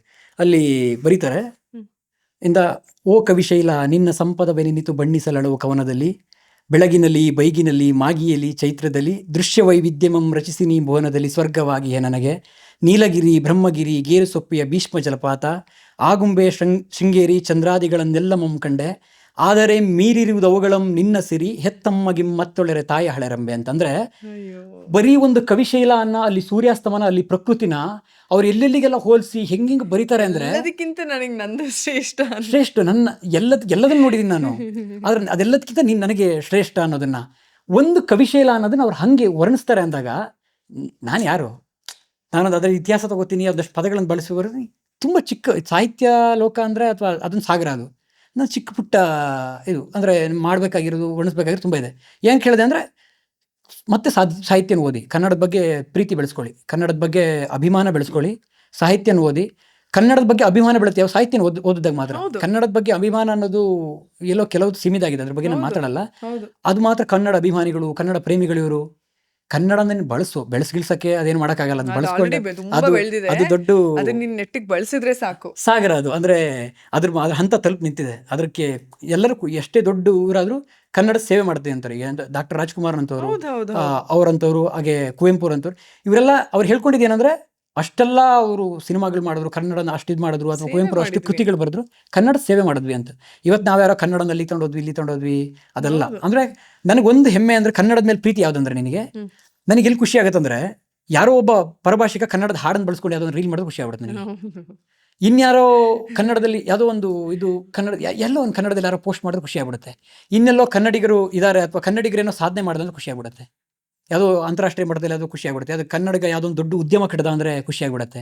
ಕನ್ನಡಿಗ ಕನ್ನಡದ ಯಾವುದೋ ಒಂದು ಸಿನಿಮಾ ದೊಡ್ಡದಾಗಿ ಹಿಟ್ಟಾಯಿತು ಅಥವಾ ಜನ ಎಲ್ಲ ಊರವರೆಲ್ಲ ಮಾತಾಡ್ತಾರೆ ಅಂದಾಗ ಖುಷಿ ಆಗುತ್ತೆ. ನಮ್ದು ಎಷ್ಟು ಖುಷಿ ಆಗುತ್ತೆ ಅಂದರೆ ಇದು ನಮ್ದಲ್ವಾ, ಆ ಥರ ಅಭಿಮಾನವನ್ನು ಬೆಳೆಸ್ಕೊಳ್ಳಿ. ಕನ್ನಡ ಅಭಿಮಾನ ಅನ್ನೋದು ಬೇರೆ ಥರ ಇರೋದು ಬೇಡ. ಅಂದರೆ ಯಾವತ್ತು ನಾವು ನಮ್ಮ ಅಭಿಮಾನ ಅಥವಾ ನಮ್ಮ ಪ್ರೀತಿ ಯಾರಿಗೂ ಹರ್ಟ್ ಮಾಡೋದು ಬೇಡ, ಯಾರನ್ನೂ ದೂಷಿಸೋದು ಬೇಡ. ಅವ್ನು ಹೆಂಗಾರ ಇರಲಿ, ಅವ್ನು ಹೆಂಗಾರ ಹೋಗಲಿ, ನಿನ್ನ ಅಭಿಮಾನವನ್ನು ನೀನು ಬೆಳೆಸ್ಕ. ನೀನು ಕನ್ನಡ ಹಾಡುಗಳನ್ನು ಕೇಳು, ಕನ್ನಡ ಪುಸ್ತಕ ಓದು, ಕನ್ನಡದ ಬಗ್ಗೆ ಅಪಾರ ಗೌರವ ಇರಲಿ. ನೀನು ಬೇರೆ ರಾಜ್ಯಕ್ಕೆ ಹೋದಾಗ, ಬೇರೆ ಭಾಷೆನಿದ್ದಾಗ ನಿನ್ನ ಭಾಷೆಗೆ ನೀನು ಗೌರವ ತಂದ್ಕೊಡೋನು. ನೀನು ಮೊದಲು ಹೇಳಿದ್ರಲ್ಲ, ಬೇರೆ ಕಡೆ ಹೋಗಿ ನೀನು ರೆಪ್ರೆಸೆಂಟ್ ಮಾಡ್ತಿದ್ಯಾ. ಹಾಗಾಗಿ ನಾನು ಸುಮಾರು ಸಲ ಅಂದ್ರೆ ಸುಮಾರು ಜನಕ್ಕೆ ಹೇಳಿದೀನಿ ನಾನು, ನೀನಿಲ್ಲಿಗೆ ಬಂದಿರೋದು, ನೀನ್ ಯಾವ ಊರು ಅಂತಾಗ ಇಲ್ಸೆ ಬೆಂಗಳೂರು ಅಂದ್ರೆ ಕರ್ನಾಟಕನ ರೆಪ್ರೆಸೆಂಟ್ ಮಾಡ್ತಿದ್ಯಾ ಈ ಒಂದು ದೇಶದಲ್ಲಿ, ನೀನು ದಯವಿಟ್ಟು ಚೆನ್ನಾಗಿ ನಡ್ಕೋ ಅಂತ. ಹೌದೌದು, ಖಂಡಿತ. ಅವ್ರ ಮೇಲೆ ಹೋಗ್ಬಿಡತ್ತೇನು, ಕನ್ನಡಿಗರೆಲ್ಲ ಈ ಥರ ಇದಾರನಪ್ಪ, ಆ ಥರದೊಂದು ಅಭಿಪ್ರಾಯ ಬಂದಿದೆ. ಇಲ್ಲಿಗೆ ಬಂದಾಗ್ಲೂ ಅಷ್ಟೇ, ದಯವಿಟ್ಟು ಚೆನ್ನಾಗಿ ನಡ್ಕೊಳ್ಳಿ, ಚೆನ್ನಾಗಿ ಮಾತಾಡಿ. ನಿಮಗೆ ಮಾತಾಡಕ್ಕೆ ಚೆನ್ನಾಗಿ ನಿಮ್ಗೆ ಯೋಗ್ಯತೆ ಅದಿಲ್ವಾ, ಏನು ಮಾಡಬೇಡಿ, ಸುಮ್ಮನೆ ಆ ಜಾಗದಿಂದ ತೊಲಗ್ಬಿಡಿ ಅಂತ. ಇಲ್ಲಿ ಇನ್ನೊಂದು ವಿಷಯನ ಮೆನ್ಷನ್ ಮಾಡ್ತೀನಿ, ಎಷ್ಟು ಜನ ಒಪ್ತಾರೋ ಇಲ್ಲ ಗೊತ್ತಿಲ್ಲ, ಬಟ್ ನಾನು ಹೇಳಲೇಬೇಕು. ಒಂದು ಭಾಷೆಯನ್ನ ಬಲಾತ್ಕಾರವಾಗಿ ಕಲಿಸೋಕ್ಕಾಗಲ್ಲ, ಖಂಡಿತವಾಗ್ಲೂ. ನಿಜವಾಗ್ಲೂ ನಾನು ಇದನ್ನ ಒಪ್ತೇನೆ. ಆಗಲ್ಲ. ನಿಮಗೆ ಹೆಂಗೆ ಒಂದು ಲೈನ್, ಒಂದು ಸಾಲನ್ನು ಕಲಿಸೋಕ್ಕಾಗಲ್ಲ. ಮಗುಗೆ ಅದಕ್ಕೆ ಇಷ್ಟ ಇಲ್ವೇ ಇಲ್ಲ ಅಂದಾಗ 2 ಸಾಲನ್ನು ಕಲಿಸೋಕ್ಕಾಗಲ್ಲ ಅಂದಮೇಲೆ ಒಂದು ಭಾಷೆ ಹೆಂಗೆ ಕಲಿಸ್ತೀರಾ? ಅಲ್ಲ, ಏನ್ ಗೊತ್ತಾ, ಈಗ ನಮ್ಗೆ ಯಾರೋ ನಾವು ಒಬ್ರನ್ನ ಪ್ರೀತಿಸೋದಿಲ್ಲ ಅಂತ ಅಂದಾಗ ಗಂಡ ಹೆಂಡತಿ ಮಧ್ಯೆನೆ ಒಂದ್ ಕೈ ಹಿಡ್ಕೊಡೋದಕ್ಕೆ ಹಿಂಸೆ ಅಂತ ಅನ್ಸುತ್ತೆ. ಅಂಥದ್ರಲ್ಲಿ ನೀವೊಂದು ಅದು ಗೊತ್ತೇ ಇಲ್ಲ, ಭಾಷೆನೇ ಇಲ್ಲ, ಏನೂ ಇಲ್ಲ ಅಂದಾಗ ಆ ಭಾಷೆನ ನೀನ್ ಕಲಿ, ನೀನು ಮಾತಾಡು ಅನ್ನೋದು ಬಲಾತ್ಕಾರ. ಆಮೇಲೆ ಅವನಿಗೆ ಇಷ್ಟ ಇದ್ರೆ ಮಾತ್ರ ಕಲಿತಾನೆ ಹೊರತು ಇಷ್ಟ ಇಲ್ಲ ಹೆಂಗೆ ಕಲಿತಾನೆ? ಅದು ಇಷ್ಟ ಪಡೋ ಹಾಗೆ ಮಾಡ್ಬೇಕಾಗಿರೋ ಜವಾಬ್ದಾರಿ ನಮ್ದು. ಯಾವ ರೀತಿ ಮಾಡ್ಬೋದು ನನ್ನ ಪ್ರಕಾರ ಅಂದರೆ, ಯಾವುದೋ ಒಬ್ಬ ಪಾನಿಪುರಿ ಮಾರ್ತಿರ್ತಾನೆ ಅಂದ್ಕೊಂಡ್ರೆ ನಾವು ಮಾಡ್ತೀವಿ, ಯಾಕಂದ್ರೆ ನಮಗೆ ವಿಧಿ ಇಲ್ಲದೆ ಮಾಡ್ಬಿಡ್ತೀವಿ. ಏನಂತೀವಿ, ಒಂದು ಹೇರ್ ಕಟ್ ಶಾಪಿಗೆ ಹೋಗ್ತೀವಿ ಅಂದ್ಕೊಳ್ಳಿ, ಅವ್ನು ಹಿಂದಿಯವನಿರ್ತಾನೆ, ಅಲ್ಲಿ ಹೋಗಿ ನಾವೇನು ಹೇಳ್ತೀವಿ, ಕನ್ನಡದಲ್ಲಿ ಅವನಿಗೆ ಅರ್ಥ ಆಗಿಲ್ಲ, ಯಾಕಂದ್ರೆ ನಮ್ಮ ಹೇರ್ ನೀಟ ಕಟ್ಟ ಹಿಂದಿಲೇ ಮಾತಾಡ್ಬಿಡ್ತೀವಿ. ಏನು ಒಂದು ಪ್ರಯತ್ನ ಮಾಡ್ಬೋದು ಅಂದರೆ, ಭಾಷೆಯನ್ನು ಬಲಾತ್ಕಾರವಾಗಿ ಅಂತ ಖಂಡಿತವಾಗ್ಲೂ ಕಲ್ಸೋಕ್ಕಾಗಲ್ಲ. ಯಾರಿಗೋ ಹೊಡೆದು ಕನ್ನಡದಲ್ಲಿ ಮಾತಾಡೋ, ಕನ್ನಡದಲ್ಲಿ ಅದು ಹೇಳು ಇದು ಹೇಳು ಜೈಯನ್ನು, ಖಂಡಿತ ಆಗಲ್ಲ. ನನ್ನ ಪ್ರಕಾರ ಭಾಷೆ ಹೆಂಗಂದ್ರೆ, ಯಾರೋ ಒಬ್ಬ ಬಡವ ಅಂಗಡಿ ಮಾಡ್ತಿರ್ತಾನ, ಆಮೇಲೆ ಇದೆಲ್ಲ ತುಂಬ ಇವ್ರ ಮೇಲೆ ಆಗ್ಬಿಡುತ್ತೆ, ತುಂಬ ಕೆಳ ಹಂತದಲ್ಲಿ ಕೆಲಸ ಮಾಡ್ತಿರೋ ಮೇಲೆ ಈ ಥರದಲ್ಲ. ಆಮೇಲೆ ನಾನು ಹೇಳ್ತೀನಿ, ಬೇರೆ ರಾಜ್ಯದಿಂದ ಬಂದು ಇಲ್ಲೆಲ್ಲ ತುಂಬ ಚೆನ್ನಾಗಿದ್ದಾರೆ ಅಂತ ಅಲ್ಲ, ತುಂಬ ಅಹಂಕಾರದಲ್ಲಿ ಅಥವಾ ಏನೋ ಒಂಥರ ಕೀಳರ ಮೇಲೆ ನೋಡೋರು ಇದ್ದಾರೆ. ಅವ್ರಿಗೆ ಕೆಲವು ಕಡೆ ತಕ್ಕ ಶಾಸ್ತಿನೂ ಆಗುತ್ತೆ, ಅದ್ರ ಬಗ್ಗೆ ನನಗೆ ಖುಷಿ ಇರುತ್ತೆ. ಕೆಲವು ಕಡೆ ತುಂಬ ಅವ್ರನ್ನ ಹಂಗೆ ಬಿಟ್ಟರೆ ಅದಾಗಲ್ಲ. ಯಾಕೆ ಯಾವುದೇ ಜಲಕ್ಕೆ ಹೋದ್ರೆ, ನಾನು ಯಾವುದೇ ಊರಿಗೆ ಹೋಗ್ತೀನಿ ಅಂದ್ರು ಅಥವಾ ನಾನು ಯಾವುದೇ ರಾಜ್ಯ ದೇಶಕ್ಕೆ ಹೋಗ್ತೀನಿ ಅಂದ್ರೆ, ಆ ನೆಲ ಜಲಕ್ಕೆ ಅಲ್ಲಿ ಸಂಸ್ಕೃತಿ ಭಾಷೆಗೆ ಅದು ಅಲ್ಲಿ ನಾನು ತಿಂತಿದ್ದೀನಿ ಅಂದ್ರೆ ಹೌದು. ಅದು ನಿಮಗೆ ಬೆಂಗಳೂರು ಎಷ್ಟು ಜನಕ್ಕೆ ಬದುಕು ಕೊಟ್ಟಿದೆ. ಈಗ ಕೇರಳದಿಂದ ಮಹಾರಾಷ್ಟ್ರದಿಂದ ಬೇರೆ ಬೇರೆ ಇದನ್ನ ಹೇಳಕ್ಕಾಗಲ್ಲ, ಎಲ್ಲ ರಾಜ್ಯದಿಂದ ಬರ್ತಾರೆ, ದೇಶ ವಿದೇಶಗಳಿಂದ. ಇಲ್ಲಿ ಒಂದು ಕಂಪನಿ ಕಟ್ಟಿದ್ದಾರೆ ಅವರು, ಇಲ್ಲಿ ವಿದ್ಯುತ್ ಬಳಸ್ಕೊಂತಾರೆ, ಇಲ್ಲಿ ಗಾಳಿ ನೀರು ಪ್ರತಿಯೊಂದು ಸೌಕರ್ಯಗಳು ಬಳಸ್ಕೊಂತಾರೆ, ಇಲ್ಲಿ ಆಟೋ ಡ್ರೈವರ್ಗಳು ಬಿಟ್ಟಾಗ ಅವರಲ್ಲಿ ಹೋಗಿ ತಲುಪ್ತಾರೆ, ಇಲ್ಲಿ ಅವರು ಮಾಡಿಕೊಟ್ಟಿರೋ ಫುಡ್ಡನ್ನು ತಿಂತಾರೆ. ಅಂದಾಗ ಈ ನೆಲಕ್ಕೆ, ಈ ಭಾಷೆಗೆ, ಇಲ್ಲಿ ಜನಕ್ಕೆ ಗೌರವ ಕೊಡೋದು ನಮಗಂತಲ್ಲ, ಕನ್ನಡಿಗರ ಕರ್ತವ್ಯ ಕೂಡ. ಹಾಗೆ ಪರಭಾಷೆಗೆ ಬೇರೆ ಯಾರೇ ಇದ್ರು ಅವನ ಕರ್ತವ್ಯ, ಅವನು ಅದೇ ಥರ ನಡ್ಕೋಬೇಕು. ಹಾಗೆ ನಾವು ಏನು ಮಾಡ್ಬೋದು ಅಂದರೆ, ಸಾಧ್ಯವಾದ್ರು ಒಂದು ಪದ ಕಲಿಸೋನಿಗೆ, ಇಲ್ಲ ಕಣೋ ಕ್ಯಾ ಅಂತ ಕೇಳಕ್ಕೆ ಏನು ಅಂತ ಹೇಳು ಅಂತ ಹಿಂಗೆ ಅಂತಾರೆ, ನೀನು ಕತ್ಕೊ, ನಿನ್ನ ವ್ಯವಹಾರಕ್ಕೆ ಒಳ್ಳೇದಾಗತ್ತೆ, ಈ ಥರ ಮಾಡಿ. ಆಮೇಲೆ ಇನ್ನೊಂದು, ಸರ್ಕಾರಗಳು ಗಮನ ಹರಿಸ್ಬೇಕಿದ್ರೆ. ಯಾಕೆಂದರೆ ಒಂದು ಬ್ಯಾಂಕಲ್ಲಿ ನೀವು ತುಂಬ ಹಿಂದಿಯವ್ರನ್ನೇ ತಂದು ಕೂರಿಸ್ಬಿಟ್ರೆ ಜನ ಏನು ಮಾಡ್ತಾರೆ, ಅವ್ರು ಹೇಳಿದ ಇವ್ರಿಗೆ ಅರ್ಥ ನೀವು ಮಾಡಿ, ಸರ್ಕಾರಗಳಿಗೆ ದಬ್ಬಾಳಿಕೆ ಮಾಡಿ, ದೌರ್ಜನ್ಯ ಮಾಡಿ ಈ ಥರ ಹೇಳಲ್ಲ. ಅಂದರೆ ಒಂದು ಸಣ್ಣ ಕಾನೂನು ತರಲಿ, ಒಂದಿಷ್ಟು ಸಮಯದೊಳಗೆ ವ್ಯವಹಾರ ಮಾಡೋಕೆ ಬೇಕಾದಷ್ಟು ಕನ್ನಡ ಕಲ್ತ್ಕೋಬೇಕು ಅಂತ. ಮನುಷ್ಯರು ಯಾವ ನೋಡಿ, ನಾವು ಬೇರೆ ದೇಶಕ್ಕೆ ಹೋಗ್ಬೇಕಾದ್ರೆ, ಈಗ ನಾನು ಜರ್ಮನ್ಗೆ ಹೋಗ್ತೀನೋ ಎಲ್ಲಿಗಾದ್ರೂ ಹೋಗ್ತೀನೋ ಅಂದ್ರೆ ಅಲ್ಲಿ ಆ ಟೆಸ್ಟ್ ತಗೊಂಡು ಹೋಗ್ಬೇಕು, ನಾವು ಆ ಭಾಷೆ ಕಲ್ತ್ಕೊಂಡು ಹೋಗ್ಬೇಕಾಗತ್ತೆ. ನಮ್ಮಲ್ಲಿ ಆ ಥರದ್ದು ಇಲ್ವೇ ಇಲ್ಲ. ನೀನು ಅವಾಗ ಅವನಿಗೆ ಹೇಳ್ಬೇಕು, ನೀನು ಹಂತವಾಗಿ ಕಲಿ. ಆದರೆ ಜನ ಯಾವತ್ತು ತಲೆ ಬಾಗ್ತಾರೆ, ಕಾನೂನಿಗೆ ತಲೆ ಬಾಗ್ತಾರೆ, ದಂಡಕ್ಕೆ ತಲೆ ಬಾಗ್ತಾರೆ. ಕಾನೂನಿಗೆ ಅಷ್ಟೇ ತಲೆ ಬಾಗೋದು. ಅದನ್ನ ಬಿಟ್ಟು ನೀವು ಇಲ್ಲ ನೀನು ಕಲಿ ಅಂತ ಯಾರೋ ವಿಡಿಯೋ ಮಾಡಿ ಹೇಳಿ ಇದು ಮಾಡಿ, ಅವನಿಲ್ಲ ಇವತ್ತು ಹೇಳ್ತಾನೆ, ಇವತ್ತು ಜೈ ಕರ್ನಾಟಕ ಮಾತೆ ಅಂತ ನೀವು ಕಡೆ ಬಂದಾಗ ಬೈಕೊಂಡು ಹೋಗ್ತಾನೆ. ಬದಲಾವಣೆ ತಳಮಟ್ಟದಿಂದ ಆಗಬೇಕು. ಭಾಷೆ ಮೇಲೆ ಅಭಿಮಾನ ಈ ರೀತಿ ಆಗಬೇಕು. ಭಾಷೆ ಅನ್ನೋದೊಂಥರ ತಾಯಿ, ಅದನ್ನೆಲ್ಲರೂ ಕಾಪಾಡಬೇಕು. ನಾವು ಪ್ರತಿಯೊಬ್ಬರು ಅಂದರೆ ನಾವೇ ಬದಲಾಗಿದ್ದೀವಿ ತುಂಬ ಜನ. ನಾವು ಅಂದರೆ ಎಲ್ಲರೂ ಎಷ್ಟೋ ಸಲ ಗೊತ್ತಿಲ್ಲದೆ ನಾವೇ ಕ್ಯಾ ಭಯ ಆ ಭಯ ಅಂದ್ಬಿಡ್ತೀವಿ, ನಾವೇ ಬದಲಾಗ್ಬಿಟ್ಟಿವಿ. ಅದು ಪರಿಸ್ಥಿತಿ ಹಂಗಾಗಿ ಇಲ್ಲಿರೋದೇ ಪರಭಾಷಿಕರ ಸಂಖ್ಯೆ ಜಾಸ್ತಿ, ಅವ್ರ ಭಾಷೆಗೆ ಬದಲಾಗಿದ್ವಿ. ಅದಂದರೆ ಮನುಷ್ಯನಾಗಿ ಅವನಿಗೆ ಬೇಕು ಜವಾಬ್ದಾರಿ. ನಾನು ಯಾವ ಮಣ್ಣಿಗೆ ಹೋಗ್ತೀನಿ, ಅಲ್ಲಿರ್ತೀನಿ, ಅಲ್ಲಿಗೆ ಗೌರವ ಕೊಡ್ಬೇಕನ್ನೋದು ಅವನಿಗೆ ಬೇಕು. ನಾವು ಕೂಡ ಹಾಗೆ ನಡ್ಕೋಬೇಕು. ಆಮೇಲೆ ನಾವು ಪ್ರತಿನಿಧಿಸ್ತಾ ಇದ್ದೀವಿ ಅಂದರೆ ಒಂದು ಊರನ್ನು ಅಂದಾಗ, ಯಾವತ್ತೋ ಏನೋ ಮಾಡಿದಾಗ ಅದೇನಾಗುತ್ತೆ, ತುಂಬ ಒಂದು ಆ ಥರ ನೆಗೆಟಿವ್ ಒಪಿನಿಯನ್ ಬಂದ್ಬಿಟ್ಟಿದೆ. ನನಗೆ ಅದು ತುಂಬ ಬೇಜಾರು. ಕರ್ನಾಟಕದ ಬಗ್ಗೆ ಯಾರೋ ಮಧ್ಯದಲ್ಲಿ ಸುಮ್ಮನೆ ಕೂತೊಂದು ಕೆಲಸ ಇಲ್ದವನು ಯಾರೋ ಸೋಷಿಯಲ್ ಮೀಡಿಯಾ ಅಂತ ಇಟ್ಕೊಂಡು ಮಾತಾಡ್ತಾನೆ, ಕನ್ನಡಿಗರ ಬಗ್ಗೆ ಮಾತಾಡ್ತಾನೆ. ಎಂಥ ನೋವಾಗತ್ತೆ ಮನ್ಸಿಗಂದ್ರೆ, ಎಂಥ ಊರಿದು, ಎಂತೆಂಥ ಜನಗಳಿದ್ದಾರೆ, ಎಂತೆಂಥ ಪ್ರೀತಿ ಕೊಡೋ ಜನಗಳಿದ್ದಾರೆ. ಕೆಲವು ಹಳ್ಳಿ ಕೆಳಗಡೆ ಹೋಗ್ಬಿಟ್ರೆ ನಾವು ಯಾರೋ ಏನೋ ದೇವ್ರ ಥರ ನೋಡ್ತಾರೆ ನಮಗೆ. ತುಂಬ ಎಲ್ಲ ಕಡೆ ಹಂಗಿದ್ದಾರೆ ಅಂತಲ್ಲ, ಕೆಲವು ಊರುಗಳಲ್ಲಿ ಅಂಥ ಪ್ರೀತಿ ಕೊಡೋ ಜನ ಇದ್ದಾರೆ. ನೀನು ಯಾವುದೋ ಒಂದನ್ನ ನೋಡ್ಕೊಂಡು ಹೋಗಿ ಹೇಳ್ತೀಯ ಅಂದರೆ, ಈ ವಿದೇಶಿಗೊಬ್ಬ ಬರ್ತಾನೆ, ಬೆಂಗಳೂರಲ್ಲಿ ಯಾವುದೋ ಒಂದು ಕಡೆ ಜಾಸ್ತಿ ಕಸ ಬಿದ್ದಿದ್ದನ್ನ ವಿಡಿಯೋ ಮಾಡಿ ಹಾಕ್ತಾನೆ, ಇದರಲ್ಲಿ ಭಾರತ ಗಲೀಜಾಗಿದೆ ಅಂತ. ಆದರೆ ಗಗನಚುಂಬಿಯಾಗಿ ನಿಂತಿರೋ ಅದೆಷ್ಟೋ ಕಟ್ಟಡಗಳಿದ್ದಾವೆ. ಬೆಂಗಳೂರು ಆ ಹೂಗಳಲ್ಲಿ ನಿಂತಾಗ ಎಷ್ಟು ಸುಂದರವಾಗಿ ಕಾಣಿಸುತ್ತೆ. ಇಲ್ಲಿ ಕೆಲವು ಲೇಕ್ಗಳು, ಉದ್ಯಾನ ನಗರಿ ಅಂತಾರೆ. ಆ ಬ್ಯೂಟಿನ ಯಾಕೆ ತೋರಿಸಲ್ಲ? ನಮ್ಮದನ್ನ ನಾವು ಪ್ರಚಾರ ಮಾಡಬೇಕು, ನಾವು ಜವಾಬ್ದಾರಿ ಇದೆ. ಹೌದೌದು, ಖಂಡಿತ. ನಾವು ಜವಾಬ್ದಾರಿಯುತವಾಗಿ, ಪ್ರತಿಯೊಬ್ಬರು ಜವಾಬ್ದಾರಿಯುತ ಆಗೋದು ಮಾತ್ರ ಒಂದು ಭಾಷೆ ಆಗಲಿ ಅಥವಾ ಒಂದು ದೇಶ ಬದಲಾಗೋದು. ಅದು ಜವಾಬ್ದಾರಿ. ಮಾತಾಡ್ತಿರ್ತೀವಿ, ಈಗ ನಾನು ಮಾತಾಡ್ತಿರ್ತೀನಿ ಎಲ್ಲೋ ಅಂದರೆ ಇಷ್ಟು ಮಾತಾಡೋದು ಏನಕ್ಕಂದರೆ, ನಾನು ಪ್ರತಿ ವಿಡಿಯೋಗಳು ಮಾಡಿದಾಗಲೂ, ಪ್ರತಿ ಪುಸ್ತಕಗಳು ಮಾಡಿದಾಗಲೂ, ಪ್ರತಿ ವಿಚಾರಗಳು ಹೇಳಿದಾಗಲೂ ನನ್ಗೆ ಒಂದೇ 10 ಜನ ಬದಲಾದ್ರು ಇದರಿಂದ ಸಾರ್ಥಕ, ಒಬ್ಬ ಬದಲಾದ್ರು ಸಾರ್ಥಕ. ಬಿಕಾಸ್ ಈಗ ನಮಗೂ ಎಷ್ಟೋ ಬದುಕಲ್ಲಿ ಆಲೋಚನೆಗಳು ಯಾವುದೋ ಏನೋ ನೋಡಿನೋ ಓದ್ದಾಗ್ಲೋ ಅಲ್ವಾ, ಇದು ನಾನು ಚೇಂಜ್ ಮಾಡ್ಕೋಬೇಕು ಅಂತ ಅನ್ಸಿರುತ್ತೆ. ಹೌದೌದು. ಹಿಂಗೆ ಬೇರೆಯವ್ರಿಗೂ ಎಲ್ಲೋ ನಾವು ಜರ್ನಿನೋ ಅಥವಾ ನಮ್ಮ ಮಾತುಗಳು ಅನ್ಸಿದ್ರೆ ಸಾರ್ಥಕತೆ, ಚಿಕ್ಕ ಆಸೆ ಆಗ್ಬೋದು ಅಂತಷ್ಟೇ. ಅದಷ್ಟೇ ಸಾರ್ಥಕತೆ. ಮತ್ತೆ ಅದರಿಂದ ಹಣ ಸಿಗುತ್ತೆ, ಹೆಸರು ಸಿಗುತ್ತೆ, ಅದೆಲ್ಲದಕ್ಕಿಂತ ಅದೆಲ್ಲ ಕ್ಷಣಿಕ. ಅಂದ್ರೆ ಅದು ಬರ್ತಾ ಇರುತ್ತೆ, ಅದು ಮೇಲೆ ಕೆಳಗೆ ಆಗ್ತಾ ಇರುತ್ತೆ.